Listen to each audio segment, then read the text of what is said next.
League fans, and welcome to the 2017 North American Challenger Series. I'm Optimist Tom Searfoss, and returning after his week hiatus is Mark Zimmerman. Mark, did you miss us? Yeah, it was the worst week away from you, but I'm happy to be back now. Reunited again. I'm super touched. I tried giving free compliments. You didn't know how to take them, so I'm glad to have you back. He's much more of a masochist than I am. I guess so. This week marks the halfway point of the split, and after tonight, all of the teams will have played against each other at least one time. With multiple series still ongoing, we're just going to review the standings as of the games played last night. eUnited are holding on to first place, 2 wins ahead of Tempo Storm, while Goldcoin United and Big Gods Jackals are all tied up with them for second place. CLG Academy holds 5th place, and the Delta Fox Squadron round out the league currently in last place. Yep, pretty set standing so far. United, first place team, but it is worth noting that since we are so close to the middle right now, some teams are playing harder opponents, having played them twice so far. Right, and speaking of harder opponents, top teams eUnited and Tempo Storm faced off again yesterday with a decisive Game 1 victory out of Tempo Storm, but then an even more decisive victory out of eUnited in Game number 2. So, of course, the only way to close out that series is with a very close Game 3, which ultimately went in favor of eUnited, which reaffirmed their position as the team to beat in this Challenger Summer Split. And no one player really stood out in this series, though Licorice did pick up a quadra kill at the end of Game 2, so it's probably worth checking that out.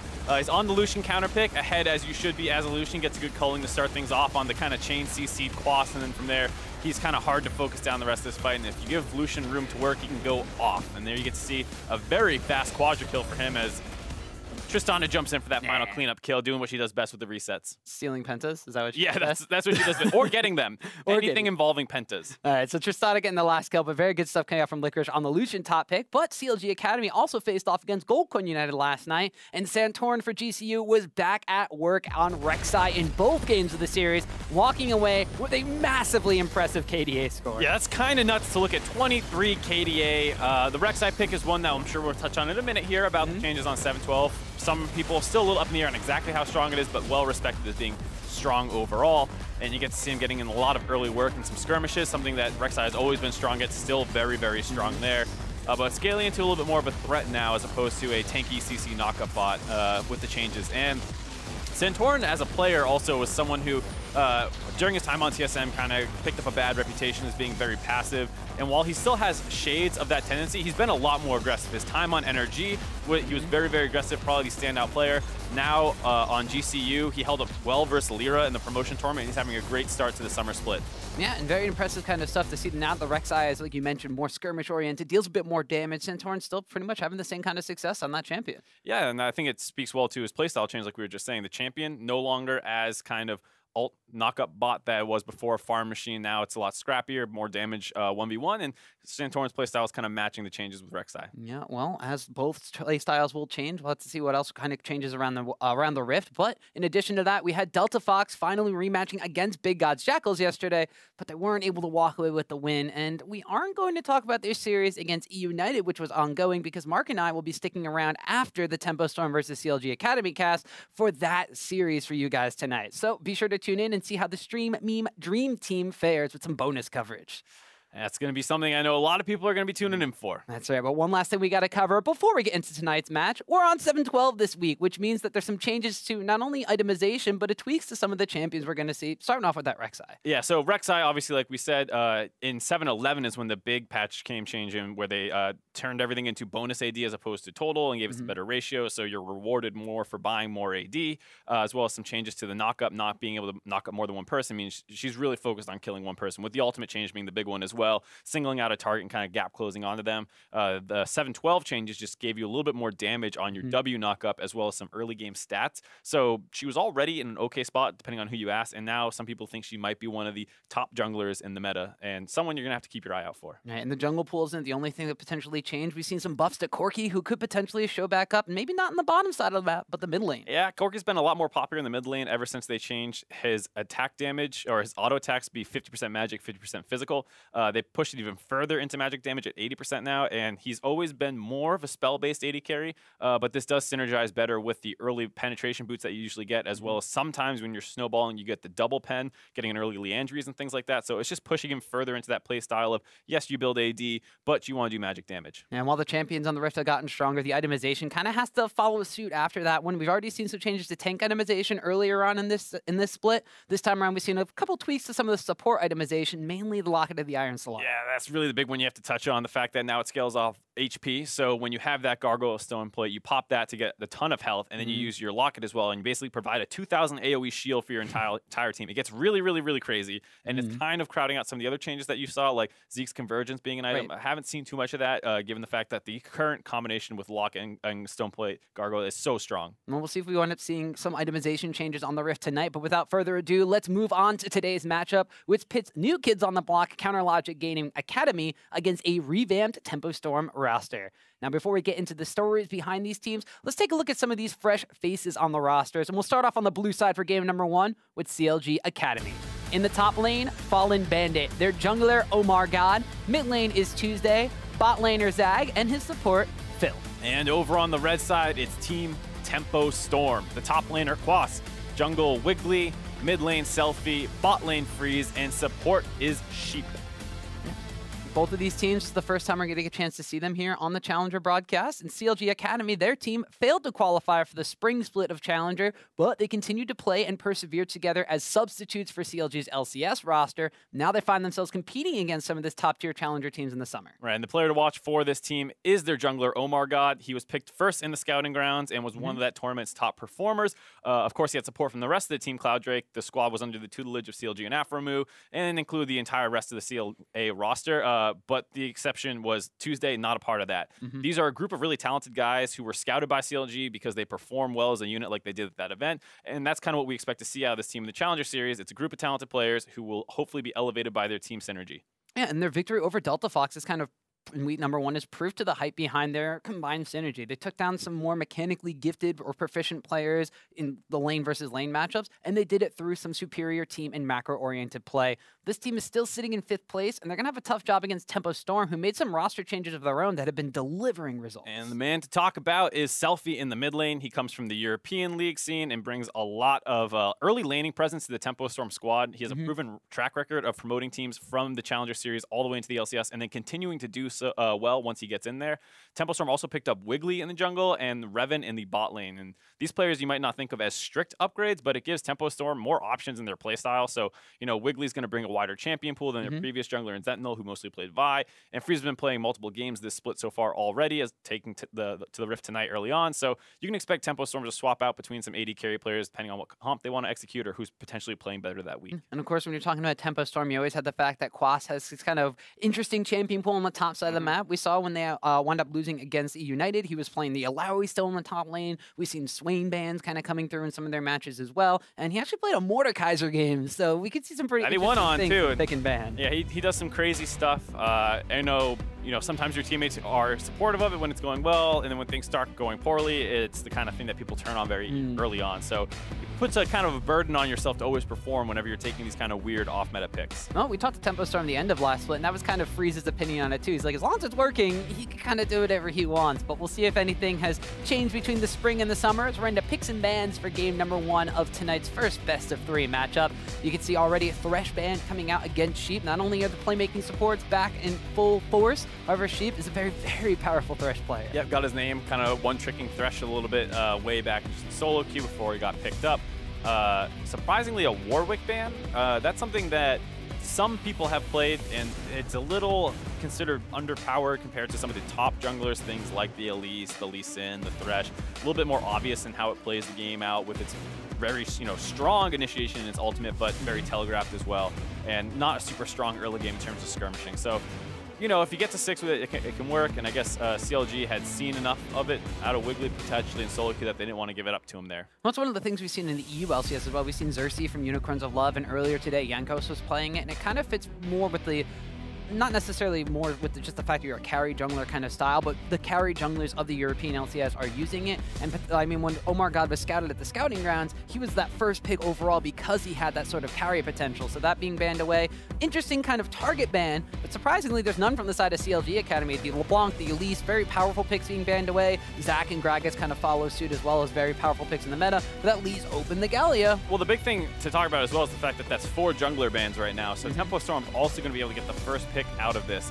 It puts CLG in a little bit of a bind where if you take the jungler early, you give up Galio, probably the strongest pick left up based off these bans. But if you take that away, then you're going to lose out on the jungler. So you can expect maybe a Lee Sin here.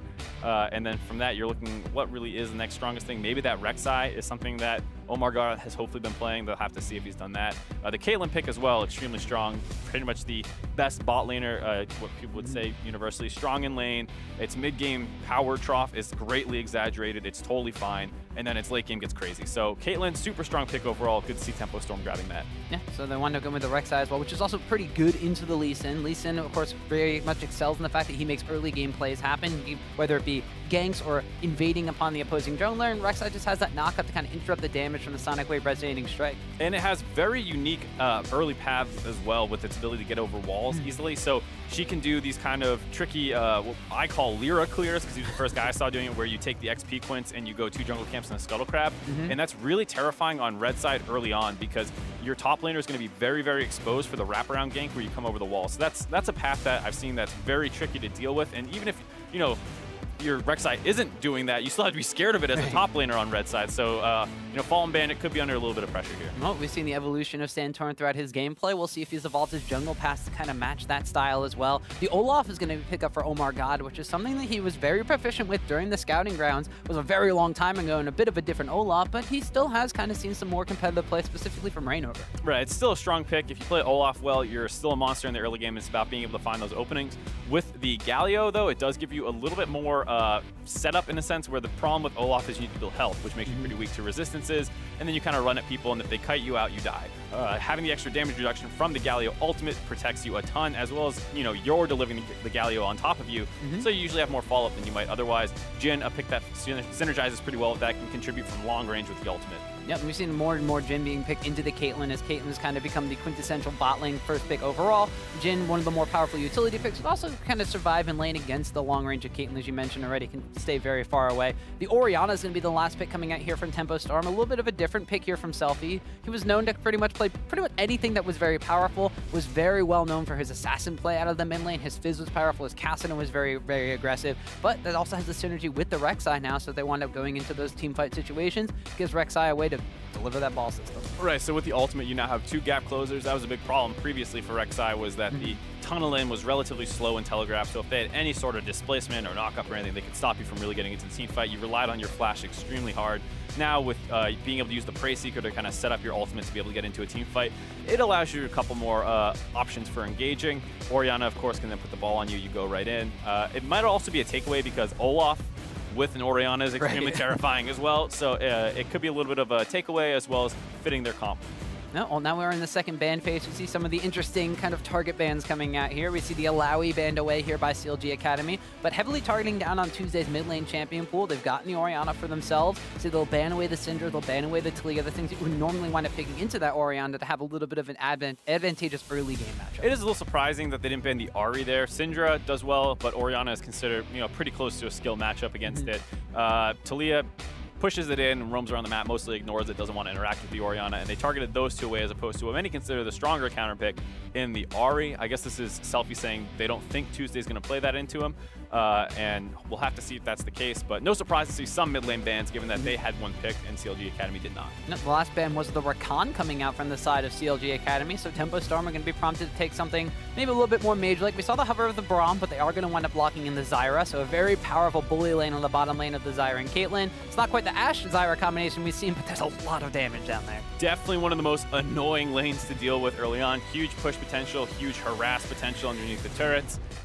This is one of those things where if the Olaf can get down there early and get a couple kills, you negate a lot of that lane strength, because if they fall behind, they don't operate nearly as well underneath their own turret. Right. So you're going to have to hope CLG Academy does something to influence that bot lane, because early on, not looking good. Jin will struggle here, especially if they can't find a good support matchup. Yeah, and we mentioned that Omar God was kind of the guy to watch on the side of CLG Academy. And it looks like they are going to wind up blocking in a Rumble here for their lineup, which will cement the fact that it's going to be a mid-lane Galio. And also the fact that that's new Rumble as well, with the changes to how the overheat work, or not the overheat, well, there were those changes as well, but the big one is the Flame Spitter change. Higher base damage, but doing less damage to minions. So it's a lot of people don't think it's nearly as strong because Rumble often needs to get the push in his advantage and kind of just Flame Spitter the wave as well as the opponent. But now it's a lot harder to do that. And then, like we said, you want to kill that bot lane. What's the best champion to do that? Blitzcrank right now, and you got Afro teaching you. So hopefully CLG Academy has a lot of experience on how to use that one. We'll see if the Blitzcrank's going to be able to grab the Zyra. Of course, the plans could be a little bit of a blocker in those plans. You got to have really fast reflexes to do so. It looks like that the last pick overall for Tempo Storm is going to be a Quas special. He's got his signature Swain up in the top lane. Yeah, once you flex the Galio out of there, it does open up the Swain pick a little bit more. Swain, of course, does still win the matchup versus Galio, but Galio is happy to build MR. So now that the Galio is going mid lane, you're pretty confident that you can take this into the Rumble now. You're outside that Flame Spitter range a little bit, as well as the fact that Swain can struggle against the push early on a little bit against some other matchups, but like we said, the reduced push now for Rumble, maybe not as much of an issue. Right, and the fact that Rumble has less wave clear means that that matchup's a little bit more safe, and of course it also means that the side of Tempo Storm is going to have a little less tankiness to it now. You have Swain, who can be a drain tank, but that Ignite, building something like an Executioner's Calling a Morellonomicon, could be a little bit more effective, but don't really see a Morellonomicon user on their team now, do we? No, not necessarily. You might, and they don't even have, I mean, I guess Jin can take some early armor pen and get some damage reduction with some previous wounds, but overall, not a ton options available there, so we'll have to see how they choose to do that. But of course, if you just blow them up instantly, that's a good answer to the drain tank as well. Well, we see game number 1. We're loaded onto the Rift here. CLG Academy, the newcomers to the Challenger Series here. They tried to get in the spring, but they were denied doing so. Tempo Storm, on the other hand, they're a bit of the veterans of the Challenger Series here. They got a couple new fresh faces on their team. Of course, only really one of them in this game in Selfie. Nice play there out of Selfie. Kind of underappreciated the fact that when you're against an Olaf and a Blitzcrank, two of the strongest level 1 champions in the game, you get to your spot early, you get your ball out to make sure that you can spot any advances there. And CLG Academy was trying to go for a cheeky little play using the mid lane to get into the side river brush, but Tempo Storm scouted it out. That's one of the things I'm really interested with. We haven't gotten a chance to see any CLG Academy games on broadcast as of yet, but I mean, CLG, they're the unit that they had the longest standing roster together for an LCS team or NALCS team in the history of the NALCS. That very recently changed when they traded away Xmithy, but they were always built on the team synergy. They were always the team that could kind of come out ahead and win a team fight and turn around a poor situation like we saw them do when they went to MSI. Now you have a team that has played together for a very long time, their academy team. They've kind of built up that own synergy throughout the spring, so when they weren't playing in the Challenger Series, it's not proven results quite yet, but against a team like Tempo Storm, if they're able to make a couple plays happen, that could be very impressive for some up-and-comers. Sure. I would hesitate to compare an academy team with the greatest performance out of a North American team at an international tournament. That's true. Might be a little bit of a reach, but the idea that CLG does value teamwork very highly is still true for sure. I'm glad you could at least understand my analogy there. Yes. The bottom side of the map we mentioned might be a little bit of a pain point for CLG Academy. Freeze and Sheep in this bottom lane have built some established synergy in and of themselves. Those two have been not only just in the spring split of the Challenger Series, but duo queuing together quite a lot, as we see already. The aggression coming out from Phil lands one grab, and that's enough to turn the exhaust down onto Zag, but the very powerful poke pressure coming out from the Zyra-Caitlyn duo just forcing away the Jin. At the same time, CLG did get a summoner out of that for free. The exhaust is now down. Next time that you get a hook, the all-in is even that much easier to win. We'll have to see if that's what they choose to do. Mid lane matchup here, just going to be a bit of a shove fest early on. Selfie and Tuesday, a little bit easily protective. They're each other in the mid lane here. So Wiggly did go for that early kind of, oh, hold on, hook in the bot lane. Ooh, and another summoner spell burn here. The root is going to follow from the Deadly Flourish, and CLG Academy might be being pushed in, but not despite burning some summoner spells, making some plays of their own. So, yeah, Wiggly did go for that kind of XP Quint clear that we were talking about, but CLG Academy, very aware of that, puts wards down really, really early in the top river, so they scout that out, and it seemed like Wiggly was aware of the fact that he was seen, did not even bother pathing up to the top side to look for an angle onto Fallen Bandit, instead goes down to the bot side, tries to find the red buff up for Omar Garth, because it's pretty frequent that a Olaf will start on the blue buff, but Omar God intelligently also does a full side red clear. So both junglers, some really early adaptations that seem very intelligent by both of them. Yeah, so some very interesting pathing coming out from both of these junglers. And as you mentioned for CLG Academy, Omar God is kind of the guy to kind of get things going, whereas Wiggly was kind of the quiet off-season acquisition from Tempo Storm. He played previously on Big God's Jackals, and he wasn't necessarily a focal point for the team, but he did have a very adaptive style. Whatever the team needed him to play, he picked it up, and he performed pretty adequately on that one. He never really had any standout performances, but on the side of Tempo Storm, you have players like Quas, Selfie, Freeze, or Revan, depending who's on the bottom lane. Sometimes all you really need is that role player.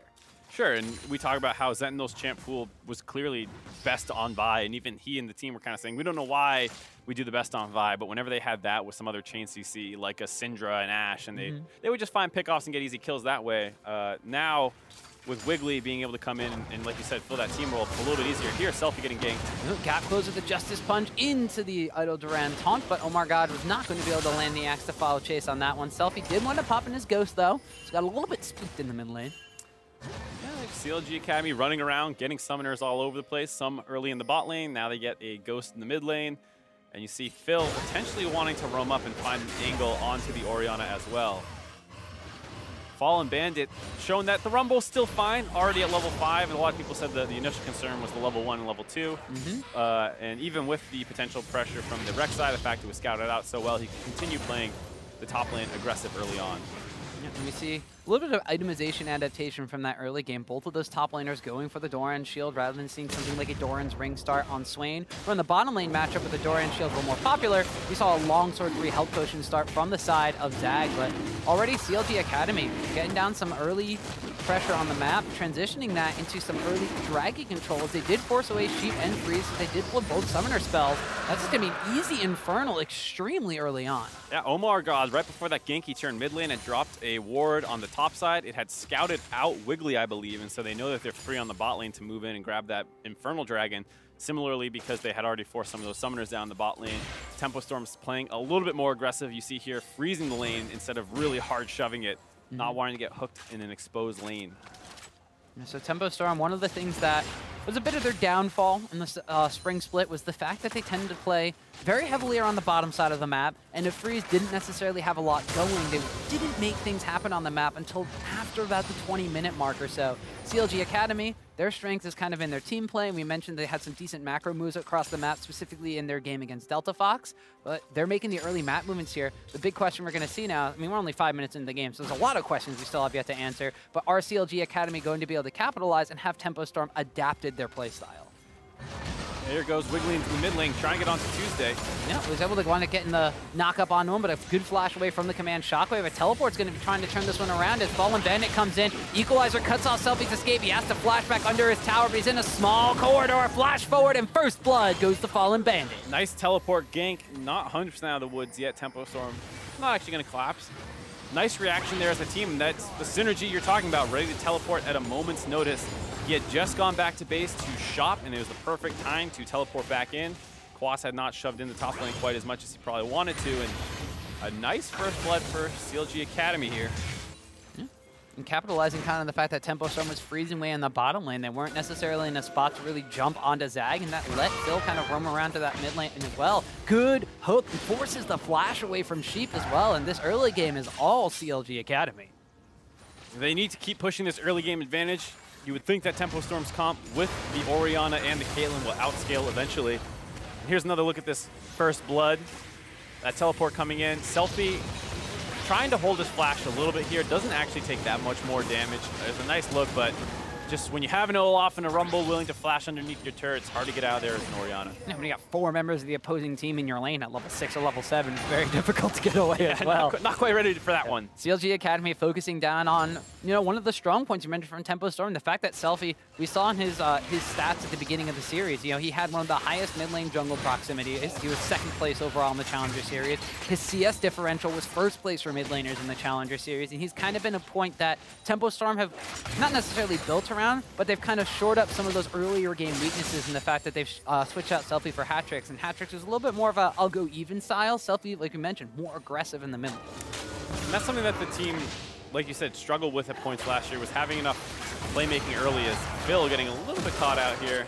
Does get the ultimate for nothing. Going to be able to take this ultimate, be fine. Yeah. Have to go back to base eventually.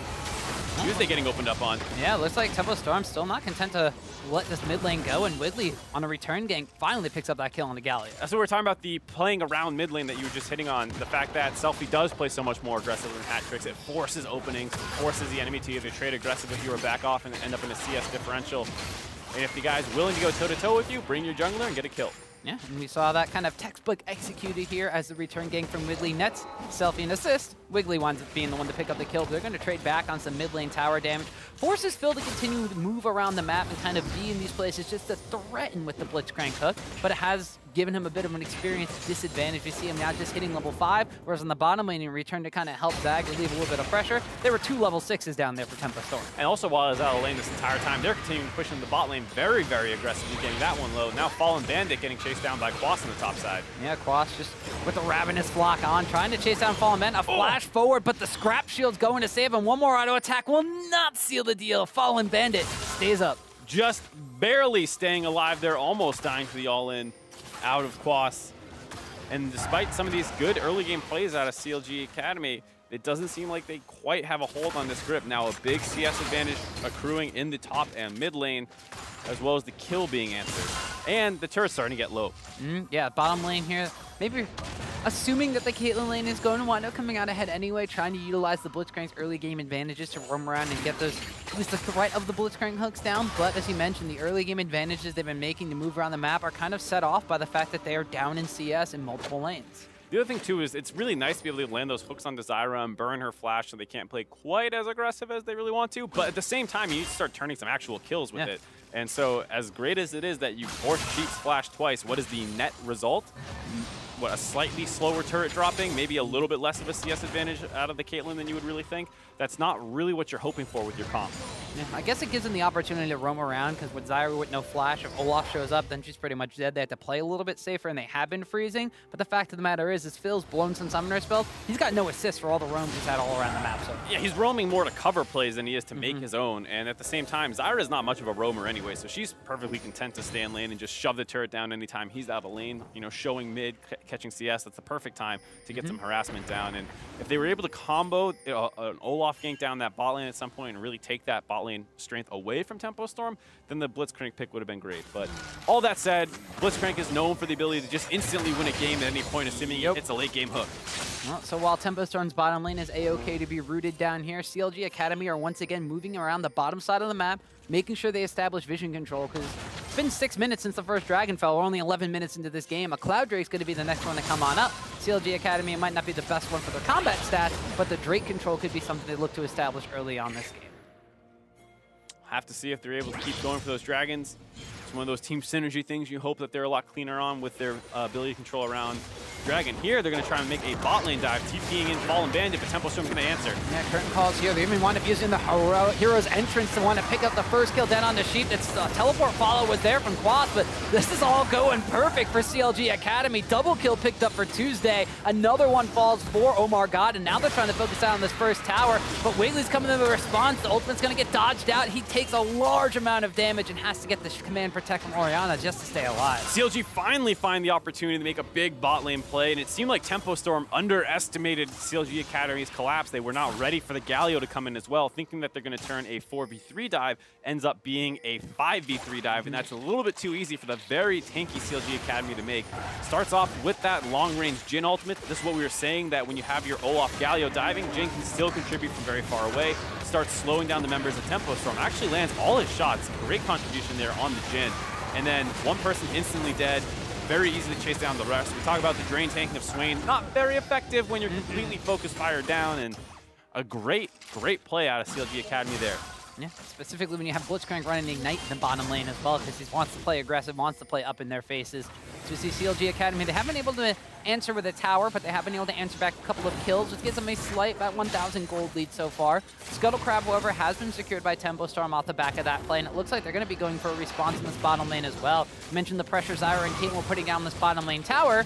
They're going to get the first tower of the game. Nice answer out of Tempo Storm, bringing that gold lead back close to even.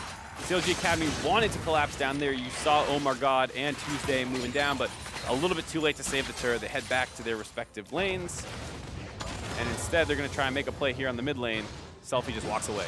Yeah, Tuesday maybe a little bit too slow on that taunt. He's not able to catch up to the fleet-footed Mercury Treads first Orianna. We do see an Abyssal Mass pick up for Tuesday in the mid lane. This is going to give Tempo Storm a bit of a window of opportunity to try to sight this Cloud Drake for themselves. Said they had the Scuttle Crab control a little bit earlier. CLG Academy, though, they were moving towards that mid lane. They're still in the area to respond to this one, and Tempo Storm want to play this one a little bit safer. Deciding to back away at about a 2,000 HP Drake. Looks like it might just give it away to CLG Academy. 3 members of them force away 3 members of Tempo Storm. A couple of things at play there. First, the gank mid forces Selfie out of there, so he loses control of the mid lane, meaning that the Galio and the Olaf have the inside track. Blitzcrank is around there threatening a hook at any point, which can be very, very scary if the rest of the team's following up. And then Fallen Bandit had roamed down from the top lane, giving them a numbers advantage. So it felt like Tempo Storm kind of got outmoved in that play, even though they had the control around the bot lane. They didn't have control anywhere else to make sure they could grab that dragon. Yeah, and we've talked about, or I know you've actually gone into more analysis on this in the NALCS, the fact that mid lane priority when Baron is a thing on the map, you can still utilize that pressure in the mid lane to take these lesser objectives like the early game dragon, specifically when you have advantages on your bottom side or mid side of the map. It's something you'll hear a lot of top teams talk about endlessly. If you want to contest blue buffs, get mid priority. If you want to contest dragons, get mid priority. There's a number of reasons to always be trying to focus on pushing in that mid wave. It helps in so many different situations. It buys you more time. It makes it harder to trade objectives. I could rant endlessly about the importance of mid lane priority. It's almost like it's the center of the map. Something like that. Yeah, but CLG Academy have yet to take a tower for themselves as Tempo Storm that's taken one. They've moved their dual lane to the mid lane, but that's where the priority is. So that's going to be CLG Academy collapsing down and picking up a kill very quickly onto Sheep. Rumble Equalizer was used, and Freeze is trying to run himself out of there. And it looks like he will be A-okay. There's no vision here from CLG Academy to really kind of warrant a chase through here. Phil might be looking for a cheeky Blitzcrank grab over the wall, but it looks like Freeze is A-okay to get out of there. Good explosive move out of CLG Academy there. Could have gone even worse than now. Squash tries to check the Rift Herald, but ends up in a bad spot. The immediate turn on to Quas as Omar God pops the Ragnarok. The hero's entrance follows as well, and that's going to be Quas going down. Wiggly ults in just to try to delay this Rift Herald being taken, but Zag is there to pick up a kill as well. We did wind up seeing Fallen Bandit fall to Selfie in the mid lane, but that's going to be a Rift Herald acquired now by CLG Academy as well. Sorry, bot lane. Seems like he got picked off over the wall based off where that death marker is. Bit of a scrappy situation all over the map. CLG Academy make a play on the mid lane, getting a pick while also going for the Rift Herald. Foss and Wiggly get baited into going up there, and because there's so much stuff happening around the top side of the map, you see Fallen Bandit trying to get down to cover bot lane, bumps into Selfie there and gets taken out. Overall, I believe that is a 3-for-1, as well as being able to grab that Rift Herald. And hopefully, no turrets taken yet, but a lot are getting low, and you might see CLG starting to get some objectives. We kind of saw something like this not that long ago, only it was a Rumble coming in, so Omar God, although he pops his Ghost, is going to want to get in the heal out of Freeze in the mid lane. CLG Academy making these early game maneuvers. We mentioned that this is kind of the style of play that we see those challenger teams that do well in the Challenger Series starting to learn and starting to kind of take onto their own as they wind up playing together a little bit more. You know, maybe you have a veteran of the LCS that is kind of your lead shot caller, or maybe you have that pre-established team synergy like CLG Academy. But right now, just judging based off this specific game, this specific early game, this doesn't look like a 5th place challenger team. No, they're showing extreme coordination all over the map.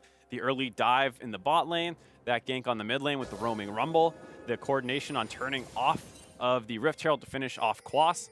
A lot of good stuff out of them, and like we said, a lot of turrets available. So even though this gold lead seems small right now, they do have pressure all over the map, so you can expect these to start dropping. They still have a Rift Herald to use as well to secure another one. A lot of things that they can do.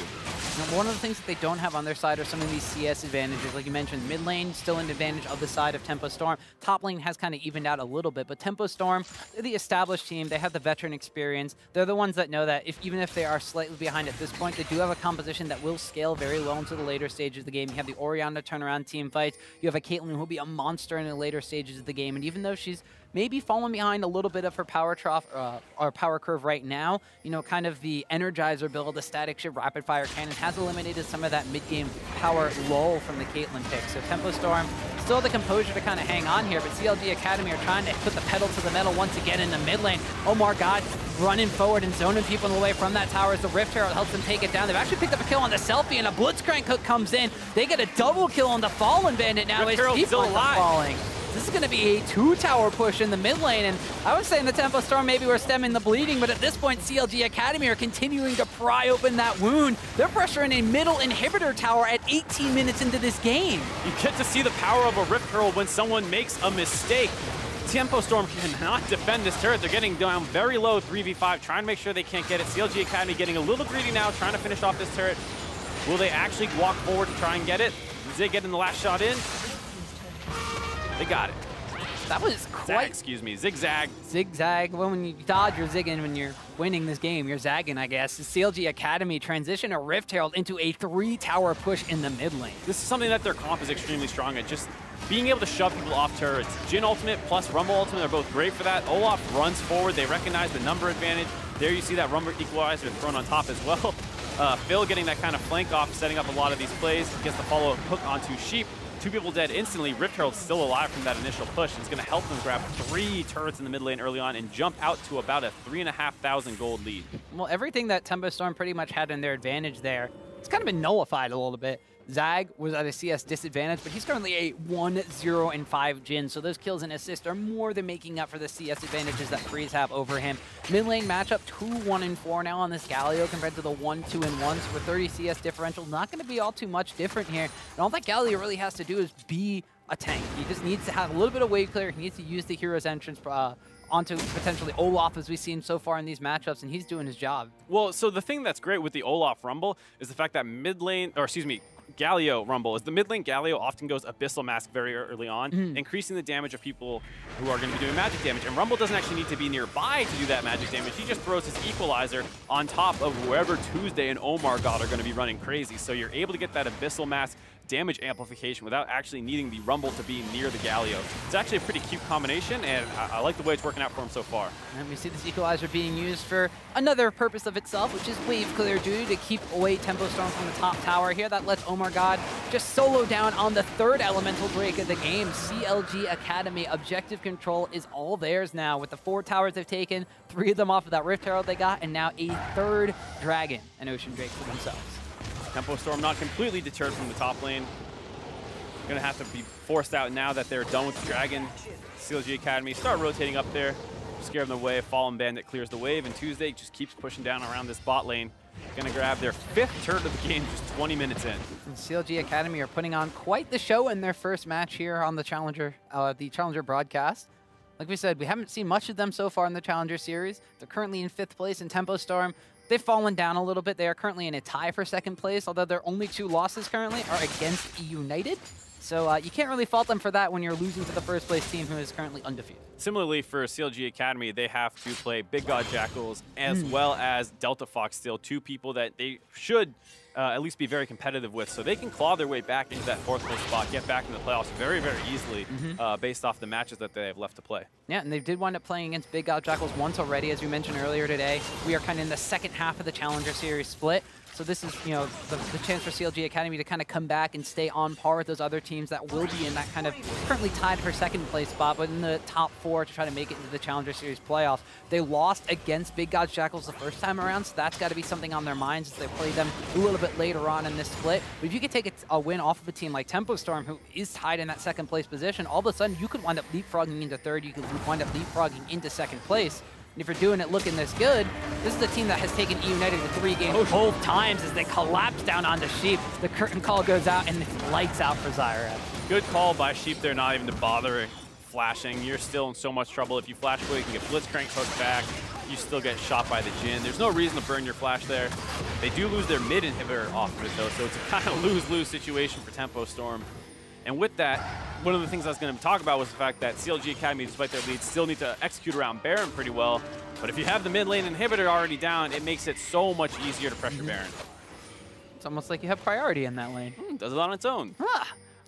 CLG Academy, though, you do mention a good fact here, is the Baron control is going to be something we kind of have a bit of a question mark for. It's actually, they didn't even go for Baron. They might go for another fight. A flash hook winds up bringing in cost to the rest of the team. He's going to drain tank himself up with that Ravenous Flock and Zanya's, but he will be just stalling the inevitable as Wiggly tries to get an ultimate down. But on the backside, Selfie and Sheep been able to pick up some kills, so this is a bit more of an even fight. A 2-for-2 trade so far. Tempo Storm have to back away from these super minions pushing mid. Bit of a mistake there by CLG Academy. Omar God wanted to keep chasing forward onto the rest of Tempo Storm, and it allowed Quas to drain tank a little bit longer than they wanted to. And then when they continued to chase up with where Omar God was, Sheep had snuck his way into the brush, drops his ultimate, and is able to clean up Zag there as well. So a bit of a overextension. They wanted to punish Tempo Storm for walking up this mid lane, but they kind of get wrapped around on. So you see the hook coming onto Quas. Instead of all of them focusing him down, the Zanya's procs, Omar God continues to run forward, Fallen Bandit kind of in between the two. Everyone starts getting low, and then as they walk forward, right into Zyra, there's the easy kill back. Yeah, so Tempo Storm, they're down in this game, but this fight has given them a little bit of a stall period. And as I mentioned a little bit earlier, CLG Academy, the big question is how they're going to control around this Baron pit pressure. Their early game has been pretty solid right now. I'll definitely give them a solid A, maybe not necessarily an A+ or an S at this point, because they did have some disadvantages on the bottom side of the map. But when they played against Big God's Jackals earlier on, I believe it was week number 2 when they played them, they struggled around the Baron pit, and that's where Big God's Jackal was actually able to take the series against them, was in a Baron pit fight that they struggled to secure early on. Did your grading system include S's, Tom? Are you like the lead client? I mean, I have to. I work here. You're only giving them an A? This is a great early game. They got an inhibitor turret before 20 minutes. They lost first tower, and they were at a CS disadvantage. You know how much that weighs into your grade? They got a 5-man dive off bot lane, 3 kills. They did. They did do that. Most teams in the NAL have to kill to be able to make plays like that. I think, very true. You know, they did have some laning deficit problems, but a lot of that is due to some of the matchups as well. Yes. So now CLG Academy firmly in the lead, forcing down this Baron, but teleport's coming in from Tempo Storm. Yeah, CLG Academy have baited this one out from Tempo Storm. The teleport's coming in, and Sheep's going to be able to get out for now. Nice the command shockwave turns things around, but there's an equalizer to zone away freeze from the rest of this fight. But now CLG Academy may have bitten off a little bit more than they could chew, but Quas himself here still in the front. And the Hero's entrance goes into a Hero's shutdown as Selfie picks up a kill for himself, and CLG Academy cannot seal the deal around Baron again. Tempo Storm are the ones that come out ahead 3-for-1. It's one of those situations that we're talking about with the Baron buff. You can back off there and let your mid lane super creeps take care of some stuff on their own. You see them already pushed into the base. If you don't hard commit to that fight, you might be able to make it out. But to be fair to CLG Academy, it did look like a decent opportunity to win a fight, but they blew a ton of stuff onto Sheep early on. And despite the fact that the equalizer was good, hitting both backline carries of Tempo Storm, there was no other follow-up available. So Tempo Storm was able to melt down the front line and get a couple kills. So taking a look at it here, you see Tuesday as well as Phil up on the top side. They go onto Sheep, and you see how much stuff they're blowing, trying to get that kill onto him. In the meantime, Quas, the guy who teleported in, did not get focused down. He's able to do that drain taking that is so important for Swain to be able to win these fights. Forces down multiple members of the front line of CLG Academy. Tuesday goes up in the air, dies as soon as he lands, death on impact. And then it's an easy chase down for the back line of Tempo Storm. As you mentioned, Tempo Storm have a lineup that don't necessarily have a traditional tank. They have the Swain instead. Provides a little bit more damage and is durable as long as that Ignite is on cooldown from the side of Phil, which it looks like it was for that fight, considering it's up right now. The side of CLG Academy, they have a pretty solid tanky front line. They have the Galio, they have the Olaf, but they might be lacking a little bit of damage when that Rumble Equalizer is used to zone away the back line that's not on top of that front line from the side of Tempo Storm. They have a little bit of trouble sealing the deal, but it will be supplemented now with the fact they picked up yet another Infernal Drake for their side. So CLG Academy, while they haven't been able to pick up the bounty on Baron, they're still continuing to catch all those dragons. There's still a lot of things that's going well for CLG. Like you said, the double Infernal Drake is great. The mid lane inhibitor is already down. Your team comp with having 4 melees obviously is going to struggle in a siege situation. Now they don't have to deal with that, and they can focus on trying to catch people out. They get the flash away from Selfie here. They've used a lot already to continue to chase down. Looks like the Deadly Flourish did not wind up landing onto Selfie to root him. A good Zanya's dodges out the command shockwave, but Omar God's able to pick up a kill onto Selfie's Orianna. Now it's going to be Quas trying to come around the backside of this fight here, but CLG Academy, they got super minions still pushing in that mid lane. It looks like they'll be content to rotate around here and force Tempo Storm to run back through their own base while the inhibitor responds. Good awareness out of CLG Academy there. They actually pinged the inhibitor saying, this is coming back up. Let's go deal with it right now since we just want to skirmish. Now they're going to back out, probably reset and try and set up around that dragon again and or Baron, excuse me, and hopefully play that pick-off situation a little bit cleaner this time around. Well, they have no ultimate on Selfie, and they have no Selfie for a couple of seconds. So CLG Academy can potentially just put some vision down on the map, but after pushing up the mid lane, taking the inhibitor, it looks like they're going to go back and spend some of that money they got in that fight already 14 kills to 7, so they doubled the kill score here from Tempo Storm. But Tempo Storm are down but not out. Despite being this far behind in the Dragons, being behind in the towers and everything, it's still only about a 2,500 gold lead here for CLG Academy. Still difficult if you're a Tempo Storm fan, because that was the ideal time to stabilize the game. Your mid lane inhibitor's coming up. They just got an Infernal Dragon, which, yes, is unfortunate, but you can start now trying to play the vision game around Baron and hopefully find an angle if they try and rush up mid. It's still obviously playing from a behind position now, the Tempo Storm, but you have brought it really close to even. Now the gold lead back up a little bit, like you said, close to the 2,000, excuse me, and then the mid lane inhibitor critically down again. So now CLG Academy will rinse and repeat, trying to go back towards this Baron Pit area. They've established some decent control wards down. They have a bunch around the pit. Tempo Storm very much so in the dark around this point in time. We have one scrying trinket left on the side of Selfie. Dodges out on the hook there from Phil. The root coming up from the Deadly Force will not land. A good equalizer rips across Selfie, and the hero's entrance will follow. Looks like the curtain call is going to be used to try to catch them as they retreat on the backside as Zag snipes himself out. A Selfie. That's going to be Tempo Storm now without their mid laner. They have picked up a kill onto Omar God, though, but they still got another tank in Tuesday to have to deal with. Quas' Drain tanking away off of just that Galio. The Deadly Flourish will not land as Quas flashes away from that one. An extended fight, an extended trade. It's a 1-for-1. But there's a big minion wave building up on the top side of CLG Academy, playing with pressure, going to rotate up there. Even though the fight goes just even, they have the minion waves working for them. They're going to meet up with this one, start hammering down this top turret. Doesn't seem like they want to overextend for it, though. You gotta be Teleport's careful. coming back in. Yeah, Quas going to be teleporting into this one, and it will wind up finishing. Deadly Flourish lands to just stop the home guard coming in, but Tempo Storm looking to try to collapse here. The teleport's going to be responded here as Tuesday is going to wind up finishing that for himself. Gets rooted up there by Sheep. Freeze, however, takes a large chunk of damage from that one. And looks like that CLG Academy and Tempo Storm are going to trade teleports just to back away. Actually comes out in advantage of CLG Academy. They have the double global, so the Galio mid lane is actually what teleports to match Quas's TP. So now Fallen Bandit with his teleport coming back up in just a couple of seconds can head down to that bot lane as you see him already doing that. Going to get that pushing in his advantage. And then Tempo Storm are going to be in a really tough spot where they're going to have to deal with a bot lane wave while CLG Academy is most likely going to push up mid and try and bait around that Baron for the third time now. Hopefully going to finally win a fight decisively. Well, if you're a CLG fan or CLG Academy newly minted fan, you're hoping that's what they wind up doing here, as it has been a little bit of a struggle, and the more and more these fights go on, even though they're super close or maybe slightly an advantage to CLG Academy, the gold lead is closing, and Tempo Storm have now gotten this one down to about a 1,500 gold lead. Selfie himself, while he didn't have the strong early game that we were talking about was a strength to this Tempo Storm roster, has kind of come back into his own, has a Leandry's Torment now in addition to a Void Staff, so all the magic resistance at the side of CLG Academy has been buying up here, be slightly less effective as they are actually both in a double AP threat kind of composition. Freeze has also kind of gone for, he stopped off, hasn't gone for the full Energizer style build with a rapid fire cannon, but instead has gotten that Lord Dominic's Regard to start ripping through this front line of CLG Academy. Surprisingly early, like you said, Lord Dominic's Regard, only one armor item really built on the side of CLG Academy. I mean, they do have the Gargoyle Stone Plates as well, so there's a decent amount, and especially since they're going to be diving into the team, they actually probably will get that passive bonus increase in your armor and MR. So good decision actually out of Freeze, as I think more about it. And here you see CLG Academy doing that bait like we were talking about. Surprisingly, Rumble has roamed over, wanting to be there as soon as they potentially get a pick.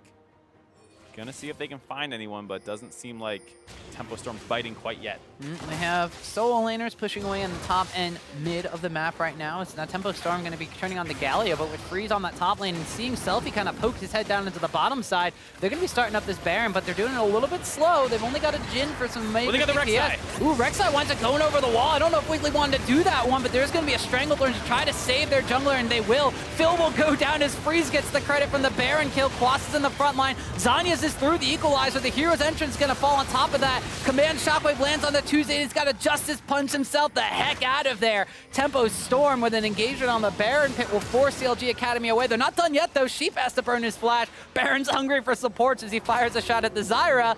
And once again, this Baron dance results in a kills going in favor of Tempo Storm. CLG Academy not willing to be as patient as they can be. you see that huge bot lane wave. You saw the wave in the mid lane. Eventually, Tempo Storm's going to have to commit to those or just start losing things for free. CLG could have played that a little bit safer, but they had really immaculate vision control. They got a little impatient. They wanted to just get the Baron down, and they get a nice hook onto Wiggly there, but they don't actually finish him off. And during this whole time, Quas starts wrapping around the side, as well as the fact that Phil had been tanking the Barons. He gets low, finished off, and now it's a 4v5 as Quas has already started chunking out the rest of your team. And CLG Academy unable to find an advantageous fight around the Baron for the 4th time in a row now, I believe. It's getting very, very dicey. As you said, Tempo Storm starting to scale back into this game, now actually have the gold lead.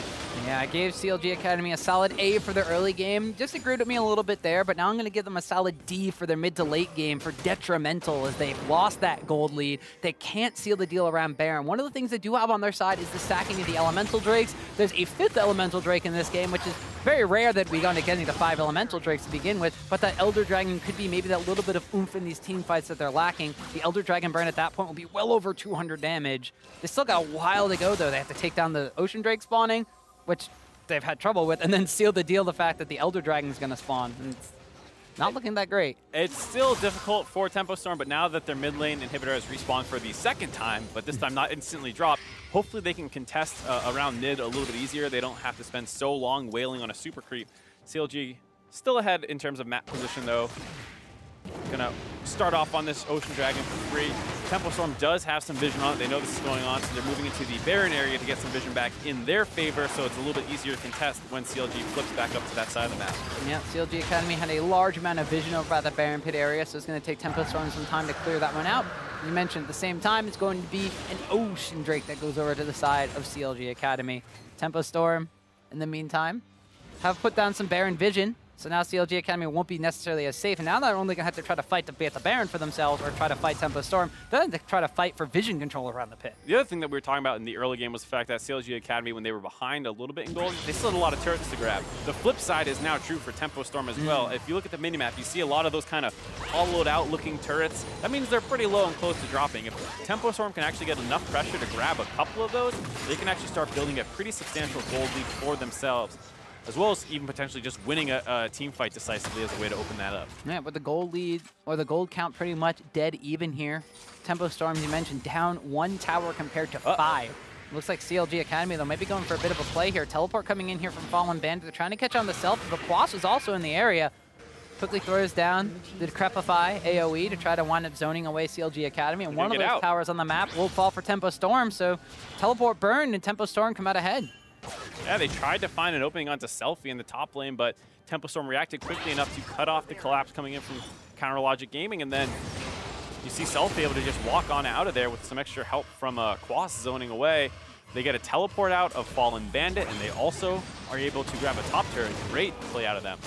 And now CLG Academy, it looks like they're struggling to kind of transition that early game into pretty much anything in the later stages. I mean, it's very interesting to say, too, considering they've gotten 2 inhibitors at this point. It just doesn't seem to know how to seal the deal by ending it. It's one of those situations where your comp has a lot of playmaking. They made some plays, they got an advantage, but then you have to keep making those plays. This isn't a comp where you can kind of just set up and instantly win.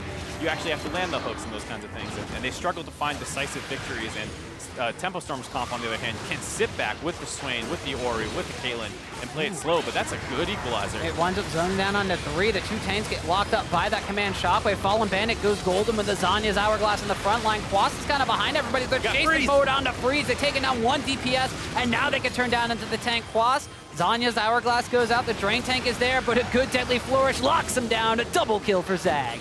Fallen Bandit has a monster team fight, trades his life for 2 people, almost gets a 3rd in Selfie, and hopefully buys enough space for CLG Academy to actually start grabbing this Baron buff. But Tempo Storm doesn't want to give it up. Sheep and Wiggly are collapsing. Selfie had to go back to base to heal. This is basically a Baron steal situation, not going to really be able to try and force them off of it. Well, now it's time for Wiggly to see if he's got what it takes to steal a Baron away from a 4-member strong CLG Academy. I think he mentioned it's not going down super fast. Their biggest DPS is Zag, and he's got to stop and reload every couple of seconds. Selfie's now rejoined the fray. Command Shockwave is almost available. Baron's super low, and it's going to be secured by Galio. An early spike there from Omar God, but Wiggly could not get over the wall. CLG Academy do not have an extremely fast Baron team comp, and they even hesitated a little bit there. We'll take another look at that mid lane fight that actually got that for them. Tempo Storm feeling like they're getting back in the game. I think they have an opening around the mid lane to push up. doesn't start great for CLG Academy. They basically waste their Jhin ultimate for a little bit of harass, but what really turns this is that excellent equalizer out of Fallen Bandit onto 3 people, burning people down just to half health by himself, flashes forward past the Orianna shockwave, and now, as we snap back to live, the equalizer used just to snipe a kill onto the support, but they got a Baron buff on their side now, so they could be A-okay to push down this mid lane now that they have a numbers advantage. This is one of the weaknesses of Zyra is in the late game. If you're against long-range pickoff tools, it is a nightmare. She has no tank stats for the most part. She has no mobility the way a Karma and some of these other supported style mages will have. So if she gets equalized or shot with the Jhin, she's going to die very fast.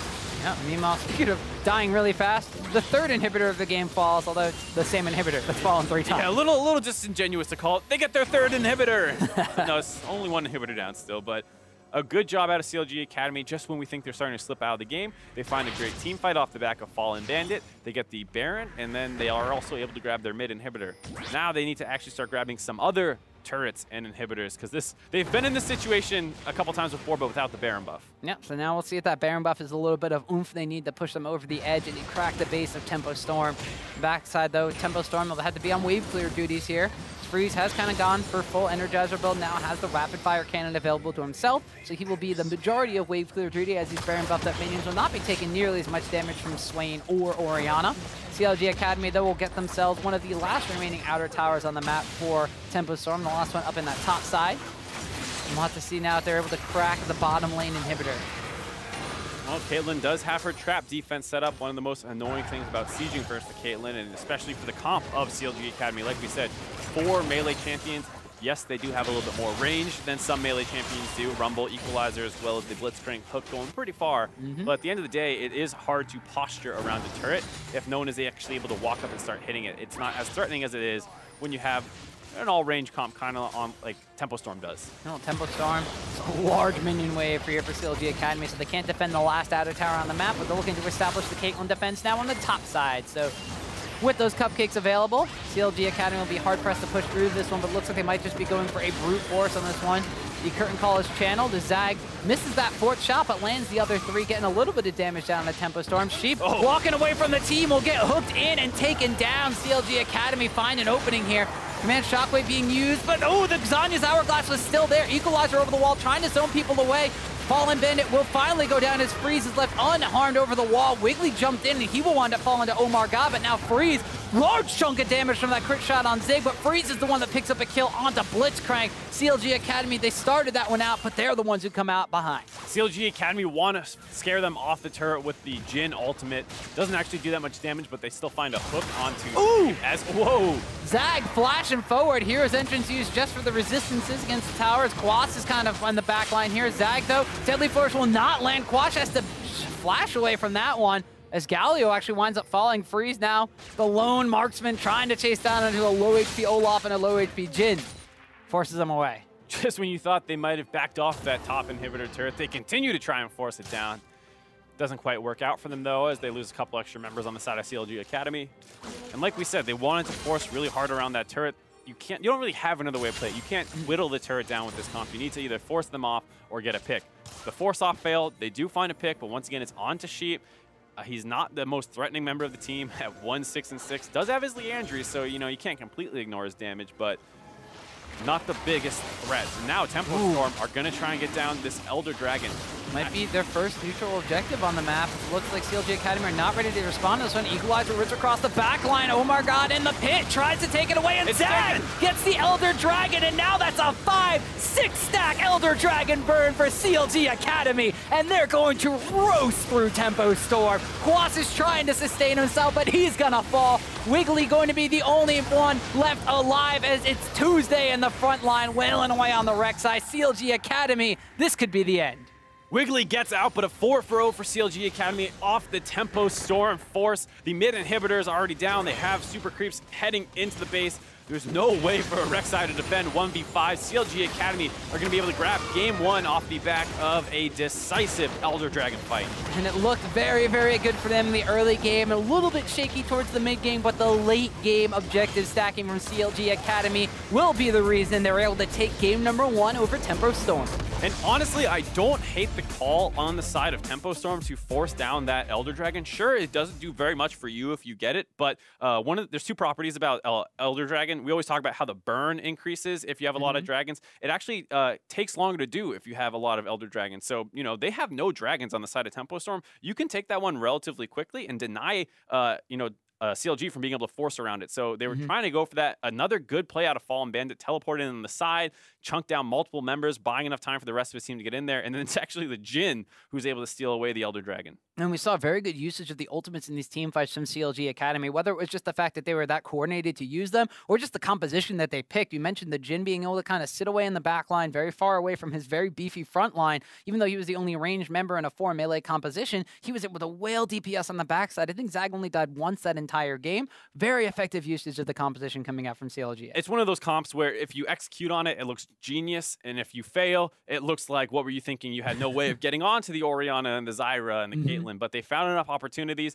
They made a big play in the early game, which is really what kind of opened the map up for them. And then after they got that dive off on the bot side, they can run around the map and try and find these pickoffs, which their comp does so well. Yeah, well, one of the things that they wound up utilizing their comp figure to be able to do was to establish mid lane priority. And the first replay we actually have of this is going to be when they wound up taking an early game fight and they wound up utilizing that Rift Herald push quite effectively, taking 3 towers off the back of 1 Rift Herald. So this is after that bot lane dive. It got them their advantage. They want to dive mid lane as well. Selfie's trying to wave clear, but he's not respecting the amount of tools they have available to them. Zag opens up with the ultimate. Once they're forced into a corridor, the Rumble Equalizer comes over the top as well, while Olaf is running at you the entire time. They get a couple kills there, and then because this was a Rift Herald push, it's left healthy, and it's going to be able to grab them 3 turrets right down the mid lane.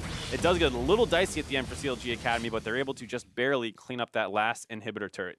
And if you're just tuning in, you maybe didn't see the early stages of that game, you see that replay, you're kind of wondering, like, well, where the heck did it wind up really going wrong? CLG Academy had such a strong early game, but the mid to late game kind of, not just decision-making, but the way that they were playing around the map, they sort of just ceded those advantages. You mentioned it during the cast, they kind of took their foot off of the gas pedal and did not keep making those plays, did not keep forcing issues against Tempo Storm. Well, I think it was actually the opposite problem where they were forcing a lot of fights. We mentioned maybe 4 failed Baron team fights when they had advantages. So they actually could have played a little bit slower because they did get that inhibitor very soon after they took the inhibitor turret. They basically picked off Sheep again and then went right back to it. And then with that mid lane pushing on its own with the super creeps, at different times, they tried to pick fights when they really could have just waited a second longer. Well, one of those things that got Tempo Storm kind of back into that game was a fight around the 25-minute mark where they were able to kind of capitalize on the fact that CLG Academy have issues forcing around this Baron pit area. And you can see here, it starts out with a bait from CLG Academy to get the Baron down very low, and they think they could turn on this fight with a collapse from the top side. Yeah, and they focus down Sheep once again, always the one that they're going for. This time he's able to get out alive and buys Quas, who is teleporting into the enemy team. Because they were so focused on Sheep, they didn't go right onto Quas when he completes his teleport. He's able to chunk out multiple members of the back line. He gets pretty low, but he's swaying. He's comfortable kind of getting low as long as he's not taking too much damage. And because the front line failed to assassinate Sheep, it starts getting focused down by Selfie and Freeze, able to do a lot of damage with the Caitlyn Orianna combo. And so, as you mentioned, Tempo Storm being able to kind of claw themselves back into that game. They had so many resources left open on the map. They had multiple towers coming in, but CLG Academy are the ones that continue to try to force things around that mid lane area. There was the collapse on a Tempo Storm. And as you mentioned, the last fight of the game that you said you didn't hate the call from Tempo Storm. It's kind of something they needed to do, but CLG Academy were kind of just not one step ahead, but they had the right positioning at the right time to be able to collapse onto that final fight around Elder Dragon. Right, you see that they just want to burn this down as quickly as they can. They know that, like we said, without having all those dragon stacks, you actually take this relatively quickly, but there's a great equalizer out of Fallen Bandit. It forces the DPS of Tempo Storm to back off, and it allows Zag's ultimate to actually snipe that one away. No smite was used by either jungler, not ready for the burst that can come in from a Jhin. And once they are forced, the backline of Tempo Storm is already get half health and forced away from the Infernal Dragon. Once it's taken for CLG Academy, hey, that's a 5-stack Elder Dragon. Gonna do a lot of damage. Yeah, and you can see that's how they rip through this front line, well, basically the entire line of Tempo Storm, and we're able to kind of just come up and seal the deal on that game. So CLG Academy, Well, all right. We'll go back to the grading system, so we touched upon this in the actual game. Early game, I gave them an A. You gave them like an S. Yes. Mid game to late game, I gave them a D. Did you agree with that? I would mostly agree with that. Come late game, they were still able to find a couple fights that went in their favor, especially because Fallen Bandits started stepping up hard and winning a lot of team fights for the team, as opposed to like, oh, that was a great call. It's like, wow, that was a great equalizer. And I think that's why you can kind of give it a D, because the decision-making wasn't necessarily all there. But at the very least, like we said, they kept looking for opportunities, and that's what their comp has to do, is win team fights. They can't afford to play a complete objective game if they're not getting the kills beforehand. And CLG Academy had a little bit of trouble closing that one out, but Tempo Storm, they hung in there for a large majority. The gold lead never really exceeded 3,000. That may have been one of the reasons why CLG Academy may have felt like they were so far ahead, but when they continued to try to put the pedal to the metal, kept running into a brick wall from Tempo Storm. So Tempo Storm couldn't seal the deal on like a comeback, but they were still hanging in there with CLG Academy. Yeah, I mean, if you're Tempo Storm, you're not too upset over how that game went. The early game was a little bit of a disaster. You fell far behind, but then you clawed your way back throughout the entire mid game. Eventually, they even got a gold lead, and then it was just a couple fights that didn't go their way. So if you have a little bit better of an early game, maybe you can continue to outplay them in the mid and late game. And we're going to have to see what happens in this one, because Mark and I are going to be going on a caster cooldown. We'll be back in just a few minutes for Game 2 between Tempo Storm and CLG Academy. So don't go anywhere. You're watching the North American Challenger Series.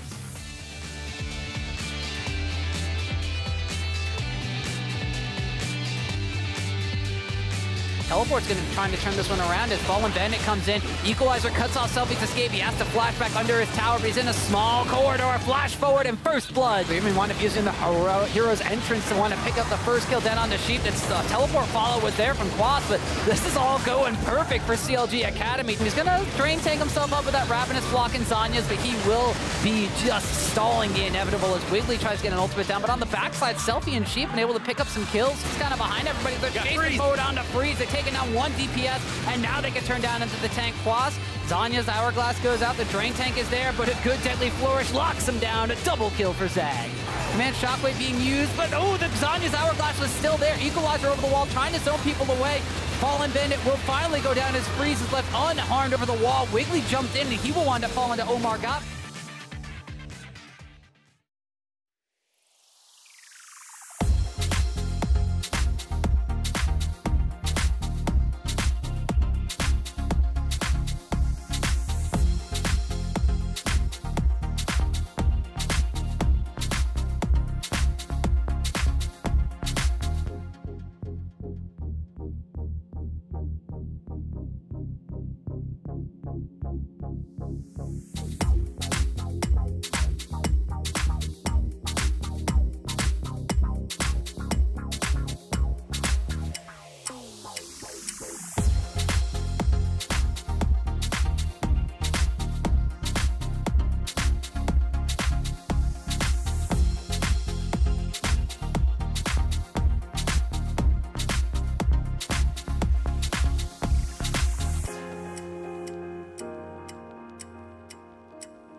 Welcome back, League fans. We are setting up for game number 2 between Tempo Storm and CLG Academy after the Academy squad started this series off with a win against one of our tied for second place's teams. Yeah, a big part of that was due to Fallen Bandit, 33% damage share as well as 835 damage per minute. Pretty good Rumble game overall, and it was on a team comp with a lot of damage, obviously, with Galio and Olaf, Jin as well, and a lot of people are throwing damage in there. So he was a huge factor in the late game team fights, hitting a number of big ultimates that made it easy for the rest of his team to kind of play cleanup duty. So obviously with the new Rumble, some people didn't think it was that strong anymore. The nerfs were really mostly towards the early game, and he kind of showed that, well, if you can make it through that, you're still going to be a pretty huge force in the late game. Yeah, and we saw Tempo Storm kind of having the response of the Swain pick for Quas. It was a comfort pick for Quas, but it wasn't able to really capitalize on maybe some of those lesser early game advantages that you could have over a Rumble who's, like you said, maybe early game a little bit weaker on. I mean, obviously he's been changed out a little bit. But CLG Academy, I mean, every single lane was doing extremely well. Even the bottom side of the map that was in kind of a losing lane match with the Jin Blitzcrank against the Zyra and the Caitlyn. Blitzcrank is moving around the map, and while he wasn't necessarily making every single play happen, was forcing Tempo Storm to kind of just play safer in the solo lane. And we just heard that Revan will actually be in for game 2. So it sounds like, you know, Tempo Storm wasn't exactly happy with the fact that you said the bot lane not going super in their favor. They got hooked numerous times. They couldn't play as aggressive as they wanted to. They were able to get first turret off the fact that, you know, Caitlyn Zyra does push very hard. But other than that fact, they got dove early on, they died, and then they were pretty much playing from behind the whole rest of the game. So we'll see if the swap over to Revan opens anything else up in Champion Select here for game number 2. Looks like we're going to see if anything changes from Tempo Storm now they're on the blue side. CLG Academy are sticking to the Thresh ban. They don't want Sheep to wind up having that one. And still a Warwick ban coming out from Tempo Storm versus Oh My God. You got to be happy if Sheep ends up onto the Zyra again. I think he had 7, 8 deaths, something that game. A lot. Not having a good time. Part of it is the comp. They use against a Rumble who can basically ult you at any point in a fight. And if your flash isn't up, you instantly drop to about 30% health. Combo that with an Olaf and a Galio. Not many ways to actually stop them from getting in on you. Your ultimate's a great zoning tool against traditional tanks and divers, but not against an Olaf who can run right through it and a Galio who comes in over the top. So just a good kind of draft around that Zyra pick. So CLG Academy this time around, still a lot of jungle bans, but the Elise is up, and there you see Tempo Storm grabbing it right away. Yeah, they pretty much had the opportunity to ban away Galio or ban away Elise. They did not want to give up that Galio, so they give over the Elise instead. Now it could be CLG Academy that wound up taking the Caitlyn for themselves. Number 1 priority pick from the bot lane marksman role could be going into Zag's hands this time around, and Zag, pretty solid. I mean, he was in a 1v2 for a lot of that lane phase and still wound up coming out as a force to be reckoned with. Yeah, I mean, that comp that they were playing is not super fun to play from behind against people who are diving you, but they were ahead, and so a lot of the fights just started with Zag untouched, far away, slowing people down with the Jin ultimate. Didn't really have to worry about any dive. It was basically, if we don't kill them, then maybe I'm in trouble, or if we don't pay attention to Quas, who's running in my face. But for the most part, he was kind of on utility duty, like you said, with that Jin pick into the Caitlyn this time around.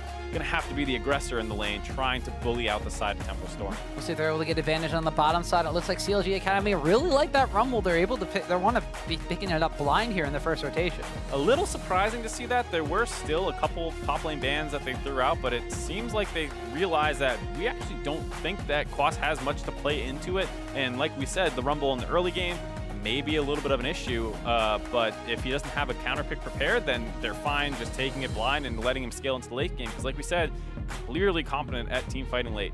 Yeah, and we see a Jace being locked in. It could not be a Quas Jace. It could be a Selfie Jace. A Selfie, bit of a known Jace player. He played it when he was subbing in for H2K, I believe like a split or 2 ago. He had it when he was back on Super Hot Cruise. So this could be a little bit of a different look if they want to put another AP damage champion on the top lane for Quas. We'll have to see. I'm going to assume that's a top lane Jace coming in for Quas. You already see the Rumble. The Jace can beat that up, and we talk about some of the early game concerns of the Rumble now, not being able to push as well. Maybe that opens it up for Jace to really bully you harder.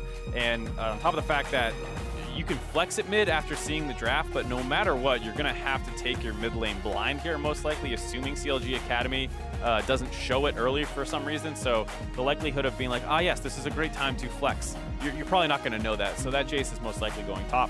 And then Tempo Storm did not like the Blitzcrank around last time. They're going to take it away here from CLG Academy. Hey, she's got a really good Thresh. Why can't he have a really good Blitzcrank as well? We'll have to see how he utilizes the Blitzcrank pick for the side of Tempo Storm this game, although he won't have to worry about being hooked in himself on the Zyra. No More God going back to his staple pick of the Olaf. Did fairly well in game number 1. Why not run it back in number 2? Yep. I think CLG Academy's, game plan here is pretty obvious. Let's build the same team comp since everything went so well last time. Obviously, Galio ban this time not coming in, but You know, you can potentially substitute that with another mid laner that has a global ultimate like a Talia or something. Not quite as impactful for diving back lines, but still has that early game roam, which is really what CLG used early on to get a lot of advantages. And we do see now second ban phase. We see a Varus ban. It was hovered very briefly by Tempo Storm and has kind of been one of the champions that Revan's been able to pick up and just plug in and play with this composition. Does give them kind of a bit of a trigger button as well. We'll see the Ashe ban actually comes through as well. Something that usually goes toe-to-toe with the Caitlyn lane, but is another one of the kind of those go buttons. And it is going to be the Jhin, another one of the utility AD carries being banned out. Now that CLG Academy had shown what it could do in game number 1, they don't want to play against game number 2. Nope, not at all. So, of course, we have the mid laners unpicked for both people and the supports. So, matched everywhere else, most likely. CLG going to grab their support. Tempo Storm might ban another one out here. The Braum early on. Relatively annoying for a Blitzcrank. You just get in the way, and then you ult once you're pulled in. Early on, of course, you can still get killed and ganked pretty easily, and especially against an Elise, that's a little scary. But instead, Tempo Storm going to ban out the Syndra. Yeah, so Syndra being banned to win. It could wind up being, like you mentioned, Jace could still wind up going into the top lane here. Banning away the Syndra could mean that they don't take Orianna here from CLG Academy side. That could be an Orianna they wind up picking up for themselves. Now we see a Sejuani hover, which if they've been watching some NALCS, could wind up being a support pick into the Blitzcrank, and it looks like it is going to be locked in here. So a Sejuani pickup here for CLG Academy. Yeah, I mean, we saw a little bit of this out of gate so far. I believe he's the only one we've really seen play it. Yeah, I think it had some matches in NACS that were not broadcast, actually, now that I think about it. It's a champion that early on, not a ton going on for it. It does have a stun if you're able to, you know, get to the frost stacks up there, and you can potentially get an all-in with it. But for the most part, it's just a fat tank that you tank into the Blitzcrank, who Blitz is not happy to pull in. You can't burst it down that easily. And then in the late game, hopefully you turn into a better team fighter is the idea with the ultimate coming online. Well, you also have an Olaf that can just run down and stun people with too. So we could potentially see Sejuani Olaf combination, a bit of a Freljord synergy. And it is going to wind up being an Orianna picked up here for Tempo Storm. So you were right, I was wrong. Selfie's not going to get his Jace. It's going to be Quas taking that one to the top lane against that Rumble matchup. You were right about them wanting the Orianna, though. You mentioned it with the Syndra ban. There they go. They grab that. And they also grab the Lucian AD carry. Surprisingly all in lane. They're going to have to try and play this one pretty aggressive because they are still up against the Caitlyn, which is a bit of a lane bully. And without another range support to back it up, it doesn't quite have the crazy harass potential that you're used to seeing. But taking the Lucian into it is basically saying, we're going to try and all in this a lot. Yeah, we want to try to kill the Caitlyn in order to survive the Caitlyn lane, so to speak. But looks like a Victor is going to be the last pick here for CLG Academy, so adding in a little bit more magic damage into this composition as well as some solid wave clear. A little bit of a different take on the CLG Academy lineup this time. No double globals coming in with, you know, the Galio out from the mid lane. A little less of a protection composition, but now they got a Caitlyn for some more guaranteed late game damage. Tempo Storm on the other side, though, got a little bit of a beefier kind of composition now. They have a Blitzcrank in the bottom lane. It could be a bit of a frontline tank for them. A little bit more crowd control as well, now coming out with the Elise in the jungle. Yeah, still overall a relatively squishy team comp, though. The Jace not bringing much from the top lane. Elise not that tanky from the jungle. And, I mean, you can build her tanky, but generally not the meta way of doing it. And so, once again, you see Tempo Storm with a pretty high damage, low tanky team comp, where CLG much more well-rounded, but once again, like you said, not nearly the dive potential available as last time. Yeah, and also now Quas has a little bit more split push potential on that Jace pickup and a little bit more early game potential, whereas the Swain normally needed some time to kind of scale up. This time Quas is on the Jace. They could bully around a little bit early on, so we'll see if anything changes up here. The picks have for game number 2. We'll see how the play styles adapt here as CLG Academy load onto the Rift on the red side against Tempo Storm on the blue side. And CLG Academy already up one game on a team that is above them in the standings, and that tied conglomeration of teams for second place. CLG Academy is the one knocking on the door in 5th. CLG Academy desperately needs a win here. Like we said, they still have to play Big God Jackals, the 4th place team, and Delta Fox, the 6th place team. So some opponents more around their level, but at the very end of the day, if you're not able to grab a win or two here, it could be difficult against Big God Jackals, who do have a victory over some of the, I think they beat GCU in week 1 or 2. So, you know, GCU has, or excuse me, Big God Jackals, who is directly above them, have that beat some tougher competition. Yeah, more importantly, they've beaten CLG Academy, so you need to kind of tie up that series. Otherwise, you have to win an additional match to kind of leapfrog them in the standings. So that's going to be extremely difficult. Whereas Tempo Storm, they're a little bit in the same boat. They're solidly tied for second place right now. Both of their losses are to eUnited, so they already played the top team twice. So if they want to have hopes of getting in that first round bye, they got to keep the rest of the pack below them by taking sorry, not the first round, but they got to get the rest of the pack below them to get that second seed, so they don't wind up having to potentially face off against eUnited in the playoffs. eUnited or GCU even, being pretty scary probably as the third place team compared to the fourth place team. You know, they haven't looked as dominant as they looked last split, but they started last split slowly as well. They're starting to grab more wins, and you might be looking at a GCU that's going to be pretty formidable come playoff time, and you don't want to be bumping into them early on. And we know what's at stake for both of these teams, and we'll see how game number 2 gets things underway. Last game, it was CLG Academy utilizing a blitzcrank and utilizing the Olaf to really get the ball rolling for them early on in game number 1, and they were able to get some very good early game dragon pressure. And Mountain Drake's gonna be the first one that's up this time. So it's not as effective as that round 1 Infernal Drake, but we'll see if they continue to keep up that objective-based play around that bottom side of the map. Right, but a big part was the fact that they had the extra global coming from that mid lane. That initial dive that they turned, both teleports were up in the top lane. Quas joined in thinking it was gonna be a 3v4, and in comes the Galio last second, turning that fight into a 5v3. That's a little easier for CLG Academy to win this time around. Not going to be as easy if they try and go for dives. Tuesday's actually going to have to leave the mid lane and run down there on foot as the victor. The bottom side of the map is also has a different look from Tempo Storm now, as we have Revan in on that Lucian pickups you mentioned. They're going to be surviving the bottom lane by trying to kill the Caitlyn, but applying way more pressure than the freeze that Freeze put down. I didn't actually mean that one.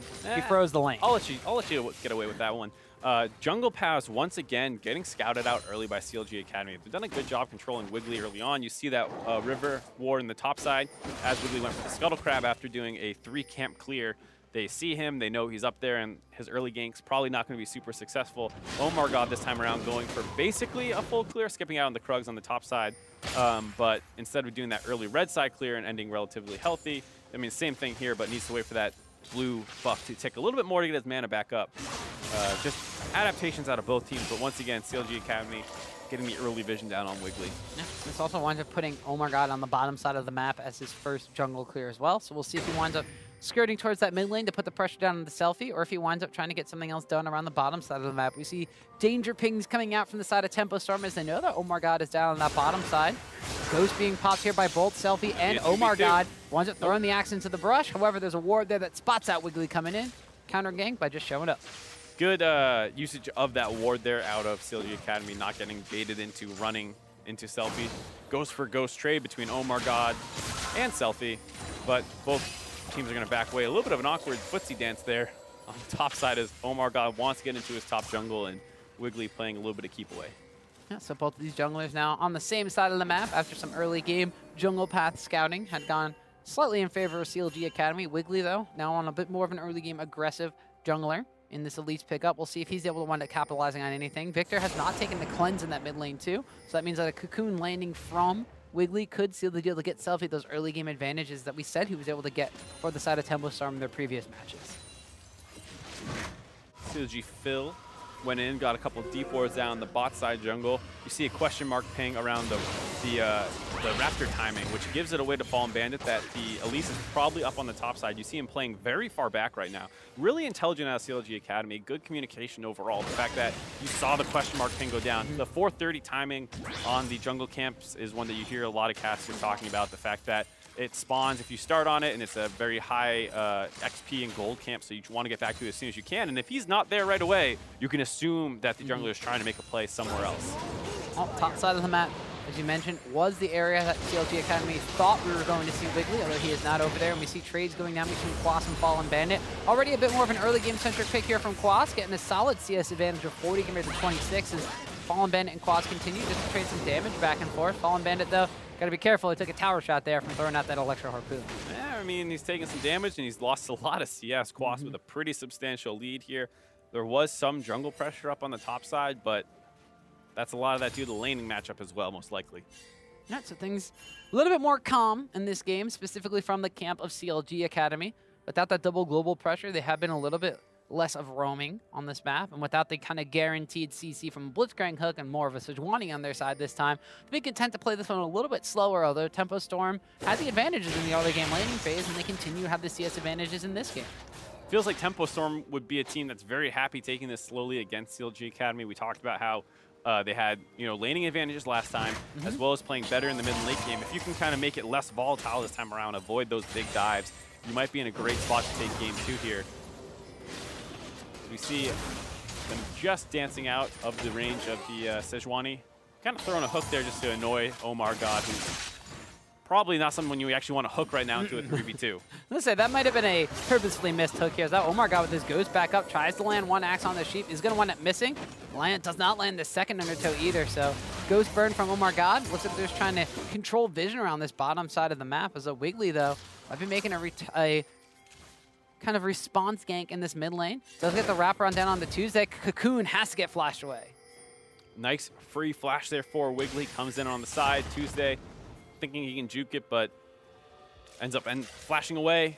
A free summoner there, and a potential repeat gank come a different time when Wiggly really wants to commit hard on it. No, Wiggly wraps back around into the brush. You see Omar God pathing up back towards the top side, so Wiggly could be looking for a quick instant repeat here. Command Shockwave goes down, clears out the wave, more importantly. Also throws Tuesday and a flash forward. The Cocoon from Wiggly will not land, but the repel afterwards, and he sinks his fangs in for first blood. Just too much mobility on the side of Tempo Storm there. Wiggly able to flash forward. The gravity field trying to block out the path, but the repel threw it onto him. Ends up going down after it's set up by Selfie with a nice Shockwave. Also cleared out a lot of minions to make sure it was easier for Wiggly to get over there as well. Yeah, so the first blood on the map will be going to Tempo Storm this time around, which gives them a decisive gold lead of about close to 1,000 in this early stage of this game. We see now pressure on the bottom side of the map as Phil's going to get knocked up. He's going to get ignited, and the culling comes out. Will he wind up going down? He has to flash away, but the ignite from Sheep seals the deal. Another kill for Tempo Storm. And we see the advantage of the all-in from the Lucian there, able to really burn down Zag really quickly. And here, we'll take another look at the gank in the mid lane first. You see the whole backline creep wave cleared out from that ultimate. It's just the cannon creep left in the way. Makes it a little bit easier to execute on this, but it is mostly guaranteed anyways, given the lack of flash for Tuesday.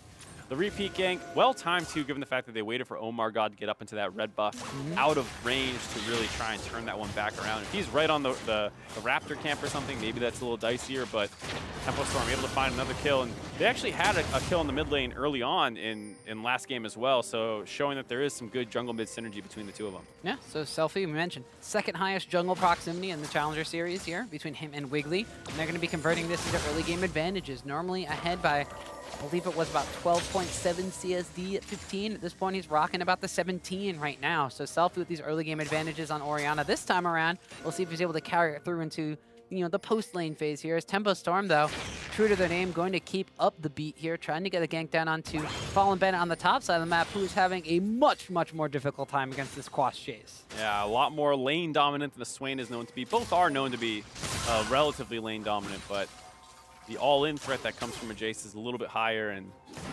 Fallen Bandit falling behind in CS. I mean, it's very scary because we talk about how good his late game team fighting is, but you do need to hit a couple items, get that couple of pen items, the Leandri's being a huge one as well. Not close at all right now.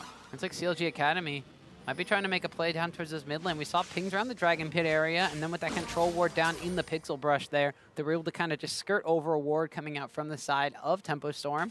They are forcing them away from the mid lane here, but it looks like they will not be capitalizing by taking an objective. CLG Academy's early game moves not netting the same advantages here in game number 2. It was a cute idea. Basically, the Wiggly and Sheep had shown up on the top side on a ward to gank Fallen Bandit, and CLG Academy, instead of trying to rush the dragon down, sits in the bot river hoping that Tempo Storm panics and runs into them to get down to the dragon in time, but doesn't actually work out. No kills go across. They also miss out on the dragon as a result, but they're a little bit more concerned. Uh-oh, once again. Wiggly finds Tuesday trying to ward that brush when there wasn't one, and another kill picked up here for this Elise. Teleport was coming in from Fallen Bandit. Does get canceled. Oh, he shows up. Hey, now they're going to go for it. Equalizer here trying to cut Selfie off from the rest of the team. Omar God's going to charge in, but the teleport response coming in from Quads. He's directly under the tower. Gets the gate down, Shock Blast will land, forcing CLG Academy away, and Tempo Storm at 5 strong now in this mid lane. Brute force down, first tower. And the gold lead is pretty substantial now, up above 3,000 just 10 minutes into the game. And they're not done yet, gonna turn down on that Mountain Dragon, able to pick this one up. And as I was just about to say, one of the reasons CLG Academy was more concerned about hoping to get pickoffs than Mountain Dragon is because if you're not actually ahead, Mountain Dragon's basically useless. You'll never find an opportunity to hit turrets or Baron with it. So they were concerned about getting even in the game rather than getting a Dragon that's only beneficial to the head. That said, that means it's available for Tempo Storm to grab. Yep. Now they can use it to expand their lead further. So a Mountain Dragon, the first one of the series here, picked up for Tempo Storm. So now they're about a 3,000 gold advantage in their favor, which is About the same amount as CLG Academy's largest gold lead in the game number 1 that they actually wound up coming out ahead in. Yeah, it's one of the advantages to being able to make plays as well as generate CS leads. Tuesday knows he feels a little exposed, wants to get a ward over there, but it's a little too late as Wiggly is already there. Flash not available yet. Easy kill, and then CLG Academy started getting a little desperate. Teleport in with Quas able to match, but even then, you're still a 4v4 as both teams had already grouped up around the mid lane. CLG Academy find themselves behind extremely far in this early stages of game number 2.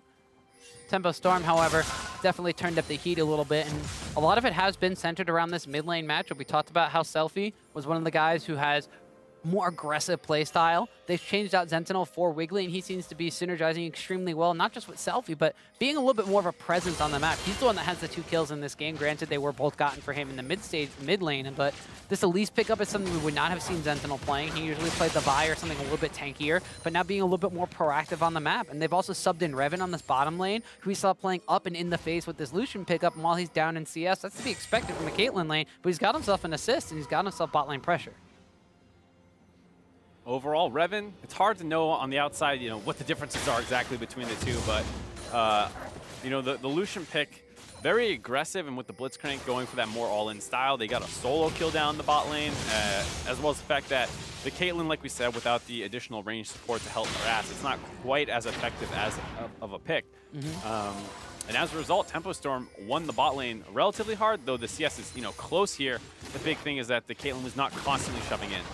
Yep, now Tempo Storm going to transition all of this pressure they had from their own mid lane pushing to be forcing down on this bot lane tower. Looks like though the Glacial Prison is going to wind up landing on the Sheep. He gets rooted up, and a follow-up there from Oh My God. Selfie's going to get exhausted out as they're just anticipating the threat of that command Shockwave, but CLG Academy, they're the ones that have very low health bars on a couple of members here, as Sheep was the only one that took damage from Tempo Storm. A little surprised to not see Selfie pull the trigger there. I don't know if he was looking for a bigger ultimate or maybe didn't quite have enough mana at the time. But either way, they're happy to just continue sieging down that turret while they buy time for Quas to all in on the top side. The flash and the knockback, the J-Sec coming out here. It's Fallen Bandit, true to his name, will go down. Yeah, Quas with the summoner advantage, go for the fancy play, knocking him back closer to himself. Able to get the kill there while his bot lane 4v4 was able to siege that turret. Now Selfie caught a little out of position, no mana. Ooh, Phil going to flash out to get the chase down, tries to get the stun, and will wind up landing that as Selfie has to pop the ghost with very low mana. Oh My God was ghosting after to try to follow up on this one. Can use it to dodge on the hook, some fancy footwork, but CLG Academy unable to capitalize and get anything back. So far, they're getting perfect game, Tom. Ooh. No kills, no turrets. They could have got that Mountain Dragon, but they went for the bigger play instead. They don't find it, and now you gotta wonder how they're gonna find their first opening, because their 2 big late game team fighting threats are very, very, very far behind. Not even 100 CS on Fallen Bandit yet. Tuesday just broke that mark for himself, but he's behind in Orianna, up 30 CS with 2 assists and global gold from turrets. Not looking good. And the one thing they have on the side of CLG Academy is Zag, but even he is not as advantageous as the Caitlyn could potentially be in this matchup. So CLG Academy for sure on the back foot, but we sung the praises of CLG Academy's early game in game number 1 because it looked so impressive and they were making so many plays around the map. But Tempo Storm here, playing it not necessarily as aggressive with the Blitzcrank pickup, but playing it very, very cleanly in the early stages of the game to get their own advantage. You get to see the differences between the 2 playstyles, really, where, Sheep was in lane, roamed up the top side a little bit, didn't really find a crazy play, but just with the Lucian pick, able to all in a little bit harder in the bot lane.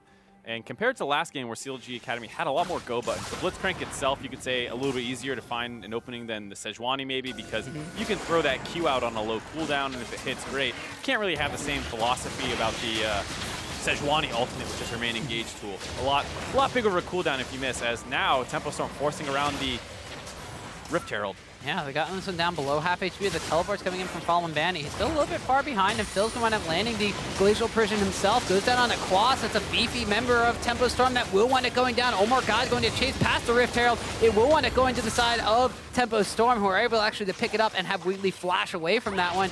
Now Sheep kind of caught out as Revan's on the backside as well. Looks like CLG Academy is going to try to flash forward on the Selfie. Second Harpoon winds up landing. They're trying to get the damage down, but there's a second fight on the backside. Zag was very low HP, trying to rejoin this one. Tempo Storm cleans up on the front side. Tempo Storm cleans up on the backside. All of a sudden, CLG Academy have evaporated. They get a 4th for 0 after what seemed like a horrible fight with Quas going down early, and they were able to pick up the Rift Herald in the end of that fight, and now Tempo Storm, after it looked like it was getting a little dicey, they might be throwing their lead. It's instead up to a 7,000 gold lead almost, and they're going to be using the Rift Herald to push down this top lane. Yeah, this top tower already extremely low. Rift Herald's going to be charging through to get the last couple of hits on that one, and this lead has completely gone in favor of Tempo Storm, completely snowballed out of control. But the perfect game is ruined. They grabbed 1 kill onto Quas there. Minor victories here for CLG Academy because it feels like they're going to have a tough time coming back into this one. You know, there was a debate, and we have had our own debates as to what you call a perfect game or a no-hitter, or the NALCS had their own kind of debate, but as we see a replay of this Rift Herald going in the way of Tempo Storm, I mean, CLG Academy, they were the ones that controlled almost all the objectives in the first game, but this time around, they're the ones that are losing out on these objectives to Tempo Storm. There was some good vision control on the side of CLG Academy, and then Quas kind of just gets CC'd up here. They know he has no flash, so they just land the Sejuani ult onto him and drop a lot of damage to win it. And then Wiggly gets caught out in a weird spot here, but the fight breaks out in 2 different directions. CLG splits on if they want to chase up or chase down, and with the split, they actually end up losing on both fronts. Oh, well, Quas now might be caught out again here. So Omar God and Tuesday trying to jump down onto him. Quas gets a decent amount of damage down on Tuesday, trying to turn this around in the 1v2. Quas will get a trade kill as he goes down, but takes Tuesday with him. The last possible tick of damage that Quas could have thrown out is the last bit he needs to get the trade kill. Might want to start investing in some MR because it feels like he's going up against a lot of that, but he's at 2 kills and he's bought his team enough time to keep pushing down this mid lane. Yeah, they traded tower for tower. It was a tier 2 in the mid lane, which opens up the inhibitor tower, and all of a sudden 18 minutes in, this is like the reverse of game number 1. Tempo Storm are the ones knocking down an inhibitor in the mid lane here against CLG Academy. Oh, they hook him. Phil winds up getting hooked in, tries to charge out onto Selfie. Command Shockwave turns it around, and Tempo Storm, they wind up losing their mid laner. Repel comes out here from the side of Wiggly, but a teleport comes in from Quas. There's low HP bars from CLG Academy, and Revan goes on a killing spree. They're able to take down that mid lane inhibitor, and Tempo Storm, looks like they might, no, they're not going to be pushing this one down. They want to back away. Yeah, it'd be a little crazy to push for more, just 18.5 minutes in. The teleport from Quas might seem ineffective, but it stops CLG from potentially chasing down more members, as well as allowing them to get the inhibitor. So just a little bit of a defensive teleport there out of Quas. His hand was forced a little bit by the fact that Selfie had gotten caught out. And overall, you're not too sad, though, if you're on the side of Tempo Storm, because, hey, you just got a mid inhibitor 18.5 minutes into the game.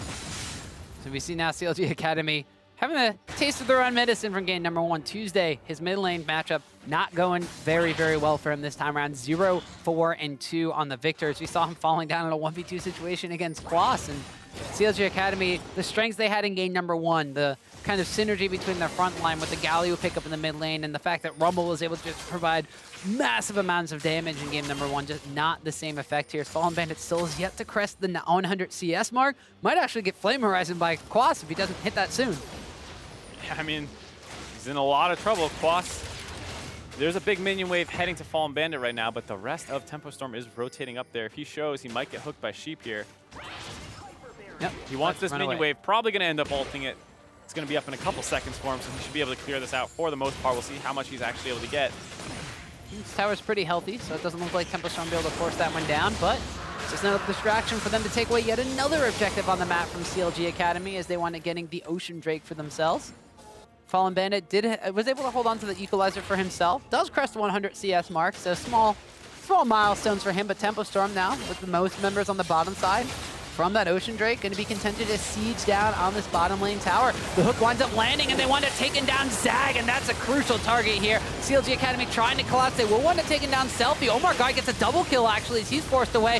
Phil has to run away, as well as now Fallen Bandit takes a large chunk of damage. Even though Tempo Storm loses 2, they force CLG back. They get a 2-for-1 on the side of CLG Academy. Turrets low, they're forced away.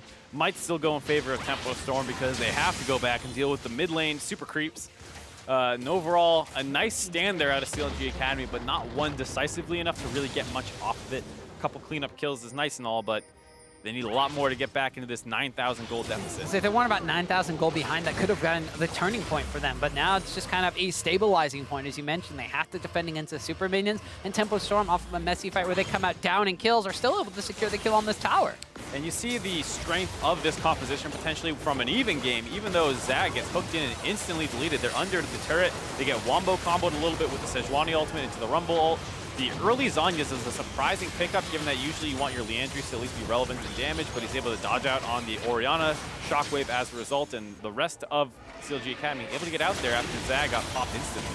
Now I see Tempo Storm maybe trying to show CLG Academy how to utilize this lead and how to play around the Baron. They're melting this one down. There's no response from CLG Academy whatsoever. You get to see a little bit of the power of that Mountain Drake, as well as the fact that Tempo Storm's team comp does drag, or Baron, excuse me, significantly faster. Olaf, Caitlyn, Galio was the other team's 3-man core. This time around, Elise, Ori, Lucian.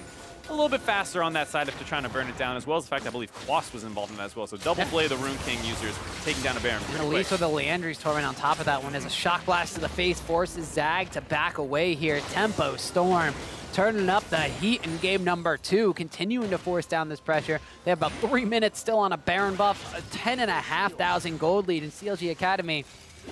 They're down. They're not out quite yet. They're looking to maybe try to set up another wraparound play from this bottom lane brush. As Phil winds up running in. You wind up getting the Glacial Prison down onto Quas. The Equalizer zones away people, but they're only able to pick up a kill on their sheep to start this out. Fallen Bandit goes golden, has to flash away. Wiggly's being forced back as Omar God is charging in, but the front line is down. Phil's going to be picked up on the backside as Revan dashes in and double shots, a double kill for himself. Tempo Storm, 4 members still alive, forcing into the base of CLG. Waiting for the next creep wave to come. Quas teleporting. Oh, he wants to try to take it down with the minions. He keeps that super minion alive to tank it through, and that actually works. At the same time, it forces CLG Academy back to defend that. They lose the top lane inhibitor. Tempo Storm not wanting to wait at all. They want to go right now. The first Nexus turret's already down. They're working away on the second one. They have 4 ranged characters here, so they're able to siege it up relatively effectively 2v4. And with that, looks like they're going to actually be able to end the game already 23 minutes in. And Quas is going to go on a killing spree at the end of that one, and Tempo Storm, they get the advantages CLG Academy had in game number 1, and they say this is how you close a game out. They speed run through CLA. That's exactly what we were saying would be the thing to watch out for. Last time, CLG Academy, massive lead, but for the most part, Tempo Storm was outperforming them in the middle late game. This time with the lead, yeah, they show them how to end a game. Yeah, they had lane advantages. They had kill advantages in the early game. They had objective advantages. We were talking about the fact that, hey, you know, they lost out on the perfect game because they wound up losing some kills, but they still had all the objectives, so there were no errors on their side whatsoever. They had complete control of the game is what I'm trying to say. Yeah, I would still say, you know, a couple small mistakes out of them, getting a little too over aggressive. Their comp, like we said, is very squishy. So if they ever went a little too far forward, you got to see what the idea CLG Academy was going for with the Sejuani being able to lock people in place and then falling, you know, victim to the damage that comes in from a Rumble Victor. Very strong team fighting champions. But when you're 9,000 gold down, that's not quite enough to make up for the deficit you've created for yourself. Yeah, well, I mean, the side of Tempo Storm is able to build up that much of a gold lead through some very strong early game advantages, not only in lane phase, but a lot of the early game kills that they were able to secure in this game, but they just really didn't have in game number 1. Yeah, and I think when you go look at seeing how they turn these kills as well, it was a lot of, you know, that jungle mid synergy that we talked about being so important. Selfie had already built himself a little bit of a lead. He has the pressure. They just took Tuesday's flash right before this, so they repeat gank it. Now that that's open, the jungler's stuck mid, farming under the turret. This is the go button for Sheep and Revan to start a fight out. They all in down the bot side here onto Phil, who is once again a little under-leveled. He drops quickly, and then off the back of that, the mid lane continues to be open. The flash still down onto Tuesday. No vision up on the top side because Quas have been dominating up there as well. Wiggly able to get onto Tuesday. Another free kill. This baits a fight out of CLG Academy, who is... They teleport in, and it goes south from there as well, and that's the first turret in the mid lane, I think, that they grab. So off the back of all these little skirmishes, it was always Tempo Storm coming out ahead. And that last one we saw from Tuesday kind of going up the ward, he knew that that gank was coming. It just feels really bad knowing that his team was just kind of one step behind throughout the entirety of the early game, which transitioned into the later stages game where just were not able to find their footing in this one. It's a tough situation because it felt like they kind of over-prioritized team comp, which sometimes you're like, how is that possible? But you take the Rumble early, you get counter-picked up there by the Jace pick, so you're at a pretty big deficit there. You take the Victor into Orianna as your counter pick, which is mostly an even matchup. Still Ori favored a little bit early on. Maybe, you know, once Victor hits his Hex Core upgrade, he's able to wave clear just fine. But before that point, definitely in Ori's favor, and they punished him during that timing window. And then on the bot side, it was relatively even, but you saw the all-in potential that came in. So not much working on the side of team, you know, CLG Academy early on in the game. Yeah, instead it was Tempo Storm that just continued to kind of push the gas pedal forward, and they executed cleaner than the way that CLG Academy were able to, including, multiple fights in the mid to late, or at least late game, about 22 minutes or something hard to into the call game the at late that game. point. But they continued to put the pressure on in these team fights, even taking advantages 4-4-0s, 3-4-0s, and including a top lane fight where basically they killed everybody except for one on the side of CLG Academy. And it's off that Rift Herald that it seemed like it was going to go so bad. Quas and Selfie, as well as Wiggly, working on this as a three-man core. Teleport comes in on the side of CLG Academy, and they get this kind of wombo combo that we kept mentioning onto Quas, Sejuani ult into the Rumble Equalizer. He burns down extremely quickly, and he's going to get dropped right away. And from here, you think, okay, CLG Academy should be in a good spot. They almost kill Wiggly as well. Orianna Shockwave is nice, but they actually don't win it, and now they're chasing down onto Sheep. But this is where they split. They want to take two different 2v2s, and Revan's really strong at this point in the game. They're able to get that solo out down there, and as well as the fact that Selfie, just with those shields and the CC coming in from Wiggly, who they kind of forgot about, they're able to lock down those men, and out of nowhere, you get a 4-0, what seemed like initially was going to be a potential turning point for CLG to get back into the game. Yeah, and we saw Revan on the top side utilizing that call, and he just chunked Zag out, and we said maybe 10 or so minutes in the game that Zag was going to be the way that CLG Academy tried to climb back into this one. They chunked that member away from the fight whatsoever, and when he rejoins, he has no HP and just winds up being a free kill for that top side. Yeah, and that's what we were saying about, Zag last time around, didn't have to do much, just play the Jhin, hold on in the laning phase, and then open people up in the late game. This time on the Caitlyn, was not able to get any laning advantages. Even last time around, Tempo Storm with the Caitlyn at least was pushing the turret down, even if things were not going great for them. This time around, nothing working anywhere all over the map. Yeah, so Tempo Storm have tied up the series, which means that we're heading into a Game 3 to decide who walks away with our victory. We'll be back in just a few minutes. Don't go anywhere.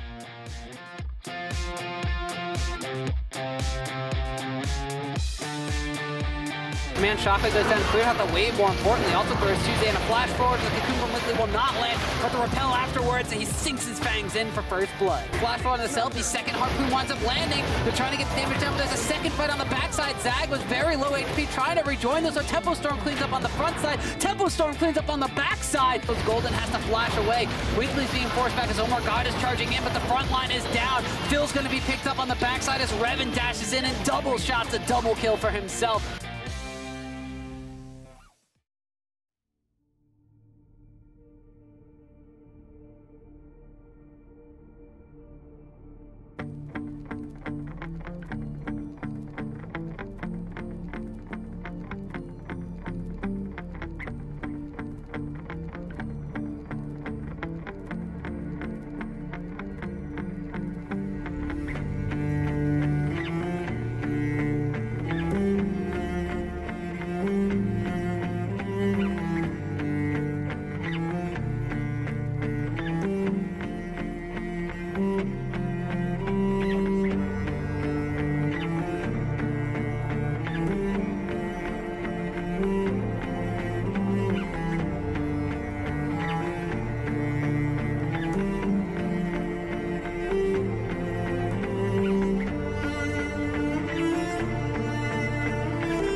Welcome to the North American Challenger Series as we head into the deciding game between CLG Academy and Tempo Storm. They're all tied up at 1 apiece, and both of these teams had very dominant early games in their victories. But there's a big difference in how they actually closed out the games. Yeah, and it's a little concerning if you're a CLG Academy fan, just because the first game, great early game lead, really stalled out hard in the mid game before finally being able to close it out with some decisive team fighting. Tempo Storm just looked a lot better overall when they got their lead. So if you are on the side of CLG, maybe you start looking for a little bit more tools like they had in game 1 for those early game plays. The Galio Global was huge. Maybe you look to substitute that with something that can do a little bit more in the early game, not someone who just wave clears like a Victor. Yeah, and you also have to kind of rethink the fact that Rumble was a very big reason why they won game number 1, but then got counterpicked by the Jace in game number 2, and then became like a huge detriment to the team. The fact that he was almost 100 CS behind Quas, 15 minutes into the game, he had no impact whatsoever in those fights. Yeah, and it felt kind of like an overestimation out of CLG Academy where they saw Quas pick the Swain into it last time. They think,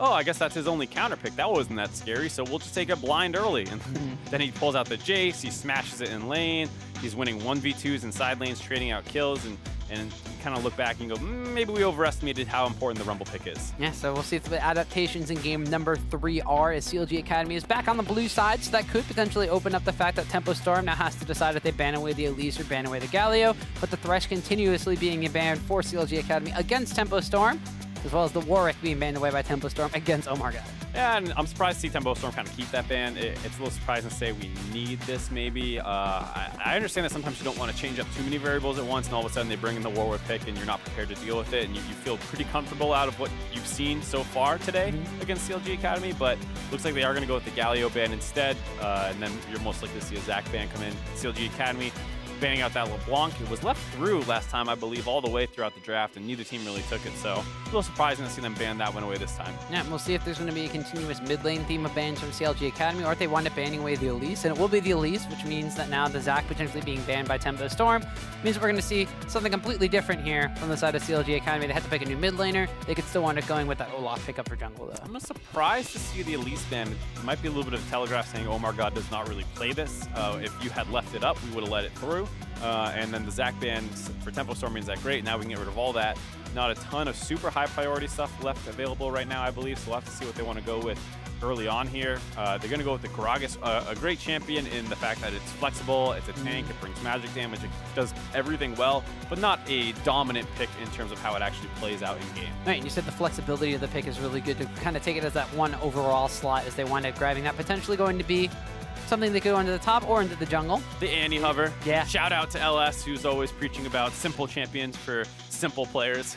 Well, and Quas, the threat was that Quas might be forced onto the Annie pick if he, did not perform on some of his own kind of comfort picks, but it will be the Caitlyn in response from Tempo Storm. Kind of what we expected to see. Also, more importantly, as Annie's continuing to go down this champion select, it's the fact that they kept Revan in for game number 3, which means that they saw the aggression he was able to bring into the bottom side of the map. And it was something that looked like they were missing in game number 1 that they were able to capitalize with in game 2. Blitzcrank priority had been going up over the course of this series steadily, and it reaches the point where it's first rotation-worthy Tempo Storm thing. And it was kind of a huge crutch for CLG Academy, like we said, to be able to constantly shoot those hooks out, and it's a pretty low commitment option if it doesn't work. This time around, not only is it a good takeaway, but you saw that, for the most part, she was able to use it pretty well, being able to win a 2v2 bot lane trade early on with it. That said, the Caitlyn pick, we were talking about how it's not at its full potential with melee matchups. This time they're pairing it with the Caitlyn instead of the Lucian, who's a little bit stronger when you actually decide to go all in. Yeah, we'll see what the response is from CLG Academy. It is going to be the Jhin. They banded away themselves in game number 2, did not want to play the Caitlyn into that matchup, and they're going to be picking up against themselves here in game number 3. We saw Zag being comfortable to kind of just sit behind a very beefy front line to do so, with the Galio banned away, though. We'll see if there's something else that CLG Academy has in mind for the Jhin, or if they still want to pick something and supplement it maybe with an early Orianna. That's been kind of Selfie's go-to so far in both of these games. We'll have to see. Looks like they're going to go with their support pick instead right now, matching the Braum against the Blitzcrank. Yep. Very similar to a lot of, like we said, beefy champions in the bot lane who you take into Blitzcrank. Like Sejuani. Like Sejuani, another Freljord champion once again here. But Braum, also very strong, has the ability to hop out. Sejuani does have her Q if she wants to, you know, try to dash away, but you can kind of body block that as the Blitzcrank if you are getting into that all-in where you pull her in, you knock her up, and then you stand in front of her and she has to flash Q out. Braum can always just W himself out of there, so potentially a little bit better defensively if you're concerned about the all-ins that happened last time around. Instead, Tempo Storm, blind, going to take this Jarvan away right away. Yeah, so Jarvan goes into potentially the top lane, most likely the top lane coming out here from that pickup, although the Gragas could potentially be flexed into the jungle pick, so the second ban phase may be a little bit more interesting. Also, the Braum pickup usually has really good, it's not the most aggressive in-lane champion, but when you have a melee versus melee support matchup, it can wind up being very good, but it usually has extremely good gank assistance, so it's not as powerful as a roaming Blitzcrank could be. We might be able to see Phil making things happen on the map once the lane phase gets a little bit longer. It is still a little surprising to see it paired up with the Jhin, a champion that does not synergize inherently that well with it. Like when you pick a Braum comps, you want people who are able to throw in their auto attacks pretty easily in the bot lane because you can get that stun off on his passive a lot easier. Things like Lucian with the double tap or Caitlyn with the extra long range. Jhin shoots relatively slow, doesn't have anything that's going to do extra auto attacks or anything. So generally speaking, a little less synergy, but if you're focused more on the team comp and what it does in the Blitzcrank, still makes some sense. No, that's what we saw CLG Academy picking for in game number 2. Didn't work out for them. We'll see if it does in game 3. It's the Orianna ban from Tempo Storm, so they don't want that one going over to the side of CLG Academy. CLG Academy are also pinching down the mid lane champion pool themselves. They ban away the Cassiopeia, and it's a Taliyah ban coming out here from Tempo Storm. A lot of mid lane focus this time around. We mentioned the LeBlanc ban this time, followed up by the Ori, the Cassio, the Taliyah. You have to wonder about that Syndra ban now. Is that one going to come through as well, or is Tempo Storm going to just grab that one blind and say, hey, this is enough of a power pick, we're fine taking this, and then maybe flexing the Jarvan, like you said, to the jungle? Right now, it's preferred in the top lane pretty seriously just because it has better income, and the fact that it can build 2 damage items with the Black Cleaver and the Titanic Hydra, and then you go full tank, and you have this big burst uploaded, front-loaded in your kit, and then you pop your Gargoyle Stone Plate, you get a ton of health, you don't need to do any more damage, and you just sit in the middle of the team until your cooldowns come back up. So that's generally why you see in top lane a little bit more, as well as the fact that in jungle it struggles with some early clear problems. Well, we are seeing a Swain being hovered over here from Tempo Storm, though, so it may wind up being flexed over to the jungle, or maybe Selfie might be taking it into the mid lane if he has an advantageous matchup, but the Swain is locked in here for Tempo Storm, and we'll see what CLG Academy's response is going to be. It was the Rumble in game number 1. We'll see if they do something very similar, or if they're going to be using something that's a little bit more global. They were hovering the Shen there for just a moment. Just a moment. We said that, I mean, there's potential the Syndra got banned out, so they go with their top lane blind pick. And yeah, if you see a Swain picked on a Quas team, it's most likely going to the Swain Master. So pretty safe to assume that's going up to the top side. Looks like CLG is going to assume that as well. And they take the Rumble, which did fine into it in game 1, hoping for a repeat performance. And honestly, Fallen Bandit, even in game 2, when he was shut down pretty hard, still had some good equalizers and was able to get good damage out in team fights. Also, one of the things that you do have now is you have Quas on the Swain, puts an AP threat on the side from Tempo Storm. You could have Selfie play the Jace, and you could potentially have them swap sides of the map and wind up having the Jace still go against that Rumble match. Why are you so obsessed with Jace mid lane? I'm so obsessed with Selfie's Jace because it's really good, but we also saw him being very good on the Orianna, which has been banned away, so now I'm kind of just thinking about what is he going to wind up taking into this mid lane matchup, as the Victor will be the thing that CLG Academy picks up for themselves Tuesday. Didn't have the greatest performance on it in game number 2. Going to try to get the run back here in game 3. There's still a lot of options available for Selfie. His Ahri is pretty strong. His Cassin has showed well as well. So you have some more of the Assassin champions, and as we mentioned, Assassins, he's hovering the Fizz. He's gonna have to see if he locks this one in, because its all-in potential is pretty high, especially as an AP mid laner, and it is gonna be the mid lane Fizz. All right, so we're gonna see Selfie on something a little bit more upfront and damage focused here, as the Fizz looks like it will be the thing that he winds up utilizing in the mid lane. Still have a couple seconds to swap it around, although I think it's just mostly for suspense. But that does mean, of course, that now CLG Academy is going to have Omar God on the Gragas in the jungle pickup too. So not necessarily as threatening as an Olaf running at you, but still has very good early game pressure, specifically more as a ganking champion. Yeah, so one thing that we forgot to mention quickly was the fact that with the Swain locking, of course, it is the Jarvan going into the jungle, not a mid lane Jarvan or anything like that. So they end up with a very short-range all-in team comp here, with Caitlyn being the main range threat on the side of Tempo Storm. CLG Academy, kind of their traditional strong team fighting team comp, but pretty magic damage heavy. Both teams are going to have to make a lot of plays in the early game, I think, because that's where they're going to have the couple of the biggest advantages. If you can shut down the Fizz early, that stops his split push, as well as his big all-in threat against the Victor. Similarly, if you get that Fizz going, he's going to be a nightmare all game long on the side of CLG Academy. Well, so far the mantra of this series has been win the early game and wind up winning the entire game. Tempo Storm did it in game 2. CLG Academy did it in game number 1. Tempo Storm did it a bit quicker, though. So we'll see what winds up coming up in the early stages of the game here. And one of the things you've been pointing out all game has been the jungle pathing. Now that we have Omar God on this, Gragas has the ability to go over walls with a body slam. More importantly, we have a Jarvan in the jungle, which we haven't seen for a very long time in the jungle. Of the two champions that have good level 2 all-ins, Jarvan a little bit superior. If you can land the EQ damage, which admittedly is a little hard because it is telegraphed and flash, capable of being flashed out of, but if you land it as well as your passive proc, doing a lot of early game damage at level 2, he can get some pretty gnarly all-in level 2s. Mr. Omar God. Speaking of, you know, that kind of win lane, win game mentality, I always wondered who coined that phrase. It's one of those lost sayings that you don't know where it originated from. Win lane, win game? Yeah, it's like a Confucius saying, but you can't credit it to anyone. Credit to Confucius then. Confucius say, win lane, win game. I guess that's more aggressive than most Confucius quotes, I feel Maybe like. It's He's more of a I thought it was pacifist for the most part. Maybe it's in the Art of War. That'd be Sun Tzu then, because I don't think Confucius... No, he did not write the Art of War. I know that much. Okay. I mean, listen, you may think I only know about skins in-game of League of Legends, but I do know a little bit of philosophy on that side. I know about Oktoberfest Gragas, one of the best skins in the game. Oh, okay. See, I'm impressed here. That was one of the things I actually... See, I said I normally like to compliment my co-caster, but Freak was the one that had the skin game over the last week. And here we see, yeah, he'll always have it over me. I'm fine with that. Wiggly actually starting red buff. It's one of those things that is a little surprising to see. Fizz does not help well with the Raptors, and Jarvan can get low, like I was saying, so it looks like he wanted level 2 before he did them, potentially. Or the other option is he's opening up the potential for a cheese gang with starting red buff, but either way, ends up doing the Raptors as his second camp this time around.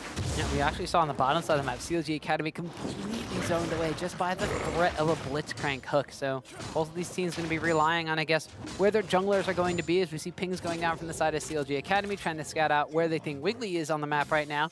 Oh my God, kind of mirroring or reversing where he's going to be, actually. So he wound up going on his red side now, mirroring the path towards his blue side. So very similar jungle pattern, but opposite sides of the map is where they land. Yeah, this time around, like last game, Wiggly doing the 3 camp clear into Scuttle Crab. Could potentially look for an early gank here on to Tuesday. There's no ward on this side of the river. He should know that this is the side Wiggly's going to end on, but he's intelligently playing up to the top side of the map. Both of these mid laners playing kind of towards where their own jungler is going to be. A Selfie dashes forward onto the Fizz. Has the passive proc on him. Will get a large chunk of damage, but unfortunately for the side of Tempo Storm, Wiggly unable to close the gap too far onto Tuesday. That's what we're talking about. Playing to the right side of the lane is super important. It keeps him out of range of Wiggly's follow-up. Eventually runs into the top river. Tempo Storm ward it, see that there's no one there, but the positioning is already too good for Tuesday, and they can't get onto him. Yeah, so mid lane, once again, a focus from both of the junglers as the bottom lane, going in favor of Tempo Storm. Revan now playing something a little more long range here. Zyg actually going to get hooked in as Sheep trying to deal some damage back onto him. But just underneath the tower, poking and prodding back and forth, and a couple of blasts coming out from Sheep. We talk about how the Braum can be an annoying champion to hook in on Sheep, but the Jhin is one that you're very happy to pull in. Has no mobility. His range early on is not actually super good. He'll usually be in range of those Blitzcrank hooks. So, as well as the fact that you have probably a push advantage with the Caitlyn, means there's not that many minions in the way. He's going to be hitting under the turret, and you will easily be able to fish for some hooks, as you saw them get one there.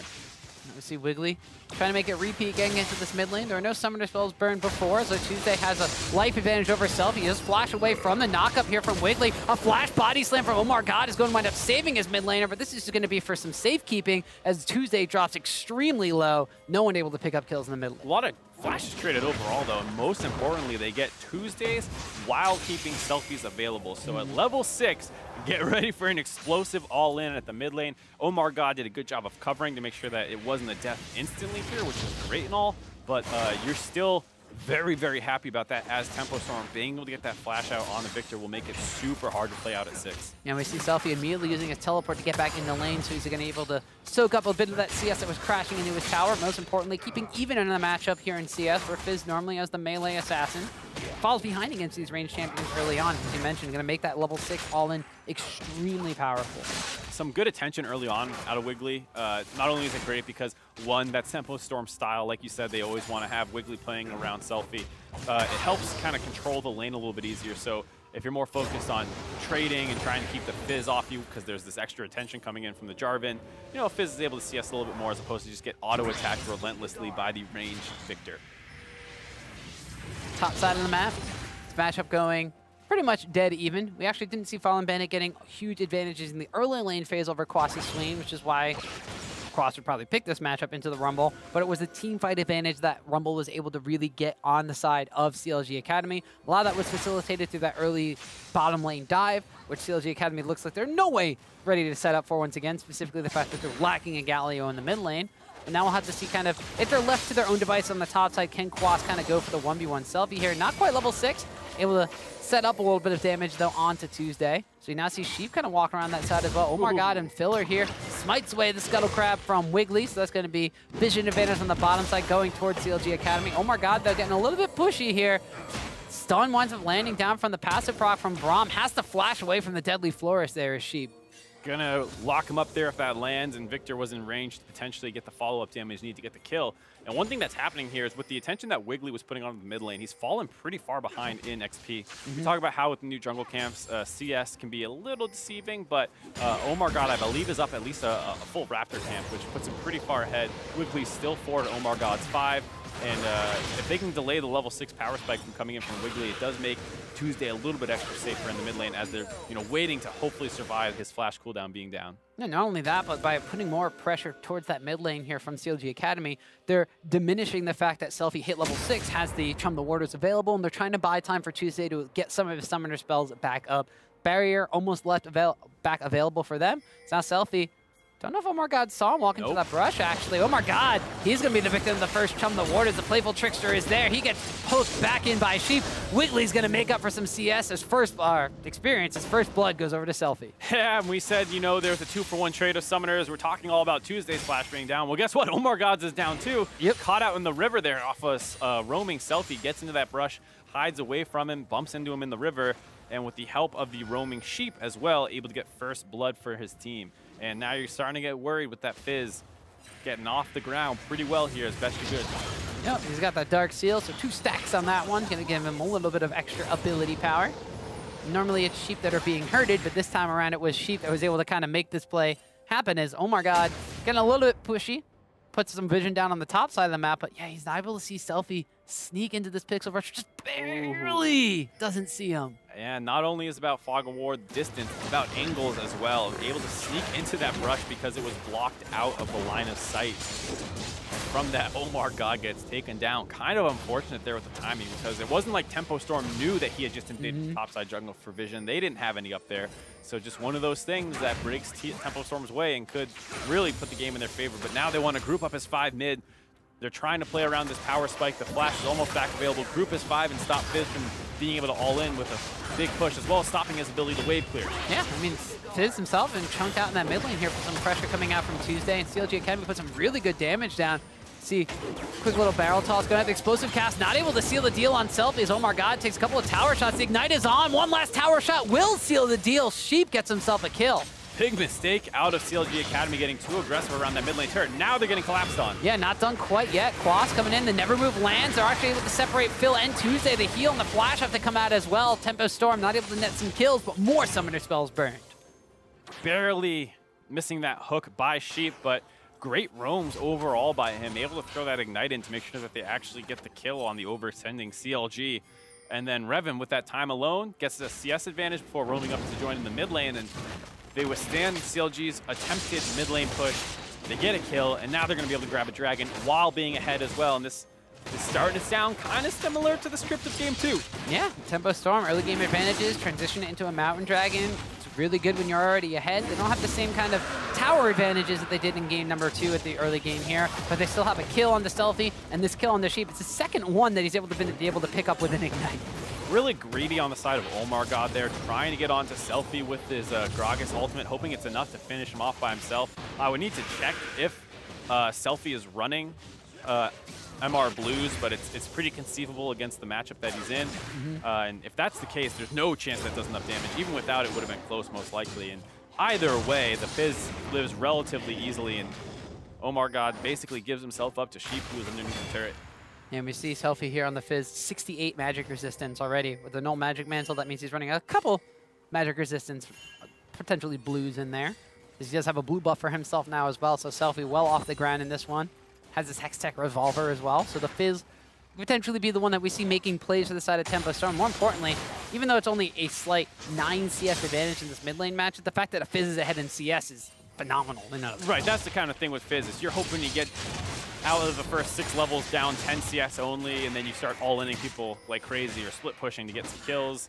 If you're able to get out of laning phase with a lead, that's great. Here you see him looking for an opening on Tuesday, does land the fish, and then the rest of the team here is to follow up. Yeah, there's a playful trickster afterwards, and Tuesday had just used that Chaos Storm to clear the wave, and Tempo Storm collapse. All too easy on the side of Tempo Storm with that pressure after the Dragon to just roam up to find Tuesday, and he loses both of his summoners again with that play. And things are going to go from bad to worse now for CLG Academy. 11 minutes in, 2K down a Mountain Dragon. And the Fizz, though, they're trying to get a kill onto him. Yeah, the flash body slam, the passive proc coming out from Braum. He winds up using the explosive cask and the exhaust as well, but now they've had Jarvan come on in as well as the Blitzcrank, and everything is just turned completely around. Tempo Storm. Who says mid lane is a 1v1? Constant help coming in for Selfie. Wiggly has been playing around there. Sheep has been playing around there. And you can just never assume that he's going to be by himself. No, you see this started off very good for CLG Academy, but Tempo Storm are able to just collapse onto this one. They use so much to try to kill the Fizz. They have nothing for when the rest of the team is here. Yeah, they get locked up in that Jarvan Cataclysm. Unable to get onto the Fizz, who was very, very low health. They get bursted out. Like we said, Jarvan bringing pretty good damage in the early game. And with that, another 2 kills go over to Tempo Storm, and things are going from bad to worse. The bot lane has now moved into the mid lane. They're going to set up this 1-3-1, and CLG Academy are going to have basically no answer to this Fizz now. Already with his Hextech Proto Belt completed, that's one of the things that really unlocks a lot of assassins in the current meta. Echoes build it, some Aries build it. And you know, Fizz builds it as well. It gives you extra mobility, but more importantly, extra burst damage. You see CLG Academy trying to go for a bit of a Rift Herald grab here. You saw Selfie down away in the bottom side of the map, has the teleport available. CLG Academy find a hole in the vision though. It looks like they're going to be able to get this one relatively uncontested. So a little bit of a mistake coming out from Tempo Storm, and stops the perfect game. I was about to say, Tom. No perfect game, not even a no-hitter. Not even a no-hitter. That's a forced error. I can keep going with these references, but I've run out of them, so I'm actually going to stop. The CLG Academy now trying to pressure this one down into the mid lane. They had a 5-man push before where Omar God wound up dying, so that first tower actually winds up going down in favor of CLG Academy. The gold lead still in favor of Tempo Storm, though. Braum going to jump in front of the fish. Actually winds up landing the ultimate onto Revan as well. The Cataclysm comes in from the side, though, as the first kills are going to the side of Tempo Storm. Jin's able to trade one onto the Jarvan, as now the Equalizer rips across Tempo Storm, but Selfie's down under the tower. Zag's gonna fall to the Never Move as Tempo Storm have collapsed, and they're the ones that wind up picking up 4 kills for 2. CLG Academy wanted to push down that mid lane turret that they had already chunked low in a previous grouped up push attempt. They get greedy. They don't want to use the Rift Herald as well. They want to take it before then. That gives enough time for Tempo Storm to collapse with the teleports and pick up 4 kills and the mid lane turret as well.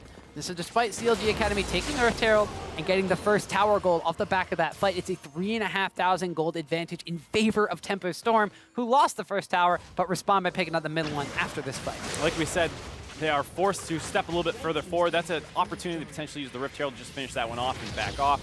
Instead, they overextend in the mid lane. Phil tries to tank the fish for the side of CLG Academy. Selfie gets in there, but he plays the fight well. Does not tunnel on trying to instantly get a kill. Dips out, waits for the rest of his team to collapse. Wiggly goes in first, blocks up a lot of them, allowing them to kind of get corralled in there. And Selfie staying aggressive, going underneath the turret, trying to get that last kill. And there you see some of the decisive aggressiveness that comes out of Tempo Storm once they get a lead. Yeah, so Tempo Storm able to turn that fight around. CLG Academy, it looked like that they might be able to turn that one when the Braum ultimate landed and knocked up onto Revan's Caitlyn, but Tempo Storm are the ones who are able to get the collapse down. Now 9 kills to 2. Solid gold lead for themselves. CLG Academy, they're still trying to group up. They're still trying to make things happen on the map. But in this case here, where CLG Academy are the ones making things happen and moving around the map, and there's no response from Tempo Storm but to kind of sit back and farm in game number 1, there's a little bit of an added extra edge from Tempo Storm here. They're able to respond to these fights. But see, they're able to respond to a Red Terror from CLG Academy to utilize this one on the bottom side of the map. They are going to be able to end up picking up a tower on the bottom side, but Selfie diving all the way into CLG's base, uses the Playful Trickster. Protobelt's out from the gravity field. Is he going to be able to get the kill on the Tuesday? The tower's chunking him down, but one last Q is able to seal the deal. Selfie with a solo kill. In the meantime, the bot lane, they're still trying to push up. They might have gone too far. Quas opens up on the Zag. A nice disengage ultimate out of Omar God stops them from potentially getting an answer kill. Selfies just dove into their base, and at the same time, Revens didn't split push solo Caitlyn on the top side, took down a tower for themselves, so they were able to respond objective for objective. I like what CLG Academy tries to do. It feels like they have a lot of good ideas. The initial group up mid lane to protect Victor as well as punish the bad waves that are on the side of Fizz initially was good. The second time around, maybe a little greedy not using the Rift Herald. Because they still have it, they want to go down and push the bot side, which works out fine, but the problem is the Fizz has is not controlled at all, and he's able to just dive straight into their base, picking up a kill, able to make that play horrible for CLG Academy, despite conceptually not being that bad. Yeah, Tempo Storm actually get a dragon off of that one as well. It's a Cloud Drake, so not the biggest impact on the map, but if they're going to be continuing to run towards and respond to where CLG Academy are trying to make these plays happen, could be a devastating one to have with the extra movement speed on their side. Now 4,500 gold advantage for the side of Tempo Storm. CLG Academy, they got to have a better response than they did in game number 2. Although they are super far behind in this one, it's not as far behind as they were in game number 2. Now it's up to them. How do they stem the bleeding against Tempo Storm? More importantly, how do they stem the bleeding against a Fizz who's almost 2,000 gold up over the Victor? That is the question, Tom, and I'm not sure I have a great answer for you. They do have decent wave clear available with the Victor and the Jhin, but the problem is the lane setup, where, you know, Tempo Storm can put their bot lane mid, they can put in the bot lane and keep pushing down while you try and protect your Victor from the Fizz. Basically, because the Fizz can always hold his own 1v1 or, you know, actually start getting kills by himself, there's no place that anyone's safe on the side of CLG Academy. Now they're trying to get a collapse down to pushing bot lane. And Quas is teleporting in to tank this up with this cannon creep, so they're going to force down that tower. So the Braum ultimate going across, he still has to try to jump his way out of this one. Curtain Call goes out, they're locking down the Wiggly. The Equalizer goes through the front part of the fight as well, but now it's Selfie's joined the fray. Everything is going Tempo Storm's way. Wiggly's able to flash out and keep himself alive as now Revan tries to net aggressively forward. They wind up having Tuesday getting chunked out. Sheep, though, Ignite ticking down. Will wind up actually going down to Omar God, but Omar now is in a bad place. His Selfie goes on a killing spree, just dashes right through the Gragas, picks himself up yet another kill. Feels like the best CLG Academy can do is getting some trade kills in response to Tempo Storm's aggression. They're pushing down with the 3-man. They push in the Fizz in the mid lane and try and collapse onto the overextended lane. That's a fine idea conceptually, but they don't have any teleport advantages, so Quas answers easily. The Fizz doesn't even bother teleporting. He's just running hot on their heels, gets in the backside of that fight, able to pick up a couple kills as well. As you see here, the turret's also extremely low, so they're getting here a little late. The fact that Tempo Storm actually is able to finish this turret off means that they're not fighting under a turret, they're fighting a completely open lane, which with a Fizz who's this fed is very happy to be in this position. Yeah, we saw Phil already having to use his ultimate to kind of disengage himself, but he goes down extremely early, and Selfie's able to pick up a kill on Fallen Bandit before the rest of CLG Academy is actually able to even start the fight. Yeah, and at this point it's a 3v5 now, so it's very easy to chase down the rest of them. Sheep gets a little aggressive, it baits CLG Academy into kind of turning and focusing him down, but at the end of the day, you know, that's something that you're very happy to take as Tempo Storm, with 3-for-1 plus a bot lane inner turret. Yeah, now you're 13 kills to 3. You're less than 20 minutes into this game. You haven't set your, your personal best record for knocking down a mid lane inhibitor at 18 minutes, but you're still very far in control of this game. And this is going to be a much needed win if Tempo Storm can convert and close this one out, because that's going to put them one win above the rest of the pack. You have Big God Jackals, you have Goldcoin United, who are directly competing with them now for that second place seed. They've already lost both games to eUnited that they've played in the double round robin, so they need every single win to kind of keep the pace ahead of the rest of the pack. They haven't lost to anybody but United yet, and they're trying not to make that the case here against CLG Academy. Oh my God, tries to go in and find a pick, but the rest of Tempo Storm is nearby. Ooh, stays alive with the explosive cast, but Revan netting over the wall goes onto a killing spree. The curtain call, lights out for his own jungler here. It's now Fallen Bandit trying to go toe-to-toe with Selfie, and we know how that one's going to end with a Fizz who's this far ahead. Tempo Storm now. Selfie charging into the base on the Tuesday. Again, this was like a replay of what we saw not that long ago, dipping and ducking and dodging. Doesn't even get knocked up by the Braum ultimate right there. Selfie putting on a show in the mid lane. Styling on CLG Academy while the rest of his team is just going around, knocking down turrets and winning their own fights as well. Gonna grab their 5th turret of the game now and pushing that gold lead all the way up to 10,000 exactly on the dot.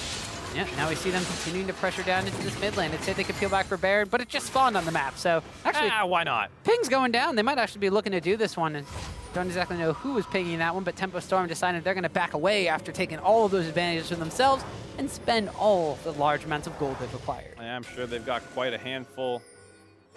All of them already well into mid to late game at just 20 minutes in with their builds. At least 2 items completed on almost every single member of CLG Academy. And now with the top inner turret down, the mid inner turret pretty low, you can expect them to probably siege up the mid turret, break that one down before focusing all their attention onto Baron. They're not particularly tanky yet, so Baron will still do just as much damage as a Baron would at 20 minutes if you got no armor, regardless of how far ahead you are. That's one of the things that teams that get ahead tend to forget, is that while the enemy team may be weak, Baron is still Baron, so they need to be a little careful with their execution here, but at the very least, they should be able to win any fights. Though Revan gonna face check. Oh my God, he panic flashed. He panic flashes away as Oh my God is the one who actually tries to run away as well. So both of them, it's like, you know, 2 scared cats passing in the night is now. Oh my God getting locked up with the Cataclysm. He's gonna wind up going down. Wiggly picks up a kill for himself. Tuesday trying to trade damage on the Quas in the mid lane. Phil's come up here, wind up utilizing the exhaust, but here's Selfie. Gets the Chumma Warders down on the Tuesday. Equalizer across the back of the fight here from CLG Academy. They're able to turn a kill down onto Quas. The Selfie's able to hop, skip, and jump out of this one. A pull back in onto Fallen Bandit from Sheep means that Wiggly picks himself up his 4th kill of this game. Tempo Storm might not even need the Baron to pressure and crack an inhibitor now. Yeah, they're going for the inhibitor right now. Omar God's up in 5, but then it's 20 seconds to the next one. See how greedy they decide to be. Doesn't look like they're going to try and end the game right now, but you saw in that Gragas, just a simple EQ auto combination out of Wiggly was enough to actually take him down to half health. This is one of the things why you see Jarvan in the top lane a little bit from ahead, get a little bit of AD on him, get a little bit of armor pen, and you start destroying people's health bars. And it's an unfortunate pickup here for Omar God. We said he was the player to watch on the side of CLG Academy. His Olaf games were pretty solid. The Gragas was banned away game 1, banned away game 2, and now he's 1-7-2. I mean, he's still the man to watch because he's dying all the time. But just not for, you don't want to watch his play, you want to see what's happening. It's hard to watch him when he's always respawning, Mark. No, I mean, you watch him die, you go, oh my, that's pretty impressive. You go, Omar God? Oh my God. I get his name now. Normally, it's usually when he wants to try to make a fancy play happen on the map is when you're saying Omar God. But this time around, I feel like Omar Mortal, as he's been going down quite frequently.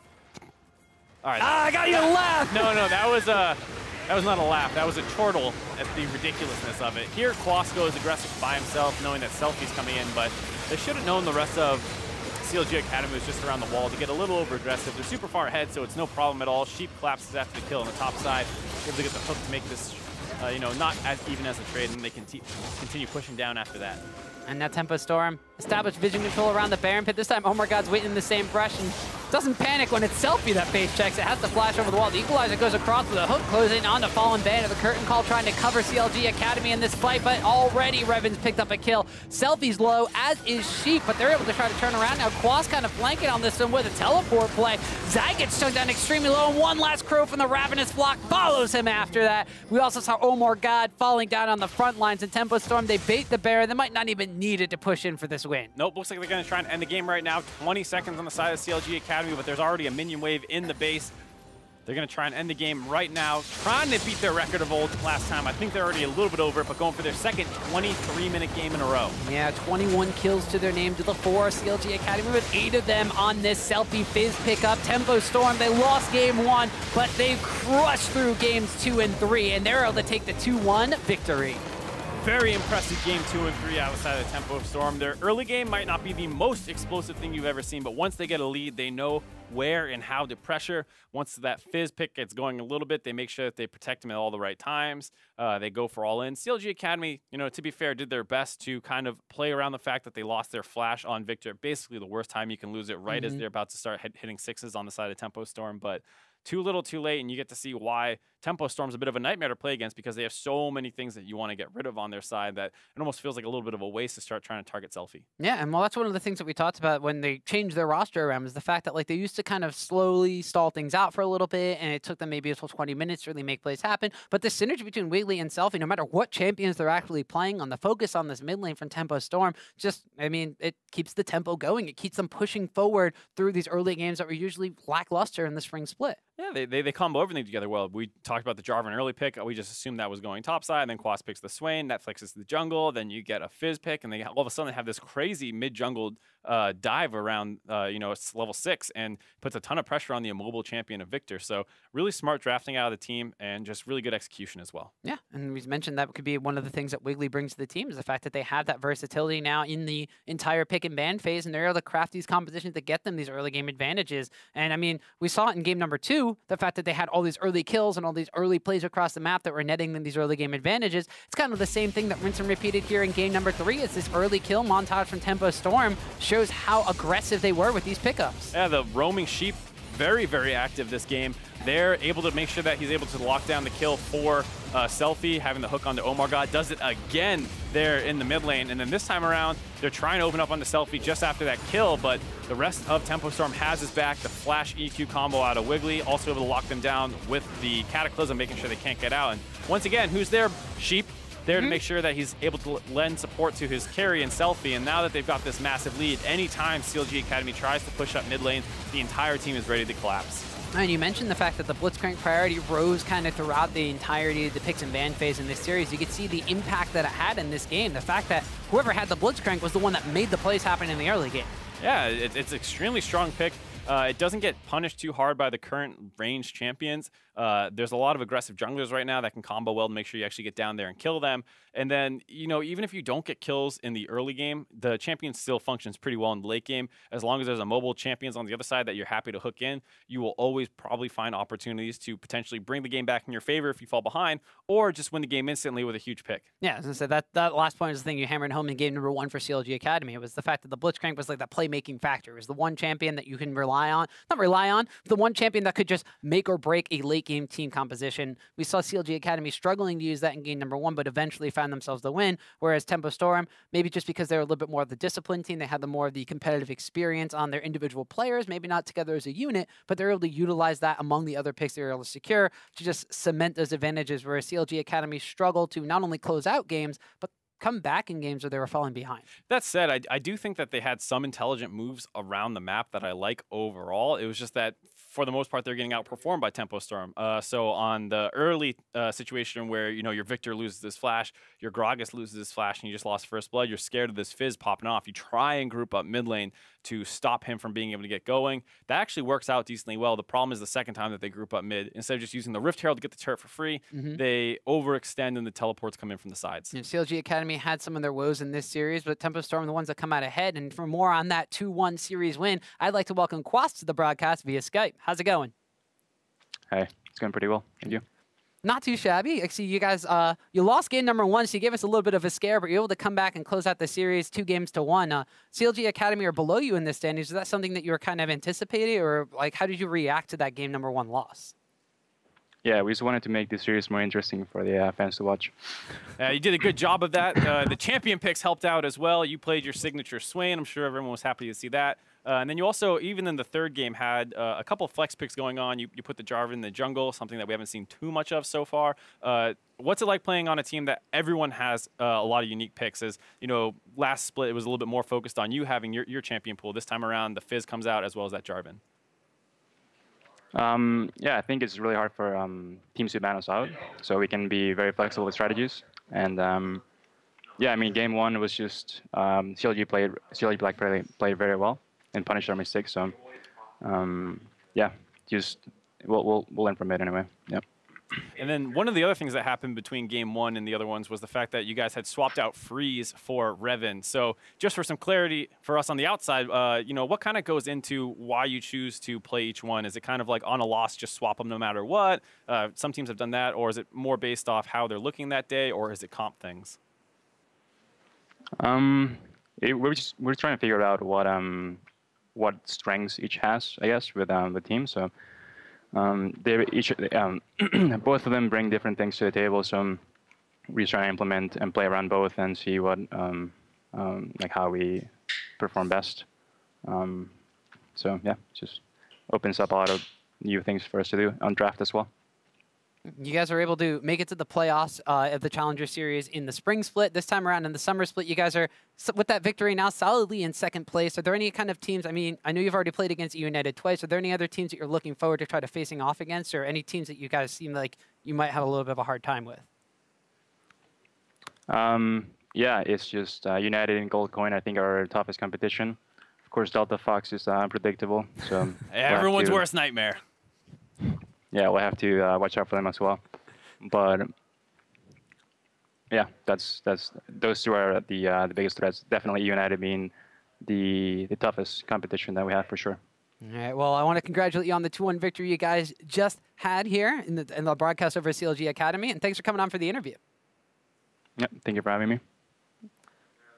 And now with that series out of our way, let's take the latest look at the standings. Now, we just mentioned with Quas there, eUnited holding on to first place as one of the toughest teams in the Challenger Series. With their victories tonight, Tempo Storm and Gold Coin United also will be moving into a tie at second place, which means that puts Big God's Jackals into a decisive fourth place ahead of CLG Academy and Delta Fox. Yep, there's going to be one more thing coming up our way, though, right, Tom? Yeah, coming up tomorrow. We got Week 4 of North American LCS starting at 3 p.m. Pacific, 6 p.m. Eastern. Our first match aims to prove which team got the better end of their mid-season jungler trade with Xfinity and Immortals taking on Dardoch and CLG. And then Echo Fox will take on Phoenix One, who are still looking for their first win of the summer split. That's what you were talking about, right? Yeah, absolutely. Actually, that all starts, of course, tomorrow at the North American on NALCS 1. But if you're looking for more challenger action, we got you covered. See, I was just pulling your leg there. Yeah, man. I know. Don't worry. Yeah, you got me nervous for a little bit there. I was like, I hope I didn't just get everything wrong. No, Mark and I are sticking around for a special presentation of today's Delta Fox series against eUnited. So stay tuned while we break down the Stream Meme Dream Team's latest exploits and potentially Mark's heart attack if they wind up losing any of these games. You're watching the North American Challenger Series Summer Split. Don't know if Omar God saw him walking through that brush, actually. Oh my God, he's going to be the victim of the first chum the ward as the Playful Trickster is there. He gets poked back in by Sheep. Whitley's going to make up for some CS. The proc coming out from Braum. He winds up using the Explosive Cask and the Exhaust as well, but now they've had Jarvan come on in as well as the Blitzcrank, and everything is just turned completely around. Ultimate onto Revan as well. The Cataclysm comes in from the side, though, as the first kills are going to the side of Tempo Storm. Jin's able to trade one onto the Jarvan as now the Equalizer rips across Tempo Storm, but Selfie's down under the tower.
Welcome back, League fans! We got special coverage of a series that was played out earlier in the day with Delta Fox going up against eUnited, and since these games were played earlier on in the day, we can just hop right into the picks and bans for game number 1 that you see on the bottom of your screen. Yeah, and this is our first time looking at these games as well, so we're not 100% sure what happened. And you get to see the Nunu jungle for the side of Delta Fox. A little surprising to see that one, but they have, I guess, Kennen to work with the attack speed buff. Not super great on Jhin. Yeah, a little surprising there. On the side of Team eUnited, they have a lot of physical damage threats. They have Renekton, Lucian, Tristana, Lee Sin, and then a Galio support, which they have been flexing in the support position a couple times now, not just in this series. Yeah, so Galio support, we'll see how it winds up doing in the bottom lane. I don't think we've actually seen that being used on broadcast as of quite yet. I don't remember if they actually played it in the series against Goldcoin, which was our first series of the entire Challenger series. Don't think they did, but like you said, very heavy physical damage composition coming out from the side of eUnited into what Delta Fox has, and they still have that Nunu in the jungle that could potentially be an unkillable tank in the later stages of the game. But instead of speculating on it, Mark, we can do this. We can hop right into game because we already know that these games have been played earlier on today. That sounds great to me, Tom. We're gonna have a lot more to talk about in game, I'm sure. You know, as we said, Delta Fox, before the series, they haven't won a game yet, so we'll have to see if they're able to do one, pick up their first victory in the NACS this time around. So Delta Fox on the blue side for game number 1. eUnited over on the red side here. As you mentioned already, and as you probably know, Delta Fox have not yet won a game in the NA Challenger Series. However, they will be looking to be very hard-pressed to do so against a team eUnited that hasn't dropped a match yet. Yeah, eUnited has been the top dog pretty definitively so far around in the NACS. And one thing to note here is the fact that Skara is playing jungle. And in their previous series, it was actually Shifter who got a couple games on it. So, you know, if you want to talk high level about the value of lane role swapping, I think generally you could say it's not great because people should be very, very specialized in their role. And even if, you know, someone else can play that champion, you probably know more about the role overall. So it's better just not to let someone play your role at a champion at a higher level, but not the actual position. This time around for Delta Fox, they don't really have a real jungler or support. Both Skara and Shifter are mid lane mains. So it makes more sense to swap based off champion picks and things like that because, or if you're looking for different play styles, because you don't have that deep level of knowledge at both positions that you're losing out of when you swap. You're just getting different looks on different champions. So those are the kinds of things you can look out for with role swaps when you're playing at this level. I think generally most people would agree that you don't want to role swap players just for games. Oh, the last team we saw professionally do that was the old XTG team when it had Zuna and Xmithy and Benny and everybody swapped roles around sometimes, but yeah, I mean, you sometimes see like longer-term role swaps. You know, Boy famously swatched from top to mid. He used to be a top laner way back in the day. But usually once someone swaps, they don't keep going and changing every game. For the most part, everyone just swaps to a new position to stay there. Delta Fox apparently using their substitutions to change in between series. Yeah, so although it was also the downfall of XTG because at that point in time in their history, that was when they were decent at the time, and then after Worlds, they start changing everything around. Will this be the end of Delta Fox then? As we see Voyboy getting very aggressive trade on here by GBM, who's picked up the Lucian in this game, which, I mean, we have to kind of take a step back and think about that too. Lucian is not a GBM champion, we think of, but now a trade in the bottom lane here. Shifter getting jumped on here from the Tristana pickup. First blood. Oh man, it's going to wind up being first blood going over to the side of eUnited. Not a good start on the side of Delta Fox. If you look at their stats, they are statistically one of the worst early game teams. A lot of their lanes have deficits at 10 minutes in terms of CSD, so they've been struggling to get early leads despite the fact that, you know, online they have been talking about the kind of win lane, win game mentality that they were hoping for. This time around, none of their lanes are super dominant. Even with a Nunu, that's not a great snowball pick. It's a lot more focused on game. But hold up here. Zazel maybe getting a little bit too close. A flash forward, and Cutie Pie picks up a kill, but that's going to be definitely hopping for the explosive charge. Pops him down. Trade one for one. If you're on the side of Delta Fox, you got to be happy because now Scar is out of position. He has to flash over the wall. Shifters return to the fray, and looks like it might be enough to keep eUnited away for now. That's a very aggressive bottom lane play at the beginning stages of this game. We said, hey, we haven't seen the Galio pick up in the support role, at least in the Challenger series so far, at least specifically from Zazel, but playing extremely aggressive, and not only that, but getting Tristana of all AD carries 2 kills ahead in this early game. We saw, I believe it was Immortals bust this out in the NACS, the Tristana pick, and it's one of the champions that it's not quite as insane as it was late game previously, but it's mid and early game is a little bit stronger as a result. So it's a champion that has really, really strong all-ins level 2, even borderline level 1. If you get your E and get enough stacks on it, it becomes a nightmare to deal with. So no surprise to see eUnited trying to play pretty aggressive with that Galio pick, the Justice Punch being a great setup. And now Delta Fox already a little bit on the back foot. The fact that the Tristana got the first blood and then you trade the support out for the AD carry is favorable for the team that's, giving up their support, because the AD carry is out of lane missing XP and gold farm. Yeah, more importantly, it puts Cutie Pie on a Cull compared to now the pickaxe, in addition to a control ward and some extra health potions to sustain up definitely on this Tristana acquisition. So Delta Fox's bottom lane is going to be hard-pressed in this one, but all across the map, Delta Fox actually coming out a little more advantageous in these matchups here. The mid lane matchup, the Gang by Mom versus, or GBM versus Voyboy matchup, going slightly CS in favor of Voyboy despite being traded on aggressively early. Yeah, but part of the problem was GBM had roamed down to try and cut off Scara and that very early trading going on in the bot lane. And during that time, Voyboy was happy to sit mid lane, farm up enough so he could go back and get his tier. And now he's in a decent spot, but the Lucian's still a very strong early champion. Top side of the map, though, Tyrus on this Kennen pickup into the melee matchup of the Renekton. Looking pretty solid so far. The decent CS advantage for himself. Licorice, we see him going back a little bit early here. Has his teleport available. Looks like he's going to wind up saving that one as he did shove the wave into the tower first off. And as I mentioned here, this Lucian pickup for Gang by Mom, or GBM, he's saying his entire name, so he's just GBM now, Tom. Get that right. But I'll yell at me for you, Mark. Don't worry. Yeah, I was going to let it go. I think the name Gank by Mom is hilarious. But I think it's great, but this is a pickup that we wouldn't really expect out of, the Xerath Orianna guy.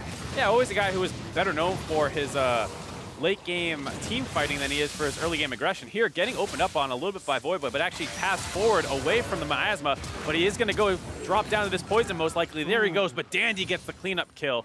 The assist going in favor of the side of eUnited, so once again, a favorable trade, despite the fact that it is a trade. Yeah, and Voyboy getting up close and personal and aggressive there, actually able to get a kill for himself in the mid lane. As you said, because of the assist gold, slightly in favor on the side of eUnited, and good on the side of GBM to wind up getting Dandy involved in that kill. And now we see Scar and Dandy just continuing to wave clear away, and we also have to mention the fact that Dandy's on Lee Sin. This is going to be a scary, scary jungler. Dandy, one of the original great Lee Sins. I guess I shouldn't say original because his prime time was in Season 4, and at that point, there had been quite a few good Lee Sins, but still a very intimidating player once he gets ahead. And with 1 kill now, we're going to have to see if he can continue to influence the game.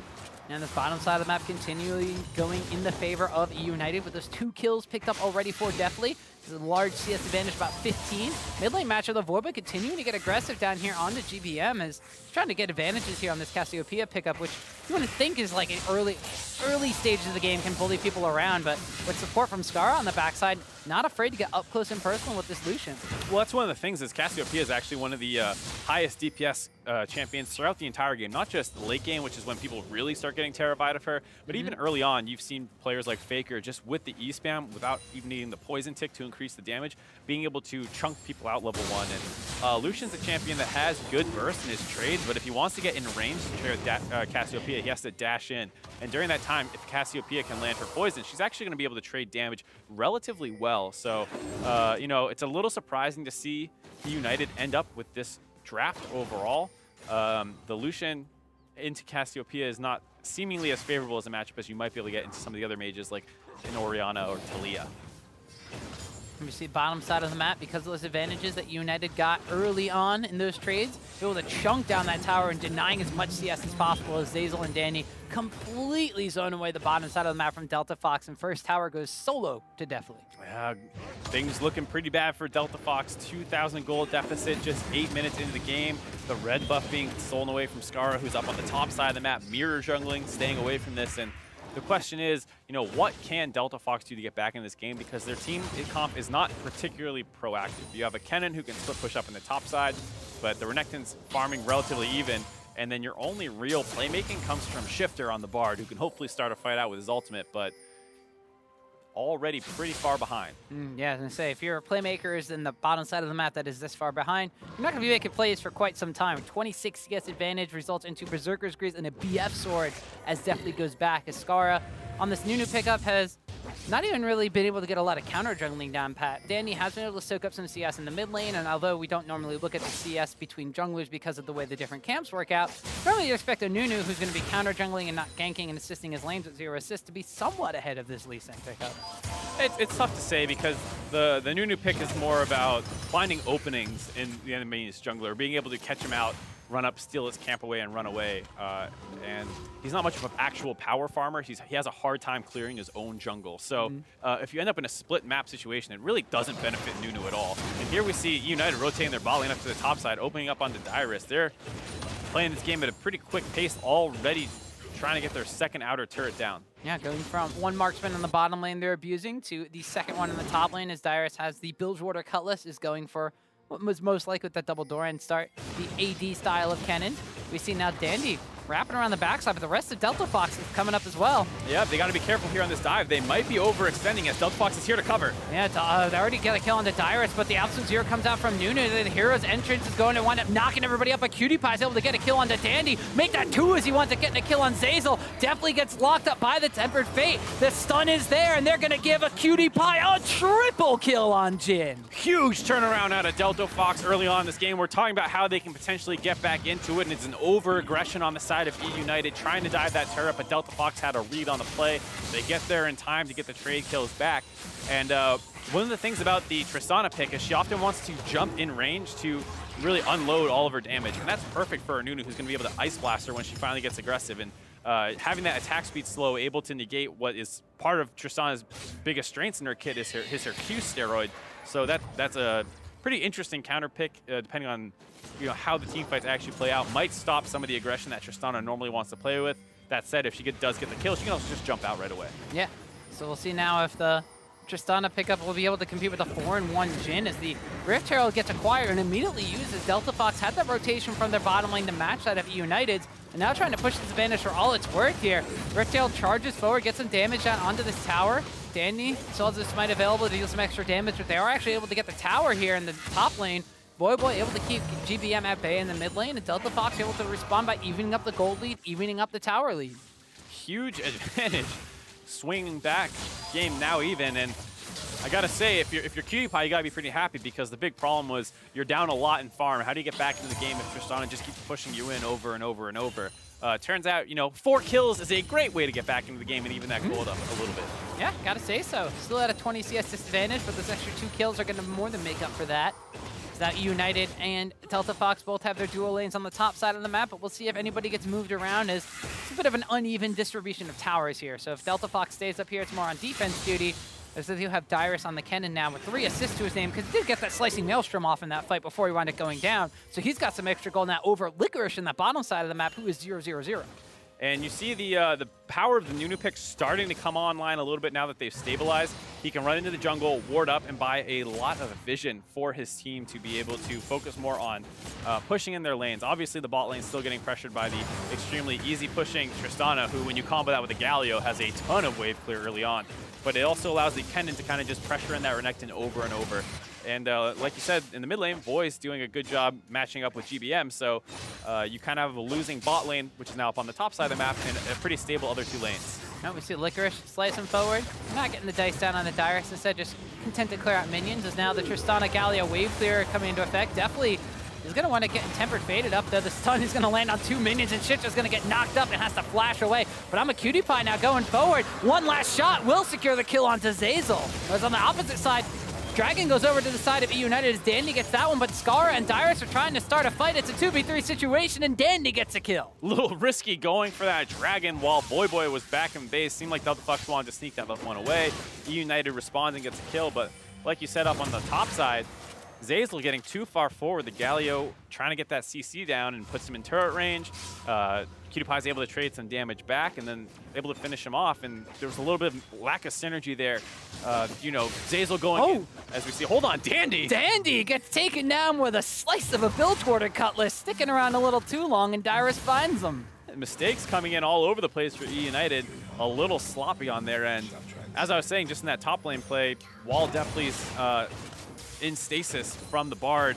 Zeyzal's going in, and then a little slow on the side of Deathly actually knocking I'mACutiePie away. He tried to use his ultimate to protect his support, but just too slow on the play, and now Delta Fox looking like they want to hop the wall here.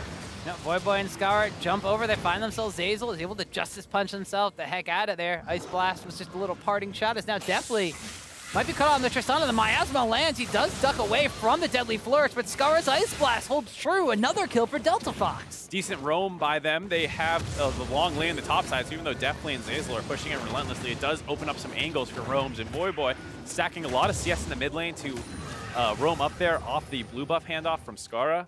So you see him giving up some mid lane CS, but given the fact that he had been farming well prior to this, not too much of a trade-off to make.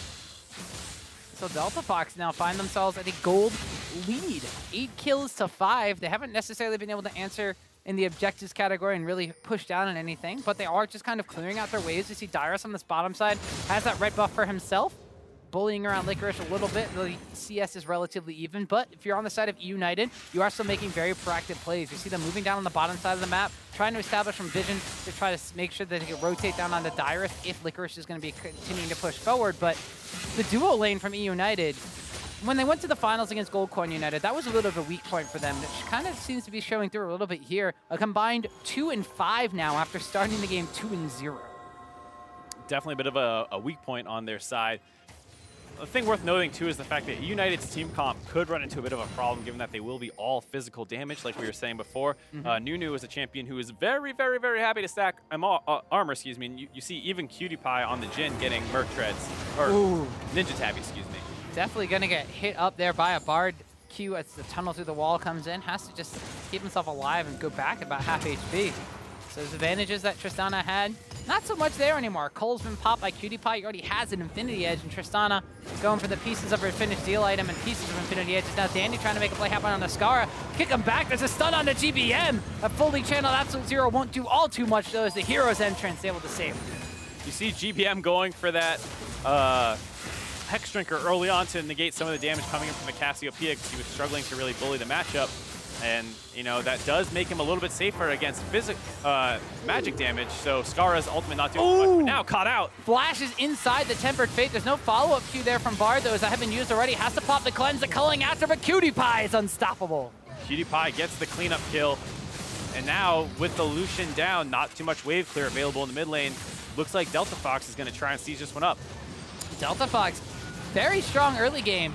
The gold lead is not decidedly in their favor, but that win lane, win game style may be shining through a little bit despite losing the first tower of the game, so maybe not win lane entirely across Win the map. lane hard and then turn around on enemy mistake and win game, hopefully. Well, the same exact time that eUnited has been able to utilize definitely on the top side of the map and take down the outer tower over there, which cements them a couple hundred gold in the lead at this point in time. So while Delta Fox is definitely making flashy plays happen, we gotta kind of temper ourselves a little bit because early game is their strong point. The 20-minute mark is where they fall off. And we even hesitate to say strong point because, like I said, they had the largest deficit 15 minutes in the entire league and by a pretty substantial margin. Last time I checked, the 5th place team was -500, and then Delta Fox was -2500. So it's a bit of a difference. A little bit of a difference there. But here, this game hanging on well, dragging eUnited down to their level. Already 15 kills in this game, trying to keep this a very fast-paced and bloody game. Should play more to their style than a controlled macro game. I was gonna say, the one thing they have to do is they have to make sure they play around CutiePie. As we see GBM getting stunned up and Shifter and him just kind of trading hellos as they know that there's wards in that area. CutiePie comes in with a deadly flourish, which should be ducked out. But a large majority of that gold advantage that Delta Fox does have is on eUnited, considering he has 6 of the team's 9 kills right now. eUnited looking to be attacking that point as they collapse down towards the mid lane here. Next Dragon will be available in about 50 seconds. However, Delta Fox trying to get that mid lane priority we were talking about in the match number 1 of the day, which is very pivotal to see who was able to control those dragons and control the objectives on the map.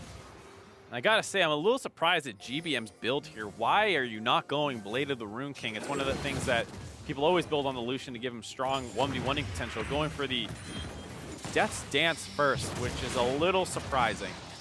It's been a more scrappy-oriented build, but as you mentioned, maybe not so much as the damage here.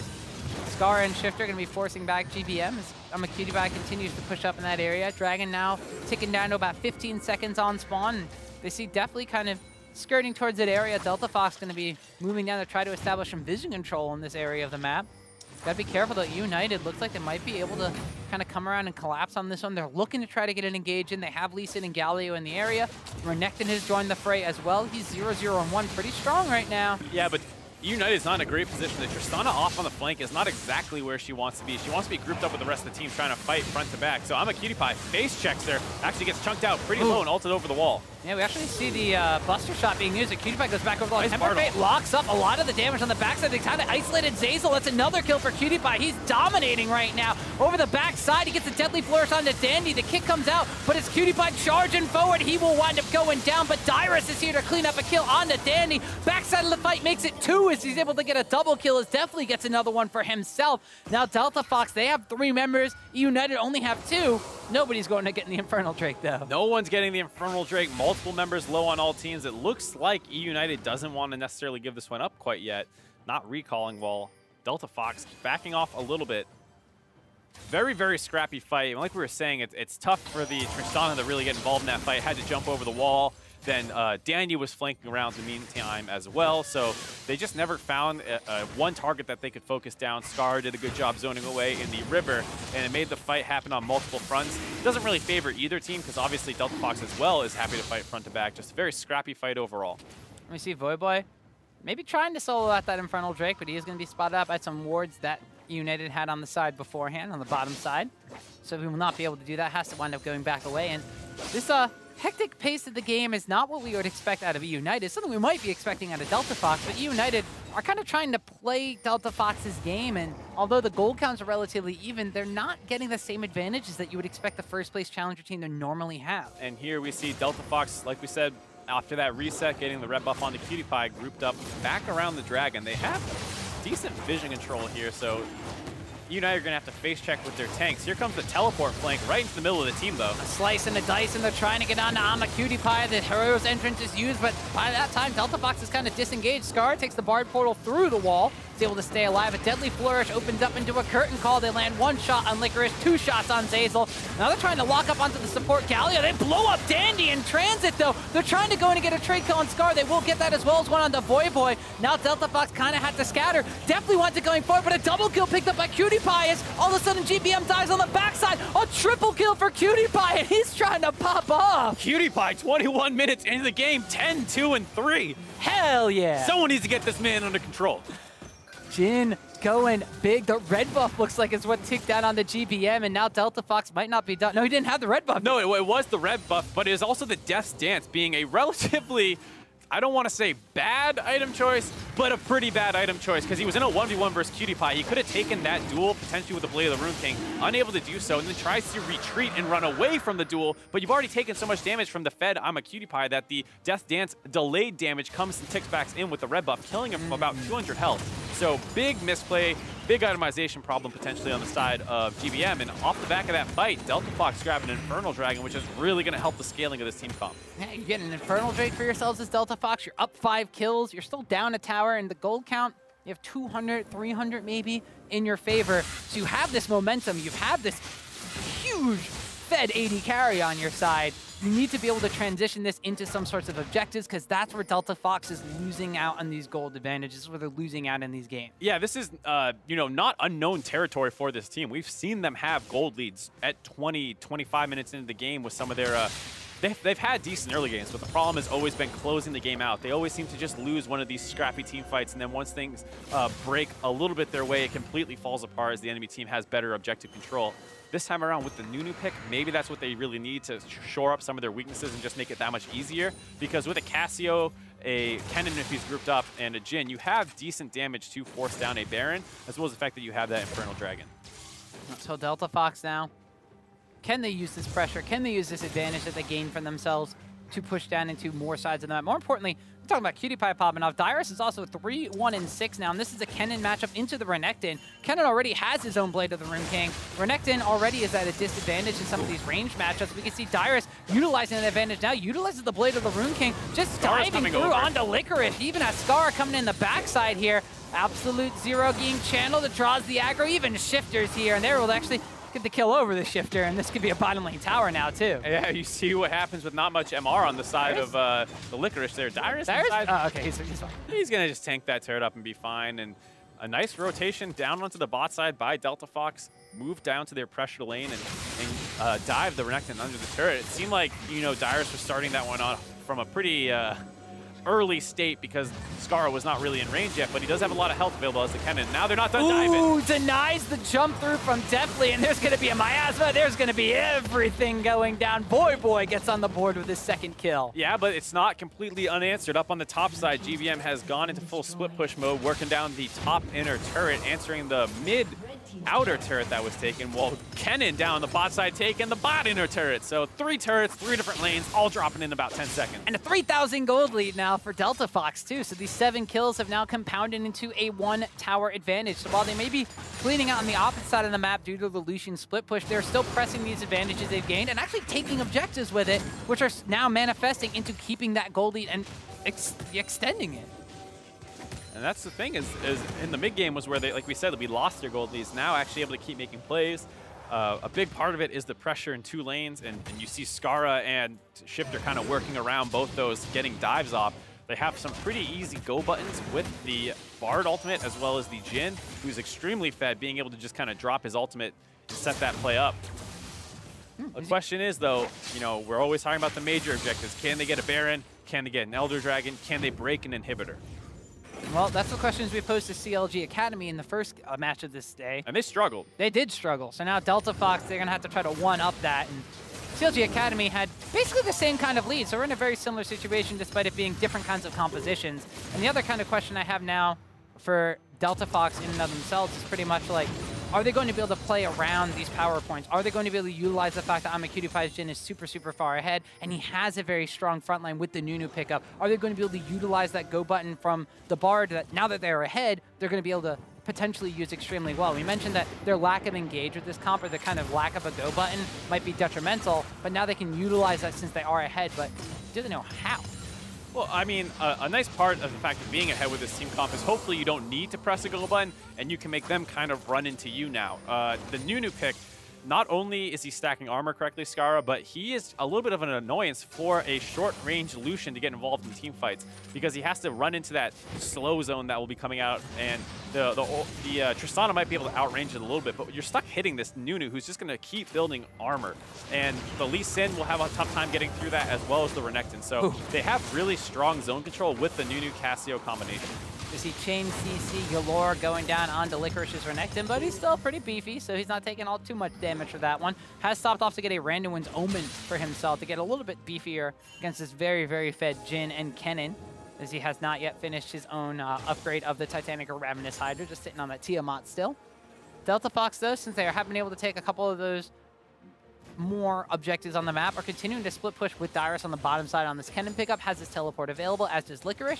They will be just kind of pushing down to match that, but now it looks like they're going to get Deftly again in the middle of a jump. The Bard ultimate into the miasma. Voidboy seals the deal on another kill, and Deftly, he was 2-0 3 minutes into this game. Now he's 3-5-3. Great play out of Shifter, despite the fact that you see way more kills on QtPie. You might be saying Shifter might be player of the game so far, enabling a lot of these plays to happen. And now, with that pick off in the mid lane, they're going to try and push this one up and hopefully grab their 5th turret of the game. Dandy's Lee Sin 5-4-3. Has the most kills on his team, but we'll see if he's actually able to make the most of this one. As looked like Skara was the one that got that spike, secured the red buff for themselves, and now it's Delta Fox pushing up in this mid lane here. There's nobody here from eUnited to defend against this, and they're zoning them away back on their own top side of the map. Yeah, I don't know what eUnited's doing. They were focused on potentially stealing a red buff away from a Nunu while giving up complete mid control to do it. Skara just being that annoying frontliner, buying time for QtPie and Dyrus to work down this mid inhibitor turret. Gargoyle Stoneplate Skara is not taking a lot of damage here as eUnited even commit the culling to that one, but they've already lost their mid lane inhibitor tower. Big mistake out of eUnited there. Once the pickoff happens onto Deftly, they should go into full defensive mode and try and limit how many objectives they could lose off that one. Instead, they scrap over a red buff potentially, and they lose 2 mid lane turrets off the back of that. eUnited, with this 4 AD comp, with this mid lane Lucian, don't exactly seem to be playing this one as effectively as they have been able to play some of their more standard kind of team competitions when you have GBM on something that can move around the map maybe early on. We saw him doing that on LeBlanc and Lissandra, more, you know, just more of the AP mid lane pickups, and now kind of playing around some more of the, I'm going to use a term that everybody hates, chaos style that Delta Fox is utilizing, and actually trying to force a Baron while Delta Fox is away, but Delta Fox is able to utilize a Scrying Orb, finds us not, and eUnited had to back away. Let's call it what it really is, the NA solo queue? NA solo queue style. Solo queue style. Well, that's one of the things that challenger teams often struggle with, is converting solo queue advantages into more organized team play, and it's been a bane for Delta Fox against a team like eUnited. Almost gets face checked by Dyrus there. Doesn't quite happen. Now they're going to try and force down this mid lane. Yeah, they're trying to collapse on the Voidboy, but Dyrus is on the backside. Slicing Maelstrom doesn't land on anybody. He gets the stun on the GBM. Has to burn the cleanse super early on. Zeyzal now trying to body block for GBM. Actually gets a shield up too, but he's mentioned the Death Dance taking him down extremely low. He has to back away. A double stun lands here. They wind up rooting up down onto Licorice as well. He charges forward only to die to Dyrus. Now Scar on the front line, taking up as much as he can. Zeyzal's trying to recall his GBM, and the rest of eUnited are being zoned against their own top lane tier 2 tower. PewDiePie trying to get some damage on the Deathly. He jumped in trying to deliver the Galio. See, Galio did wind up going back to base, was able to heal up, and Delta Fox maybe getting a little bit too antsy here. They're rotating back towards the mid lane. This inhibitor's open. Who taught this team rotations? Tom, they're taking the Bard portal down to join up with Voidboy, who was pushing in the mid lane. They're going to grab their first inhibitor, I think, of their entire Challenger Series. It might be their first inhibitor of the entire Challenger Series, and they might be trying to win their first game of the entire North American Challenger Series. Now, as far as who taught them rotations, I don't know about that one, and I can't really give credit to anybody that I know about, but their play between last week and this week has definitely improved. Oh, you weren't here last week, were you? No, I was strangely absent. Huh, interesting. So now, with that mid lane inhibitor down, this is going to make it a lot easier for them to play this objective game, like we said. A lot of teams... Oh, hold on. We see PewDiePie potentially caught out. Might be a big shutdown. Catch it on the PewDiePie. Shifter is here. Ooh, good stun! Locks up Zeyzal and the Lucian from GBM. Has to dodge up from the Temper Fate, and now Dandy's dropping extremely low. Scar with a nice blast over the shoulder, and Voidboy's able to pick up the kill. And all of a sudden, eUnited cannot convert onto PewDiePie, and he's going to make them pay. They take down GBM. He's able to trade one kill on the backside here. Voidboy gets a stun down on the Deathly. The Zanya's Hourglass gets popped to try to keep him alive. He still somehow survives, and now eUnited are going to be EU routed by Delta Fox. PewDiePie shooting down onto Zeyzal. One last auto attack will seal the deal. He's unstoppable, definitely trying to run away. The Cloud Drake helping him do so, but that's 4 dead for EUN. eUnited playing completely into this NA solo queue style, going for a ton of fights. And Delta Fox struggled over their NA Challenger Series game so far to get objectives with everyone alive. But if they're able to find fights beforehand, often forced by the side of eUnited, they're able to pick up these kills, and now they're picking up objectives off the back of them. They got a Baron for themselves. They almost take down a Nexus Tower, as Deathly and Dandy just had to defend that one. And this is interesting. You have the first place team has yet to drop a match in the Challenger Series Summer Split, going up against the last place team. And I mean, I don't want to say that the last place team is outplaying them. I just want to say that eUnited, like right now, looks like to be struggling what Delta Fox has, thrown at them. They're kind of playing down to their level. I mean, I hate to use that as an excuse. Normally, as a #1 team, you just kind of expect to go and smash these games. I mean, Delta Fox has not won a game yet. Every other team has beaten them, and they're struggling here, eUnited. Yeah, but I think you got to give some credit to Delta Fox as well. Shifter's actually playing out of his mind this game. The only reason that wasn't a horrible fight for Delta Fox was Shifter's insane healing onto PewDiePie. Well, now Dandy's going to get caught out, and Dyrus having himself a heck of a game, goes unstoppable. Another Tempered Fate lands onto Zeyzal, and everybody kind of piling in onto the Galio here as he's going to get rooted, he's going to get grounded, he's going to get taken down. Voidboy finds himself a kill. Interesting knock up there by the Zanya's Galio, but either way, with that, the couple picks, they're going to keep pushing in this bot lane. They use this inhibitor push. They might be able to end the game right here. This could be a Baron power play to end the actual game. They root down on the GBM. He's stunned up. He's taken down. PewDiePie gets his 13th kill of the game. Delta Fox, out of nowhere, take down the first place team in eUnited in game #1. And it's their first victory. Not only is it, that much of a surprise, but it's against the best team in the Challenger Series. That's not what the script writers wrote down whatsoever. Yeah, let me double check that script. What's this about? I don't know exactly how to really summarize that one. The fact of the matter is, eUnited got first blood. They got 2 kills in the bottom lane, like less than 5 minutes in. They made things happen across the map, and then they just devolved into fighting Delta Fox the entire game. Yeah, I think you can say that they probably came in a little overconfident in that game. They dive in the top lane. Wasn't the worst idea necessarily, because if Delta Fox isn't there, heading up there to cover that play, then that goes well. They insta-kill the Ken and they get out and they keep pushing. Delta Fox read that play, were able to collapse on it. And after that even game situation, it didn't feel like eUnited recognized that, hey, we have to start respecting this team a little bit more. They kept going for these really, really over-aggressive plays, really scrappy. And then you have to look at the draft as well, not being a good draft at all on the side of eUnited, and something that, you know, Delta Fox punished really hard. Yeah, it makes me feel like that eUnited, once they actually lost the advantage that they had, felt like they were struggling to actually get them back in the, back into their favor, which is a bit of a concern if you're the first place team and you're used to having these leads. And we've seen them play the long game. We've seen them win 3-game series against Goldcorn United, against Tempo Storm. So very difficult here for eUnited if they're struggling with a team composition they're unfamiliar with. Right, and I think, I mean, on the one hand, yeah, it's strange to see that, but it does mean that they can kind of go back to their comfort, what they're better on, and hopefully start winning some games. Because it's a little scary now, down the first game in the best of 3 versus the last place team, who, you know, could actually be a big impact on the course of the overall Challenger Series, because if they lose this, that really opens them up to potentially get overtaken as the first seed. Yeah, and that in and of itself is very, very peculiar in and of itself. We're a bit flabbergasted here, so we're going to be headed for a break. When we come back, we'll take a look at Game 2 of eUnited versus Delta Fox. Don't go anywhere. The NA Challenger Series returns in just a few minutes.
Welcome back, ladies and gentlemen, to our coverage of eUnited versus Delta Fox. And once again, we could dive straight into the picks and bans for game number 2. These games are being casted off of replay. You know exactly what the pick and ban composition was. Interestingly enough, eUnited on the blue side this time are still going with that support Galio. And it looks like potentially missed a ban right there. So we'll have to, hopefully hear about what that was. And just looking at the team comps, it looks like a lot more standard of a team comp this time around for eUnited, going with the Rex and Elise. So they have a really strong topside dive potentially against the Kennen, who is going to be pushing up a lot. And then you have the Talia to potentially roam up there as well. And then the pretty stable bot lane with Ashe. Galio, that was our first time really seeing as far as I can remember on the NXS. I know they've played it before, but first time with eyes on it. And it looked like it was all right. Has a good push level 1, has good gank setup. But if you get crazy with it, and you justice punch in, you have no way out. So a pick you have to play a little bit safer with than you might normally want to. Well, something will be more familiar to the North American Challenger Series broadcast viewers is the fact that there is a support Sejuani in this game, which we just saw in the previous series coming up from CLG Academy.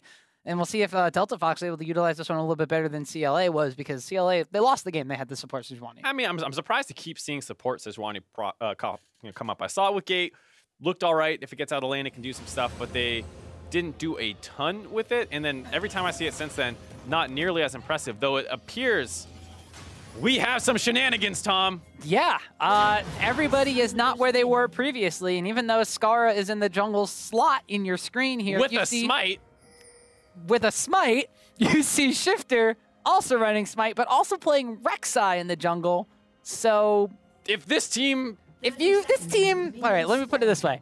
If you hypothetically were, let's say, an analyst for this team, and you saw them draft this, what would your analysis of this be? I mean, the draft itself makes a little bit of sense. You have the Kennen to pressure up on the top side. The Kassadin is a decent matchup in Talia and can maybe match the Roam.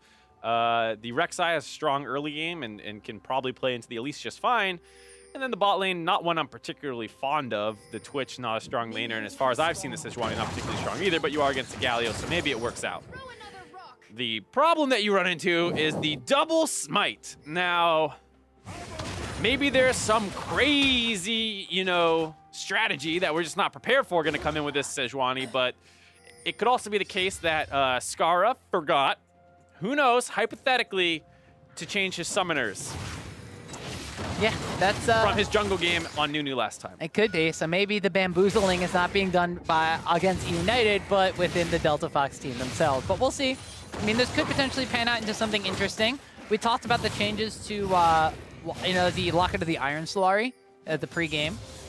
One of the things that helps you scale with health is going for the Cinder Hulk enchantment. If you have a tank support, maybe that's something that, or maybe they're compensating for the fact that they don't have the Nunu for objective control, or maybe Skara just forgot. There's a lot of reasons. I just want to see what happens. Yeah, there's a lot of reasons and about one that I believe, and that's Skara forgot one. And, it has big ramifications on your level 2 all-in potentially, as well as just your ability to avoid getting all-in, because you don't have that exhaust or ignite to really threaten in the lane.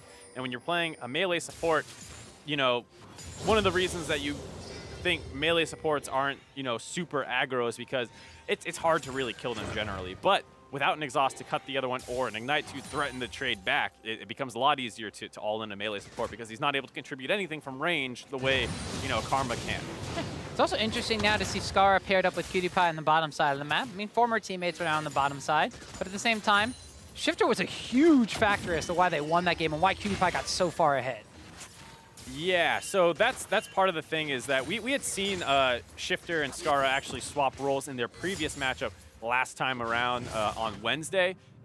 Shifter played Rek'Sai then and actually had a really strong early game, and it was one of those games that kind of got out of Delta Fox's hands despite doing decent early on. And so this time around, he's probably going to hope for a similar early game, but one of the problems that just happened there was Dyrus just got chunked out really hard, had to go through his pot, and now he's potentially getting threatened to get dove on the top side right now by the Elise Renekton, which is one of the most brutal pre-6 dives in the game, and he is in a bad spot. Here it comes, a quick stun there, a follow-up stun, and Dandy sinks his fangs in for first blood. Ugh, it's clinical, too easy, and it's one of the things that you really need to game plan around a lot better if you are on the side of Delta Fox. when you go up against Renekton Elise, securing a safe topside is one of the most important things you can do. And you saw early on there, Darius actually bumped into him into the tri-brush, and Shifter was too far away to really make it up there. Teleports back in, teleports back, but he's right there still. Another stun, another slice and dice, and Dandy gets 2 kills for the price of 1. If it wasn't bad enough the first time, it's going to get even worse. But Delta Fox wants to try and answer back on the bot side. Oh, flash throw from Scar, a flash and response from Definitely, and a flash after by Zeyzal. All these summoner spells going down, and now Shifter's been exhausted out. Scar is taking a lot of damage. Definitely's relatively untouched on the backside. Nothing happens. That is a pretty useless summoner for an all-in, huh? You get so hyped up about that smite. I was like, what happened? Oh, nothing happened. It was sarcastic, Tom. Oh, man. Delta Fox unable to really turn that killer. I mean, to point in case, you did see the effect of that exhaust being thrown down on Shifter, and he had to get himself out of there, and they weren't able to secure a kill whatsoever. Definitely relatively full HP still. Yeah, not a good trade at all down the bot side. You would think that, especially with Dyrus getting dove on the top side, this game is going to get out of hand really fast. But that's what we said last time around with a 2,000 gold lead early into the game. Delta Fox was able to answer back, so they're probably going to hope for a little bit of the same magic this time around. So down, but yet not out, as now we see GBM joining Danny on this top side. Dyrus is getting the full Dyrus treatment this time. He's got his flash available, but we'll see if he's actually able to secure, stay alive against multiple members, multiple forms of CC. GBM not level 6 yet, though. Double flash is being used for a flash of Dyrus. Or actually, only one flash being used there by Dandy. Dyrus responded with his own.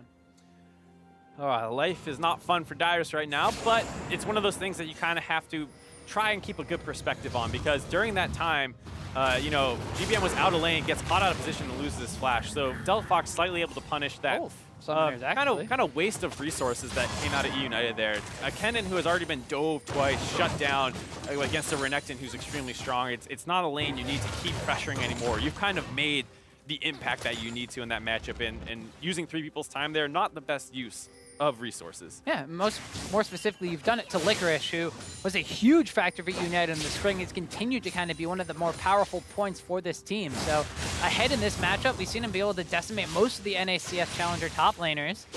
This time around against the Dyrus and the Kennen, it looks like he's going to be exacting his revenge for game number 1, where even though he was down, he was still even in CS. This time around, doubling Dyrus' CS.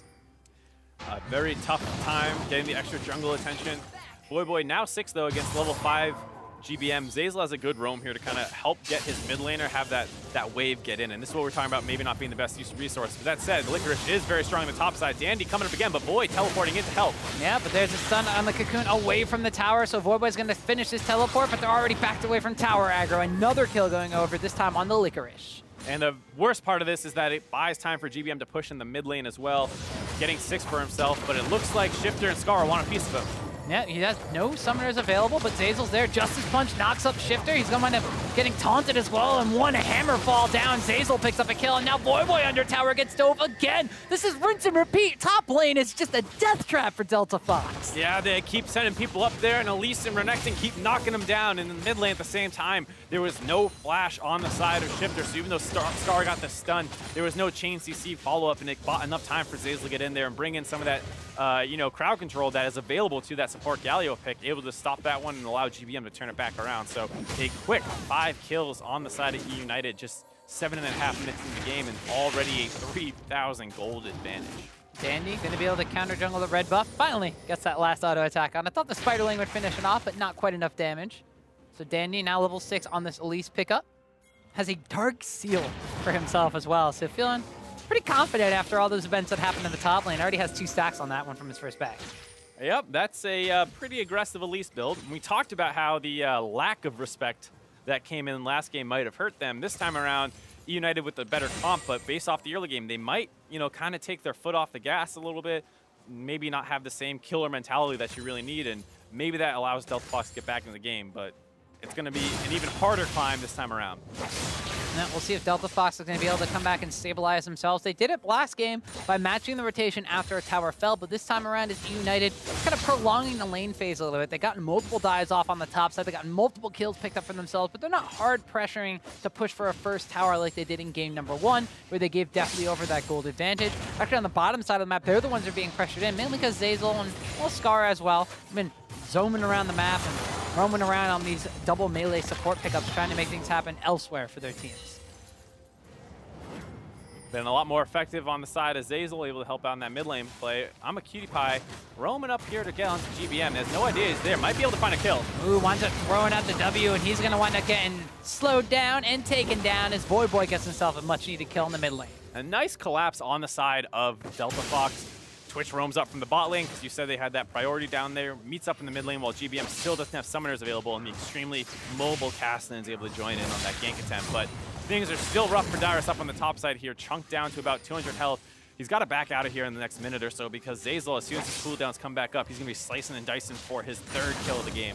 And Dyrus backing away a long way away from this tower, as Licorice is going to be content to just get some extra tower damage on this one and then proxy away a wave as well, because he does not want to quite take that one down yet, and he has no minions to back him up. Now on the bottom side here, Delta Fox trying to make something happen, but Zeyzal scouting around in his bottom side jungle sees the fact that Shifter and Skara syncing up as the jungle support synergy, both their roles and in their champions. That was a teleport. He doesn't have flash. Licorice pops the Dominus, and then it's going to be diving down on a Dyrus yet again. The slicing Maelstrom does nothing, and Dandy's on a killing spree. Dyrus' 4th death of the game. Not much he can do from this position, and a really tough spot to be put in. You basically see no assistance come up to the top side other than that one teleport that came in from Voyboy that was just too slow to finish channeling, given how fast the Elise and Renekton are able to remove it from the map. So Dyrus in a very tough spot. Definitely could have used some more help early on. And, you know, the decision to go skirmish down around your bot lane, which is disadvantaged with the summoner choice, probably not the best early game on the side of Delta Fox. Yeah, so what was good for them in game 1 is not good for them here in game 2, is GBM going to pop the flash. Voyboy actually taking a bit of damage for himself. GBM seems content to throw this down in the mid lane. In the meantime, saw Danny soloing the Rift Herald. The flash throw from Scar. The Glacial person goes out. They've locked down and taken down GBM. It's a kill going over to Skara. So Delta Fox continuing to harper down on this mid lane. Now the taunt lane's on the Shifter. The exhaust to follow up. Danny flashes, misses the cocoon. He's got a lot of damage on this 6 now stacked Darksteel Elise. Yeah, going the early pen boots as well. Has not bought a single jungle item after his initial one. He has gone full damage, as aggressive as you can get, wanting to keep punishing this top side and all these skirmishes that he knows are going to break out. Worth mentioning that they also grabbed the Rift Herald there, and things are looking a little tough for the side of Delta Fox, as we forgot to mention as well, the top turret, first turret of the game, going down in favor of eUnited. Goes over to Licorice as well, so even getting further press on this Renekton versus Kennen advantage. 7 kills to 2, 4,000 gold at less than 12 minutes. Delta Fox is going to need another one of those rotation miracle fights to get somebody on this team fed. They're harpering down on GBM in the mid lane, which is good, but they haven't necessarily gotten the same kind of anti-snowball effect on one person. It's a pretty unlucky game, so to speak, where you saw what this team comp can do well. They can roam the Twitch up. The Rek'Sai has a lot of aggressive angles it can take on the immobile Taliyah, and so if you hold out till 6, you have a lot of playmaking there. You should have a strong top half of the map, but because that got swayed so hard by the early Elise pressure, because your bot side is missing a summoner where it should really have an exhaust or ignite, you basically lost out on 2 pressure points that you should have. Even the bot lane, though not a pressure point, is at least not so weak. And as a result, they are just so much further behind than you would normally expect based off their draft. Now we see eUnited transitioning all of this map pressure into an Infernal Drake for themselves. That's going to wind up being the first one of the game being taken down, and a very, very powerful one at that. That is going to be great for their comp, given the amount of damage this thing builds. And they are already pressuring around the mid lane. Great game so far at eUnited, off the back of some very, very aggressive Dandy pathing as the... Oh, it didn't take the damage. No, well, Rift Herald charged at the tower. The tower's already dead. Yeah, it just kind of stumbled before it got there. We go. So they're actually looking for a second tower here as they locked up on the Scar, and very impressive performance here in game number 2 from eUnited. A swipe out from the Rift Herald, gets more damage onto the tower as a second one falls with this Rift Herald acquisition. This is the eUnited we expected to see in game number 1. Yeah, and it kind of demonstrates one of the changes that we're seeing compared to the eUnited of the spring split of the North American Challenger Series, where they almost exclusively played around their mid lane in the early game with Gilius and Fox synergy. This time, Dandy really snowballing Licorice as Dyrus goes for the execute at the top. He knows he was dead at that point. I guess he figures he can't get away. A flash away from Cutie Pie, dodged out on the arrow, but he gets knocked back in by the seismic shove. Zeyzal is in the area just to support his Voyboy. Teleports into that fight, tries to get something done. The hero's entrance is there. A teleport back from Licorice. He wants to join the fray, get a kill for himself, winds up giving it over to Deathly. An assist picked up. Delta Fox now just beating away kills, 9-2 in favor of eUnited. Yeah, things not looking good on the side of Delta Fox. A 7,000 gold lead just about. And their comp is going to have a hard time. Scar going in on the Dandy. That's a 402 full damage. Elise does repel up, must wind up coming down. Shifter on the backside has the support for Skara. The bottom side on the map going in favor of eUnited as well. 4 towers now taken down for them. Shifter didn't get the memo to back away, continue to chase out on the Dandy. He's got Zeyzal right there. The ultimate gets just juked out there, and Dandy winds up picking up another kill. Dandy up to 5 now, the 8 stack Elise. Skara running away there, not quite on the exact same page when they went to go onto Dandy initially. And this is like what we were saying, there's a lot more threats now on the side of eUnited. Licorice, rank 1 North American player, hit that a little while ago, playing a lot of carry-oriented champions and officially off tank duty this split. Yeah, looks like it. His Renekton pickup has been solid. Oh, he was pretty solid on it in the spring. We've seen Rumble performances from him. We saw a Fiora game from him that was extremely well. Now also Dandy. Saw him on his kind of signature Lee Sin pickup, although he has a skin on Rengar. Lee Sin has kind of been one of his more potent pickups for a large majority of his League of Legends career. Now on the Elise here, 5-0-2. Definitely strutting his stuff. And we see Licorice forcing the flash off from Dyrus just with a slice and dice. Shifter kind of comes in just to support on the backside. Now Dandy actually going to get locked up, stunned up, and taken down. A much-needed shutdown gold spree goes over to Voyboy on this Kassadin. Cutie-Pie looking to start a fight in the mid lane here. Gets arrowed up. Zeyzal is here, but so is Skara. So the rest of eUnited decides to back away from that. It's not just a big gold shutdown. Ooh. Hold on for a second. Flash, slice, dice, death. Licorice picked up a kill onto Dyrus, as now this has evolved into full solo queue style as Delta Fox tried to collapse down onto Zeyzal. GBM throws out the Weaver's Wall, cuts off the escape, but he just runs into the rest of Delta Fox here. Now Shifter's gonna get the bite and a kill given over. This is Delta Fox picking up some decent kills on the bottom side, but losing objectives on the top side. It's starting to kind of get pulled back down into Delta Fox's territory where they're most comfortable, getting very, very scrappy. Dandy trying to play around Licorice a little bit, gets cut off there by Delta Fox, and then the rest of eUnited not backing out of the mid lane allows him to get chased down. This is still a Kassadin. He has a lot of mobility, ways to chase people who are caught out of position, as well as the fact that Cutie-Pie kind of baited that fight well. And very questionable to lead on the side of GBM as well. Yeah, it looked like he was trying to cut the escape off, but wound up hopping off the wall directly into the rest of Delta Fox. So little missteps here for the side of eUnited, but they still have a very comfortable gold lead at this point in time. But the biggest question, or the biggest reason we're raising these concerns, is because early game they had advantages in game number 1, and then they threw them away, and Delta Fox just rode it out from there. So a couple mistakes like that could be something that Delta Fox can capitalize on. But at this point in time, as you mentioned before, 5 kills in total as opposed to the 5 kills Cutie-Pie had because of those mistakes earlier. Yeah, and that was also a 2,000 gold lead that they threw away by 8 minutes, and the rest of the game was pretty close, as well as the fact that their team comp was not particularly good eUnited game. This time around, eUnited, very cohesive team comp, executed the game plan well, have a massive gold lead, and they should be able to close this game out pretty soon if they keep playing around Licorice, because there's really no way to hold him down right now. He is completely out of control. You see Dyrus trying to push up this top lane again, but GBM was waiting in the wings. Oh, leads him directly into an Ash Arrow. Dandy with a cocoon, a seismic shove just for a little bit of a love tap, and Dandy picks up his 6th kill of the game. You know, Dyrus isn't worth that much gold anymore at this point. He's like a big minion, and to be honest, Kennen's not that different of a size, so he might be able to blend in here pretty soon and maybe get some split pushing going for the side of Delta Fox. One can hope that's the effect that Dyrus will have on these fights. Is his teleport's not going to be effective. He's going AD Kennen, so his ultimate won't be a fight-changing kind of thing. And his split push pressure may be the one thing he can provide for the side of Delta Fox, but you have the Talia with a semi-global coming in from the Weaver's Wall, is able to go cut people off. You have Licorice, who's able to split push on his own, and Delta Fox setting up a fight, actually land a Glacial Prison down on the Deathly as eUnited was maybe stepping a little bit too far forward in this mid lane. Locking down onto Zeyzal now, so 2 kills picked up for the price of, well, the Dyrus earlier. But at the same time, Licorice says, you know, I'm going to stop getting kills since Kennen's not worth anything and start picking up tower kills. A 6th one of the game for eUnited. Nice job on the side of Delta Fox, having the ability to pull that trigger. You see Skara start that one off. It's one of the things that the support Sejuani can really do well. I wasn't too high on it before, but if he's able to find engages like that, it can be extremely strong. Dropping down extremely low, has to smite the red buff, gets it for himself, and stays alive. Now GBM getting locked down on Cutie-Pie, goes on to a killing spree here. Dandy is going to get stunned up afterwards. Repels up, has to come down. Kill goes over to AmaCutiePie. A 4-1-2 Twitch. CutiePie could be the saving grace in game 2 as well. Yeah, this is starting to get a little scary. If you're eUnited, you need to realize that Delta Fox's team fighting is no joke. And while you've shut down the Kennen extremely well, the Cassidy, not actually too far behind. CS numbers a little low, but does have a lot of kills and assists, and then especially that Twitch pick.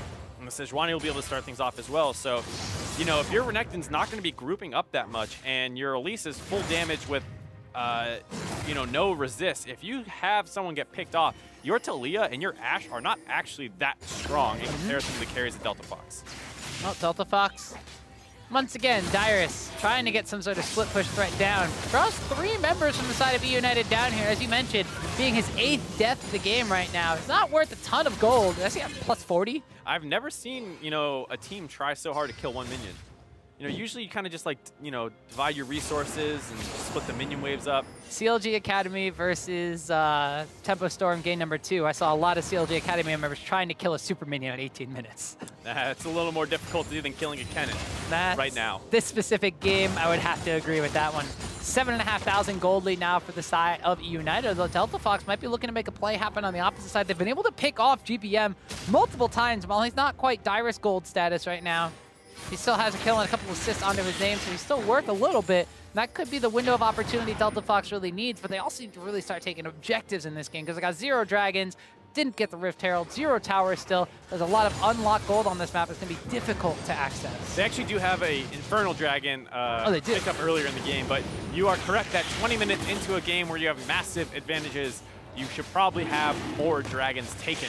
So this time around, eUnited finally going to turn on this Mountain Dragon, pick this one up. It will actually help a ton from their current position because they can always look at Baron and try and melt that one down, as well as kind of unlocking Licorice's split push further and his ability to take these turrets in a 1v1 situation.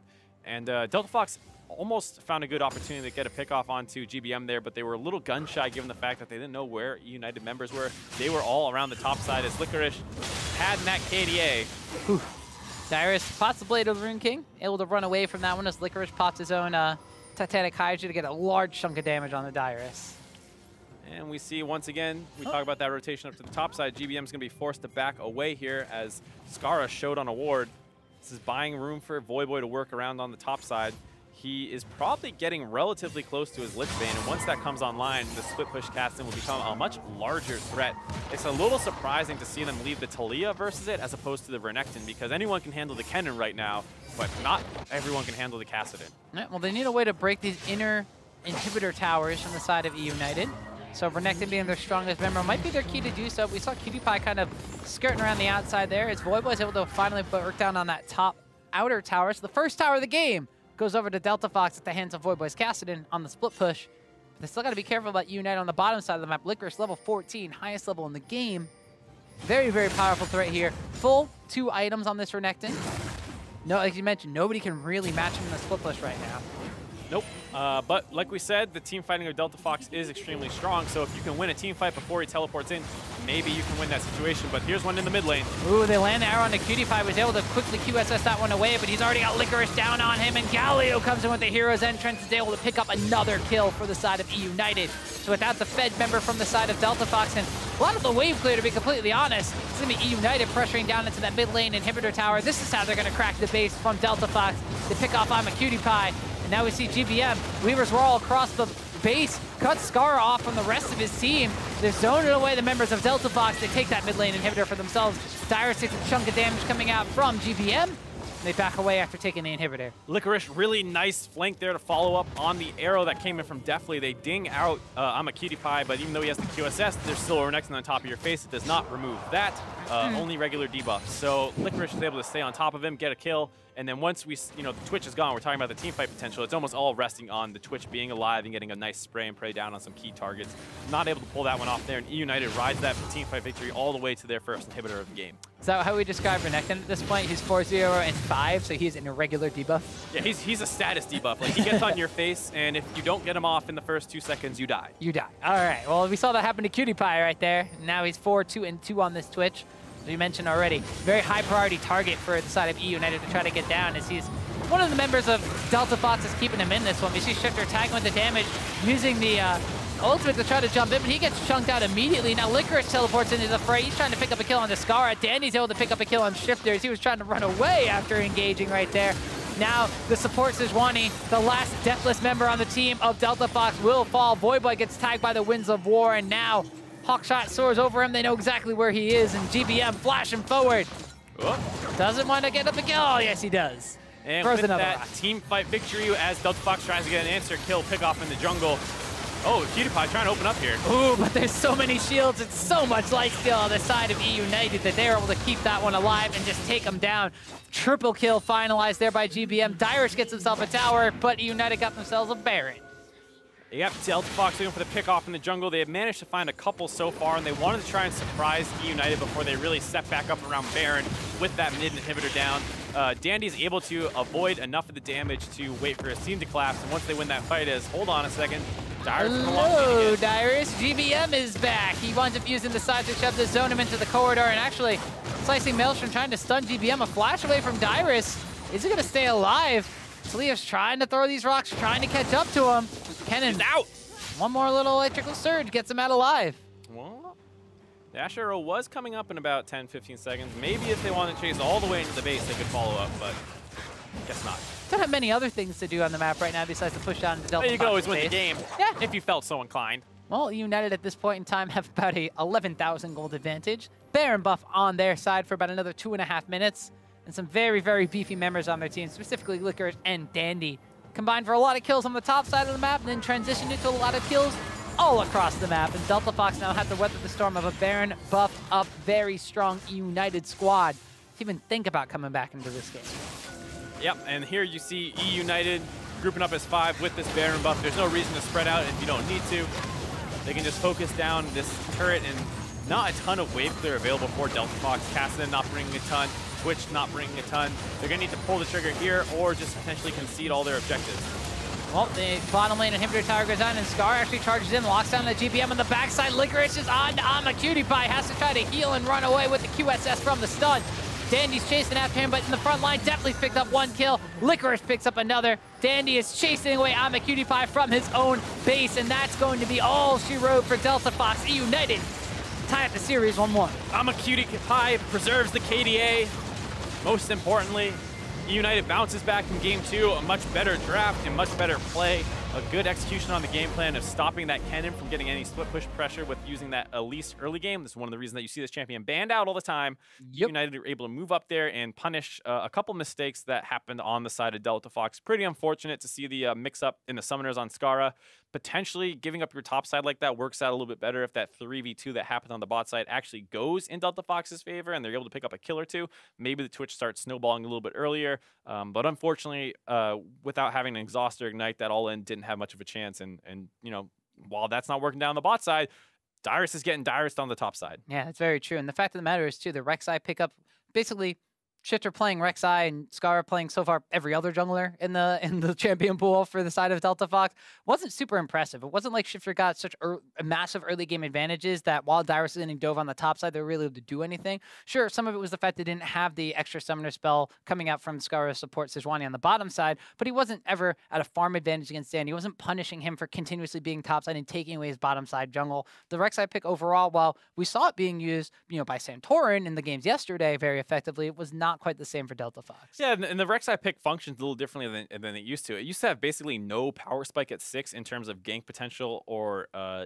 combat stats, but now with the ultimate actually doing damage as well as serving as a gap closer, you actually do come online a little bit more as a ganker at 6. And you saw them actually turn a couple plays around the mid lane, especially when Scar started roaming and the Twitch started roaming. So you could easily see how this comp could function. If they stayed even early on. It does still struggle from behind. Even if you're not necessarily that far behind, it doesn't have a ton of wave clear. It's mostly focused on team fighting and things like that. So all that said, United played really well to really negate the advantages that Delta Fox could have had. Right, and United also played very well to secure the advantages that they accrued in the early stages of the game. There wasn't the overzealous dive where they didn't know that Delta Fox's bottom lane was rotating up like what happened in game number 1, and they were able to preserve that early game gold advantage, even though they floundered a little bit and had a couple of scrappy fights. They were still able to secure a massive gold advantage and just kind of snowball that into eventually exploding the Nexus. Yeah, that was the big thing, is that they took that inhibitor turret inhibitor, and as soon as that went down, Delta Fox felt pressure because they knew their wave clear isn't good. They're probably gonna get weighted out at Baron, and so they wanted to pull the trigger instantly. Doesn't quite work. They get picked off, not able to find Dandy, and then after that the game's basically over, as it had been looking pretty bad for a while there. Yeah, well, we're headed to another break, but when we come back, we'll get a chance to look at game number 3 of eUnited and Delta Fox. We'll see who claims our final victory. Don't go anywhere. North American Challenger Series returns in just a couple minutes.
Ladies and gentlemen, welcome back to our coverage of eUnited versus Delta Fox, and it all comes down to Game 3. I never thought I'd actually get to say that in this series, so let's see how the picks and bans went for that deciding factor of Game number 3. All right, Delta Fox back on the blue side, going with the Rek'Sai again. I'm going to assume that means Shifter in the jungle. We see Shen in the top lane, something a little different out of Dyrus, who's mostly been playing Kennen and generally strong top laners. This time going around a little more team-oriented. The Bard is back, which last time we saw Shifter on it. Assuming that this is Shifter in the jungle, this means Skara will be on it this time around. And then they're bringing the Cassiopeia back from Game 1, which also worked well for them. So getting a little bit closer back to their comp from the first time around. On the flip side, we see eUnited running the kind of TSM style comp that absolutely obliterated Team Liquid just earlier in the week. Yeah, they have the Galio, and it's not support this time. Instead, they got the Braum in the support role, so we'll see if it's going to wind up being something they can wind up utilizing on GBM from the mid lane. It's another look at GBM too. So far, he's played 3 different styles kind of in this entire best-of-3 series as we're hopping into Game 3. Game 1, it was Lucian, didn't work out. Game 2 was Taliyah. He kind of got picked on a little bit. Game 3, now he's Galio. He's bolstered his defenses if he's still going to be picked on. Yeah, well, obviously the 80 carry mid laner evolution into Taliyah a little different, but Galio and Taliyah somewhat similar in terms of, you know, what they want to do as a team. Very, very different champions, obviously, as Galio builds full tank and doesn't quite have the soul out potential the way a Taliyah can if she's able to land her W pushback. But for the most part, you're going to be focusing on wave clearing and then roaming and using that global ultimate. And the reason I said this is similar to that TSM comp that we saw is that Jarvan top lane, Galio mid lane combination that just dives backlines and destroys them. One thing that's nicer for Delta Fox, though, is they do have some mobility available in the Lucian pick. Yep, and they also have the Bard pickup, which will be Skara playing the Bard this time around, despite Shifter playing He doesn't have Smite! No, he doesn't. He's actually running the Ignite this time. The Tempered Fate could be something to turn around a lot of AoE, but if you're already blown up from the fact that the Jarvan Cataclysm still deals a lot of damage, might not be as easy to survive. Yeah, but the only really good target is that Cassiopeia, like we said. You can still obviously get onto the Lucian if he's not ready for it, doesn't flash it, doesn't dash it, or you know, there's a lot of ways you can get onto it. Maybe it's on cooldown, but you do have the Shen to kind of come in and try and prevent that. So if they do go onto the Cassiopeia, you can get that Shen ultimate on. Maybe that keeps her alive, and that's the thing, is that Voice Cassiopeia looked decent in the previous game, matching up just fine against the Lucian pick. He was playing super aggressive on it as well, something that was very low range. Even though the Galio won't take as much damage, we'll see if he's actually able to play up and in the face of GBM. For a second time in this best-of-3 series, we see already some aggression coming out from the side of Delta Fox. A good stun coming out from Skara on the Bard. Of course, this is, ooh, even another one landing down on it deftly. So some very fortunate Penguin stuns coming out from the side of Delta Fox's bottom lane. That's something we also mentioned in the first series of the day, is the fact that the Braum matchup from, it was originally CLG Academy that was running it. Braum into melee supports is usually an okay matchup with good gank assistance. Braum into range supports gets poked out and chunked out very strong early on. And it's one of the things that can be pretty annoying for the Braum, just because the Bard projectile, being able to break and then tether onto somebody behind him, can it's just very frustrating to play against. And Braum, in particular, you kind of just deal with getting pushed in and beat up a little bit. I think that was Cutie Pie who just blasted Zeyzal over. Helping him out, saying, I'm going to help you, and then I'm going to kill you. Stand behind wall. So the big thing for eUnited is that they don't quite have as strong of a pressure point this time around. Dandy is going to have to work a little bit harder to find those ganks that he found pretty easily up on the top side when they had the Renekton Elise combination this time around. Yeah, so we'll see if Dandy is going to be able to supplement that top side of the map again. As you mentioned, Dyrus with a different look on the Shen, something a little bit more team-oriented, not necessarily as damage-centric. So he is still getting bullied around by Licorice early on, but he's continuing to get this trade down because Shifter, be careful, coming over the wall, winds up using the tunnel to try to tunnel in because Dyrus is getting, yeah, taking massive amounts of damage early on. Shifter not going to be able to knock Licorice up in between there. Once you channel that flag and drag, you're able to just complete it. So Shifter not able to get the gank. Well, the big problem is that he interrupted him prior to the Q actually starting to pull him. So if you start the Q and knock him up during that part, he'll complete the Q. If you knock him up after the Q starts, after you actually start moving, then you stop him from going. So just a little early on the unbarrel, but it was unlikely to net a kill anyways, just due to that massive creep wave and the chunk that Dyrus took. Now that opens up the bot side for a potential kill. Yep, Scar already burning his flash. There's the stun, there's the flash body slam, and first blood goes over to Braum of all champions. Good job by Braum. Zeyzal starting that one off, getting the Q slow. You know, Scar tries to flash away, but they're a little too far up in lane. They do need to play the bot lane aggressively, so, you know, they do have to be positioned a little bit far forward. There's no way you can just sit back and let the Varus Braum get away with having the weaker laning phase, but Danny definitely on the bot side, given the fact that he was mirroring the jungle clear that you saw coming out of Shifter, and a good answer there by the side of eUnited. eUnited first on the board in this game yet again. So far they are 1 for 2 so far when they get first blood in games. We'll see if this is any different here. Early game advantages were able to be a strong point for eUnited in game number 2. We'll see if they're able to do so here in game 3 as GBM continuously getting chunked out here by Voyboy's Cassiopeia. As you mentioned, Voyboy's Cassio in game number 1 was pretty good, and this time continuing to play equally as aggressive against this Galio pickup mid lane. And I don't know, Dyrus getting chunked out pretty hard here. It looked like Licorice backed and teleported back in right under the turret, pushes another minion wave and starts building a pretty large CS lead over Dyrus. Sitting at around 8 right now. We see top side of the map with the CS advantages, but bottom side of the map has rotated into the mid lane, trying to get GBM just a little bit of pressure relief here from Voyboy's Cassiopeia, so you get a decent back off. Refills his crafting potion, probably going to end up straight up building into some magic resistance here. Galio, of course, will scale very, very well with that. In addition to that, mitigate the damage that comes out from Cassiopeia. Voyboy's gone back and finished his tier pretty early on, about 5 minutes in. It's going to be very nice for Cassiopeia to start stacking it up as quickly as possible. And actually, change of plans here for Galio. Instead goes for a Hextech Revolver. Well, we had some criticisms towards GBM's build potentially in game 1. This time around, kind of skipping over that early MR that you tend to see, often going for something like an Abyssal Mask. Instead going for the Proto Belt potentially with that purchase, wanting to play a more aggressive version of the Galio than we're used to seeing. To be fair, there's only one real magic damage threat from the side of Delta Fox, although Galio, like you mentioned, scales very, very well with magic resistance, so we'll see. Scales well with it against the Cassiopeia. And then, you know, Shen does bring some magic damage, so. Not a ton, though, as though you see Bard bringing a bit of damage in the early game here, but they turn immediately on Namacutie, gets the stuns out from that. Teal's unavailable. Lots of damage coming in from the side of Deathly and Zeyzal. We got that early kill on the bottom side of the map, and they're pushing this advantage. Sightstone advantage also going to be very good for them, as since Zeyzal got that first blood kill, he's been able to transition that into vision control bot side. Yeah, able to get a lot of vision down to try and give them room to work down the bot side. Here, Licorice on a nice roam down on the Void potentially. Ooh, yeah, about half HP already. Paralyzing Gaze gets dodged out here. The Stand United channel from Dyrus tries to land a taunt down into Licorice. Won't be able to get it, but a lot of damage coming out from Void. But turns around the Cataclysm. The hero's entrance is there, and Dandy's also here to back them up. Nobody dies in the mid lane. Super close to being able to turn that kill around on the side of Delta Fox. Dyrus missed his taunt, but he could have potentially flashed directly on top of Licorice to make it so that Licorice could not flash away from it in response. And then they might have been able to kill him because no MR down there. You saw Boy was doing a lot of damage to him. Not able to connect onto the taunt, and then the Galio comes in over the top to protect his teammate in the Jarvan, and Delta Fox has to burn some flashes to get away. We also see Delta Fox trading some damage between supports over a bit of a vision control battle in the Tri-Brush. Namacutie, who had been a bit of a strong point for Delta Fox, specifically in game number 1 where he got quite big, and then game number 2 where he was not as big and not able to really seal the deal for Delta Fox's comeback. He was still 4-1. Yeah, the Pi was still doing things. Yeah, then he ended 4-3. The Pi was not complete. So good stun coming out from Scar. Down on the Deathly, finds a bit of a hole here, but Deathly's level 6 already. Chain and Crushing gets used. The follow-up stun there from Braum.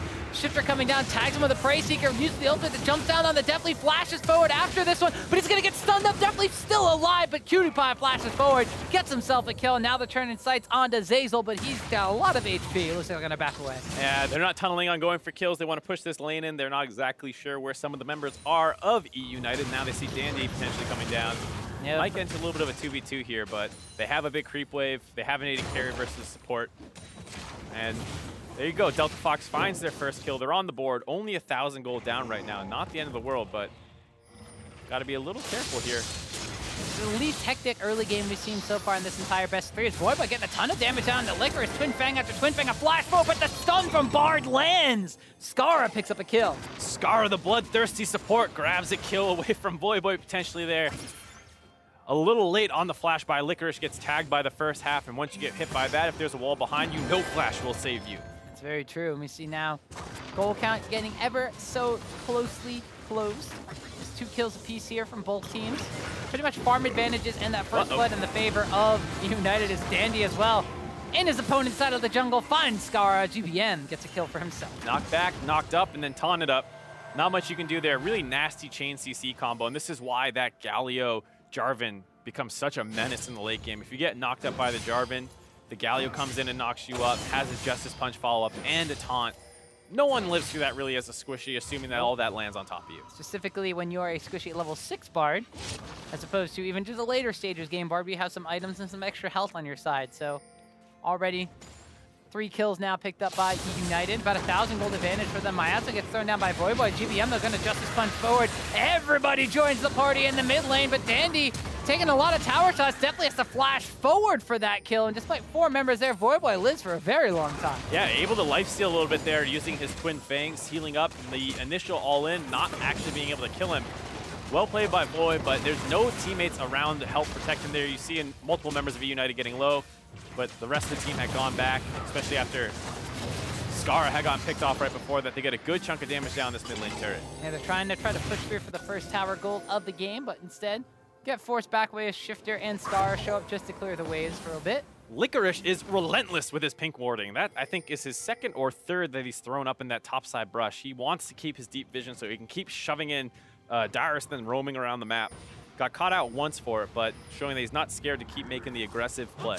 Yeah, that's what he did on the Renekton in game number 2, and he continued to punish Dyrus. I mean, he got a lot of early game advantages because of that double tower dive that went down from Dandy, but he continued to do that all across different sides of the map, making sure he was safe and sound in doing so. Now we see Delta Fox, a little bit of a proactive play themselves. They steal away a blue buff. It goes over to Shifter as he Smite Steal secures that one. On the side of Delta Fox, they're still giving him a little bit of pressure in the lane. CS advantages for definitely on the bottom side. CS advantages for Licorice on the top side. Well, winning both side lanes in terms of CS gives them 1,500 gold advantage as well as 2 extra kills. First turret's still available though, and that's a good opportunity for Delta Fox to make their way back into this game if they can find a way to potentially get a pick off into a turret push. You see Skara and Shifter kind of hiding in this brush. They can use the Bard portal to potentially get over the wall. Doesn't look like they actually want to do it though, and they do see Dandy with their deep vision, so gonna get some vision control in the river, excuse me, and potentially look for a pickoff. Looks like the side of Delta Fox wanted to make something happen with that play, but were unable to Bard portaling over that wall to make sure they secured something there. Instead, looking for control over this Dragon Pit area. They get the Scuttle Crab for themselves. Not going to wind up getting that Mountain Drake. Shifter finds himself a control ward. That one's not belonging to Licorice, however. Probably belonging down towards Zazel or GBM. And now Delta Fox, they got a bit of priority around this Dragon Pit area. They shoved up that bottom side of the map. And looks like they will be trying to transition this one into the first Elemental Drake of the game, which will be a Mountain Dragon in their favor. They brought Voyboy down from the mid lane to help secure this one. And Cutie Pie's push out that bottom lane, so this looks like it's an easy objective take for Delta Fox. Yep, pretty free objective to take. But while they do that, the Dragon's Roar lets the side of eUnited know that Dyrus is isolated alone up here on the top side. Dandy was already up here, but now it's going to be all too telegraphed of a play to pick off Dyrus. Attacking the global with some of their own. GBM gets the kill. Licorice actually going to fall down. He's hanging the tower in that one for too long. Dyrus gets a trade kill. Yeah, Dyrus is able to find a kill back on the Licorice. Looks like that might have been misplayed a little bit by the side of eUnited. After they devote that many resources up to the top side, Delta Fox gets to work right away with that Mountain Dragon, putting it to use around the mid-outer turret of eUnited. eUnited have to rotate their dual lane up into this mid lane to match the pressure that Delta Fox was put in after taking that Mountain Dragon themselves and trying to take down that mid lane tower. Cutie Pie, in the meantime, returns to the bottom side of the map. Now Voyboy kind of left to his own devices. Shifter's over the wall, but this mid lane tower is taken out extremely low from the push they had before. Chain of Corruption goes out. The Braum ultimate follows after, and Shifter tunneled right into that one. Voyboy used the cleanse, uses the paralyzing gaze as well. Now they tried to lock down onto GBM. Justice Punch knocks up Skara, wins up war, tries to take down Shifter. He's barely going to survive, but the first tower of the game goes to eUnited. They wind up picking up a kill on the Skara as well as GBM in the backside gets a kill. Everyone backs away from the mid-outer turret on the side of Delta Fox. It leaves Voyboy alone trying to hold that one. That's already a pretty low turret. They start things off with the Varus Chain of Corruption. Void cleanses a little bit after, and the rest of eUnited's already wrapping around the side from that top side play that they just made. And you got to see the Protobelt Galio at work a little bit there, helping get a kill onto Skara, I believe, and 4 of the 6 kills coming down to the support. Yeah, so Skara, well, he's actually had some pretty decent stunts and pretty okay movements on the map. Has kind of been the butt end of all 66.7% of the kills from the side of eUnited. So his Bard performance, while it's been decent, not necessarily matching his now junglers and shifters performance in game number 1. More importantly, though, it's created a lot of space on the bottom side for PewDiePie to try to farm up this disadvantage in CS he had between himself and Varus. The bottom lane tower taken down pretty decently low, but GBM has now shown up to just duel off against PewDiePie's Lucian. Delta Fox, though, they have some vision control on the bottom side of the map from taking that dragon earlier on. Looks like they might be trying to get a little bit of deep vision and see if they get a dive off on GBM, but Dandy shows his face over there. eUnited now know that nobody's really around this top side area for Delta Fox. There's one more that scouts him out, but it looks like they might be content to try to take this Rift Herald. Yeah, looks like they're going to go up there while Delta Fox continues to pressure around the bot jungle. Ooh, dash away from PewDiePie will actually not wind up landing as GBM knocked him up, forces the flash out as well as the taunt was channeling. So PewDiePie, summoner spells down, actually burned the heal as well.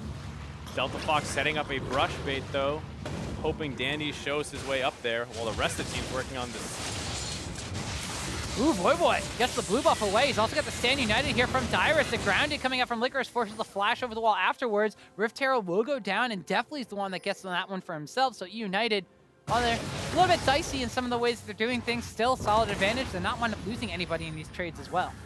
Yep, able to grab another objective on their side while avoiding some of the pressure that Delta Fox was putting down in the bot lane. Dandy didn't end up checking that brush, sensing something was up most likely as GBM focused more on wave clearing. And Delta Fox is clearly trying to play around PewDiePie. He's been having a good day so far. Good KDAs in both game 1 and game 2, good plays, and they're trying to get him going, but just not quite finding the exact right angles, and they're still trying to work on their first turret as well, that bot lane turret, the lowest one, and they make multiple efforts down there. They've been slowly chipping away with it as PewDiePie continues to push down there, and as you mentioned, been a bit of the strong suit here for Delta Fox in today's best of 3 series. First series they brought to all 3 games, so already some props to Delta Fox, but they got a long way to climb to the last place team trying to take down the first place team. Now they find Voyboy sitting in the pixel brush. Stun winds up landing actually down on the Deathly, has to flash away. Hero's entrance is used. The Chain of Crusher winds up landing on the Scar as well. It spreads over to Shit, the Tempered Fate locks everybody up. Voyboy's dealing with Zazel on the backside in the meantime, but GBM flashes forward, taunts up Scar, knocks him up, and he winds up taking him down.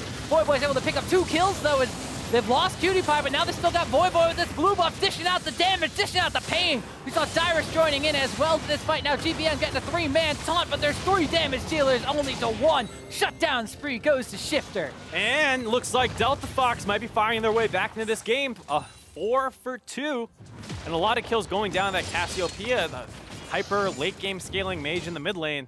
Licorice did not want to teleport down for whatever reason, already at low health, and instead focusing on taking down this top side to try and trade some gold back. The problem for Delta Fox is can they get any objectives after the fight? They need to find a little bit more gold influx to be able to really claw their way back in this game. Still only 1,500 gold down, a little bit more as that turret drops.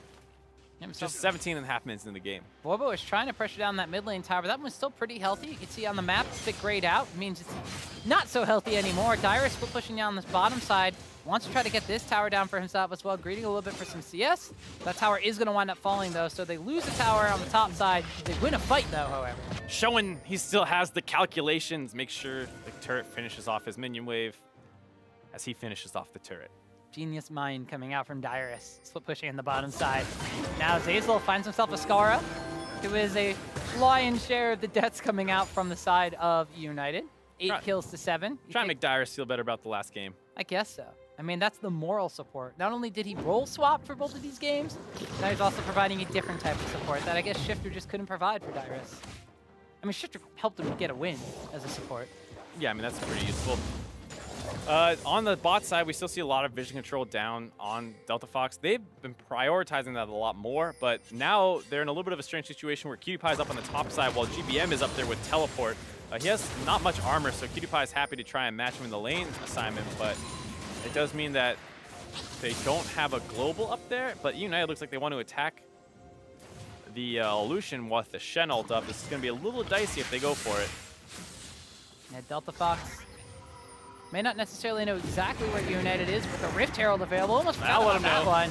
That'll let them know exactly where they are, is now with multiple members up in this top side of the map. 4 to be precise. Rift Herald charges down into this top tier 2 tower, but a flash forward and a paralyzing gaze coming out from Voyboy. Temper Fate splits the team, doesn't really land on anybody, but Dandy's taking a lot of damage. Definitely will wind up going down the back line as PewDiePie flashed in. Another kill goes over to Delta Fox. They stunned up PewDiePie. Can they take him down? He's kiting backwards towards Scar, but he will fall. Licorice just joined the fray on the backside of the map, and a Cataclysm and a Hero's entrance will seal the deal on Descara. Now it's Shifter and Dyrus versus the rest of eUnited. It's going to be a shutdown going to Licorice as Dyrus has to taunt himself out of there. It's going to be 2 kills for the price of 4. Oh, he blocked eUnited, it. actually Dyrus blocking out some damage, gets another kill. That's a 4 for 3. Still in favor of eUnited. Good presence of mind of Dyrus to walk back in front of GBM, who had the turret aggro on him, stops the Justice Punch from being able to pull him out of the turret range, is able to trade an extra kill back for it.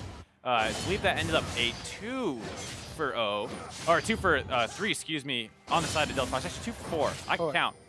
I'm on top of my game today, Tom. 3 actually, because GBM fell after that too. They wanted to pick up a kill onto Zazel. Not Zazel. They wanted to pick up a kill onto Dandy. They picked up a kill on the Deathly, and they killed the Rift Herald. Rift Herald didn't even get the tower. They didn't kill Dandy, did they? Oh, they didn't kill Dandy? No, the 3 beefcakes of eUnited were alive at the end before GBM dropped to Dyrus. Now, that was actually a mistake by Dyrus. He was not actually able to get his Stand United off onto PewDiePie, who only needed the shield to potentially kite that fight out. He did have a lifesteal item available. He has his Blade of the Rune King, and he's against 3 melee champions, so as long as he's able to dodge out on some damage and get some distance between them, he might be able to live there. Dyrus didn't end up Stand Uniting him, and the shield was not there to protect their star AD carry on my PewDiePie. 2-2-4 in this game. Still pretty decent though. It's Voyboy 2-2-5. 1 extra assist might make him the star, but Shifter now having a much better game on this Rek'Sai after I had some questions about the pickup here. Skara, the 1-6-5 Bard, forcing away Licorice, mainly because of the threat of the rest of the team coming in, but at the same time here, with multiple members of Delta Fox on the top side, eUnited on the bottom side, get themselves a Drake of their own, the first one of the game for them. Definitely just deciding he's a jungle this game. He was the one who secured the Rift Herald. He's also the one who secures the Dragon now. Dandy apparently wants to go find kills. He doesn't want to do anything involving dragons. No, Scar has to flash away from that one as well. Bard pulls away from the side of eUnited, collapsing in the mid lane. This game, much more under control. Game number 2 at this point was almost over. Multiple thousands, almost 10,000 gold lead. This time around, it's only 3,000 gold lead in the favor of eUnited. A lot of that's going to be coming out the fact that they are a couple kills ahead. They have an extra tower, but still, mainly the fact that there's about a 20 CS advantage on favor of Deathly's Varus. Despite jungling, he still has a CS advantage over his lane opponent. The fact that Licorice has gotten himself some shutdown gold in that last fight, as well as still a CS advantage over Dyrus in this top lane Jarvan.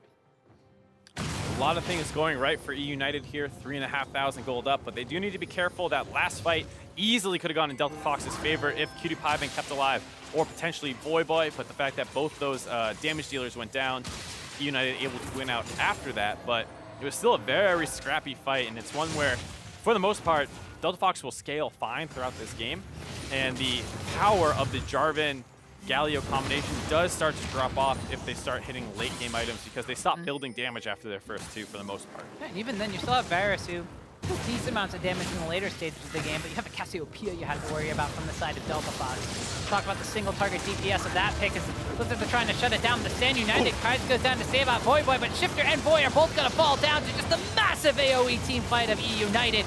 Now Dyrus is in the middle of everybody, and he's not going to live for long. Actually, Blast Cone hit over the wall. I don't know if that was Dyrus or somebody else, but he actually might be looking to lead them on a merry chase with a flash forward from Zazel. Another Blast Cone for Dyrus. Gets himself out alive, and instead eUnited might be looking for Baron Nash. And that's that team fight power we're talking about with the Jarvan Galio combination, and Voyboy being the potential exposed backline member with the immobile Cassiopeia gets jumped on and obliterated there. Shifter going down as well very quickly, and after that, there's no hope for Delta Fox to win that fight. There's no smite to contest this Baron, but it looks like they might want to fight anyways. They're trying to get some kills down to clean this one up, though. PewDiePie dashes backwards. They're trying to kite this out. Dyrus is still in the front line, but they brought that on to Skara, and PewDiePie has to try to flash away. There's no one else from his team to try to help him whatsoever. Double kill secured by Licorice. Dyrus is trying to chase that onto Zazel. He's got Deathly hot, and it seals behind him. Lands a shot with the static shiv proc, and Dyrus now just trying to buy some time. Gets the taunt down. Might have the dodge field up soon, and he does, but it's going to be easily taken down by the duo here from eUnited. eUnited able to find that fight that they needed. Shifter went down. They know there's no smite. Easy Baron secure, and Delta Fox walked up a little bit too far trying to contest that one. Wanted to get something back off of it. Not quite able to do so as the remaining members of the initial engage go down there. Well, after the 2 fights in a row and the Baron now going in favor of eUnited, it snowballed from a 3,000 to an 8,000, or close enough to 8,000 gold lead in favor of eUnited. And this is going to be very, very, very difficult for Delta Fox to kind of come back from. Game number 2, when this kind of advantage was gained super early on, they struggled to kind of come back into this one. And it looks like Dandy breaking out the Zeke's convergence. Hold on, we got a potential gank in the bot lane here. Going on the Licorice, does get locked up and stunned against the wall. Shifter kind of getting the Unburrow as well. The Cataclysm to try to trade some damage back down. Can Licorice pick up a kill? Hero's Entrance is going to wind up coming in. They get the shutdown on the Licorice, but GBM picks up 2 kills off the back of that. Taunt lands down onto Cutie Pie, and Dandy finds himself a kill. Yeah, there we see eUnited getting a 3-for-1. Licorice able to get everyone down low and not able to pick up a kill himself, but it sets them all up for that heroic entrance on the Galio. Gets 2 kills almost instantly and sets up the rest of his team for the 3rd one. And, you know, funnily enough, we were talking about Zeke's convergence and how we probably weren't going to see it given the usefulness of Stoneplate Locket. But to be fair, if you have 3 very strong, tanky bruisers available with the Galio, the Gragas, the Jarvan, and even the Braum, you can, of course, you build a Zeke's convergence to just amp everyone's damage up. Yeah, so we see that one being picked up for the first time here. In addition to that, GBM has a 8, 2, and 9, 20-stack Medjai's mid lane Galio. So packing a huge punch. He's showing Dandy how to stack it up. Yeah, I guess so. As now they may be competing with themselves here. And Delta Fox see themselves yet another tower on the bottom side of the map as Baron Buff still has about a full minute left on it from the side of eUnited. And this all kind of stems back to Delta Fox kind of combating one of their greatest opponents. Not necessarily eUnited in this one, but the 20-minute mark of the game. It is seemingly the bane of their existence. They conquered the demon in the first game, but fall to it in games 2 and 3. You mentioned earlier on that they have one of the largest goal deficits at the 20-minute mark, and it's kind of come to show here. They had ways to get back in the game. They had fights that looked like they were going in their favor, but just not the right place, not the right time. Fights that they're a little bit late to react to, just not being able to respect the composition coming out from eUnited as they collapse on the Void Blade in a fight near this blue buff that they're fighting over right now. Just previously, Delta Fox all of a sudden find themselves in from a fairly close game to how do they come back in this game? It is still possible for them to come back. They need to, of course, wait for late game. It's hard to do because the dive available for eUnited is so strong. You have basically 4 people who are happy to jump onto a backline, and Avaris who will shoot his ultimate in and hopefully kite out a Shen, who's really the only backline threat. Maybe the Rek'Sai as well if it gets on there, but it's going to be hard to win a fight if your Cassiopeia is instantly dead. Voyboy does have his flash available this time, so maybe if eUnited overextend under a turret and they kite it out, they can melt down their front line. But without the Void Staff completed yet and some MR items on multiple members on the side of eUnited, the Cassiopeia's damage is not as high as you expect it to be when you think about a late game Cassiopeia, which admittedly is not quite there yet. Not quite there yet. We're still only about 27 minutes into this game, and the last dying breaths of Baron buff, eUnited took down that top outer tower, which will be the last remaining outer tower on the map for them to take. After that Baron buff push, they're going to be content to just sit back and go for a Infernal Drake of their own. So now stacking up 2 Elemental Dragons for themselves. Looks like another Infernal will be something on the map that this game goes a little bit longer that eUnited can set their sights on. But now this is kind of, this is eUnited once again. More of the eUnited that we expected to see coming into this one. More so even than in game number 2, where they just completely crushed Delta Fox. Now we see an eUnited that, while they had an early game lead, then we're struggling a little bit in the mid stages of this game. By mid stages, I mean maybe the 15-minute mark of this game. It's less than 30 minutes still. But they're able to kind of recollect themselves, work on what their composition was supposed to do, and seal the deal to a gold advantage in this later stage of the game. A big part of that for me has been Dandy, both in games 2 and 3. He found really good openings on, you know, different sides of the map. Game 2, excuse me, getting his Renekton snowballing against the Kennen, and then in game 3, shutting down the advantageous matchup of Delta Fox with the range support and Bard against the Braum. So just really smart play out of Dandy overall in terms of getting his team going. And then once they have those leads, the eUnited's able to run with them pretty well. Meanwhile, on the side of Delta Fox, you mentioned Void not quite at the late game Cassiopeia damage spike yet. Has Morello's Void Staff and a Rylai's. is yet to really transform his Tear of the Goddess into a Seraph Embrace, although the stacking on that one has got to be very, very close to full, if not full already. Shifter now on this Rek'Sai. He was 3-1-3 at one point, now 4-3-3 at another point. So now able to transition those early advantages into something for him. As now Licorice might be caught out here. The Flag and Drag goes down, but PewDiePie and Scara both flash out immediately as soon as they see that Hero's Engine's landing down. DeltaFox looking for a fight, but Boyboy being locked up in the backline. He was exhausted. He's trying to survive, but he's going to wind up going down. Definitely picks up the first kill from that one. Dandy's going to wind up locking down on the Shifter. And even though they started the fight on the Licorice, he's going to be the one that helps to finish it as a double kill goes over to the Baron. And that's the thing about this composition of eUnited. We talk about, oh yeah, it dives your backline super well, but guess what? It also protects people as well. So when you try and pick off the split pushing Licorice, GBM comes flying over the top, able to protect him, as well as have a ton of extra CC for his team to follow up on. And then they catch out Boyboy early on that team fight, blow him up.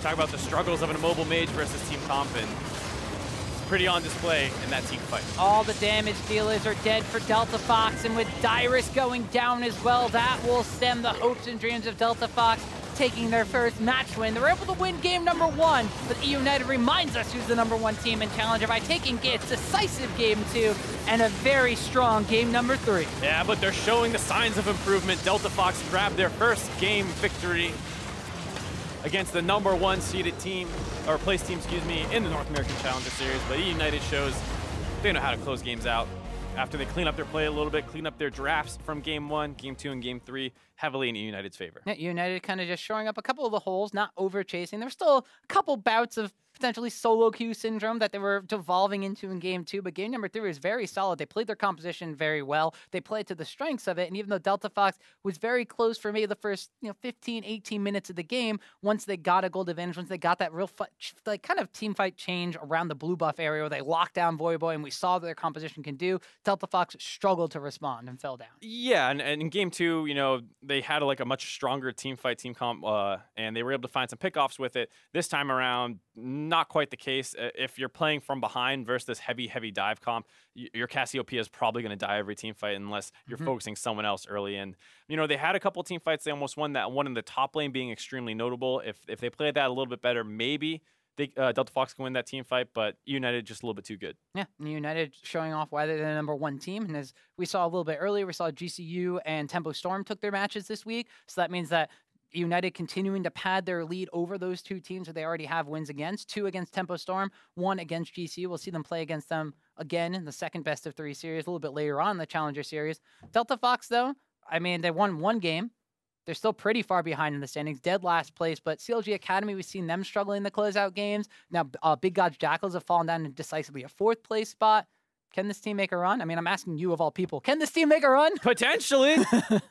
Is it mathematically possible? I believe so. I think so, yeah. I believe in math. All right, well, thanks for sticking around with Mark and I hope you guys have enjoyed our special coverage for this DeltaFox versus eUnited series. Now, on behalf of myself, Mark, and the entire Challenger broadcast crew, thanks for watching and sticking with us. We'll see you next week.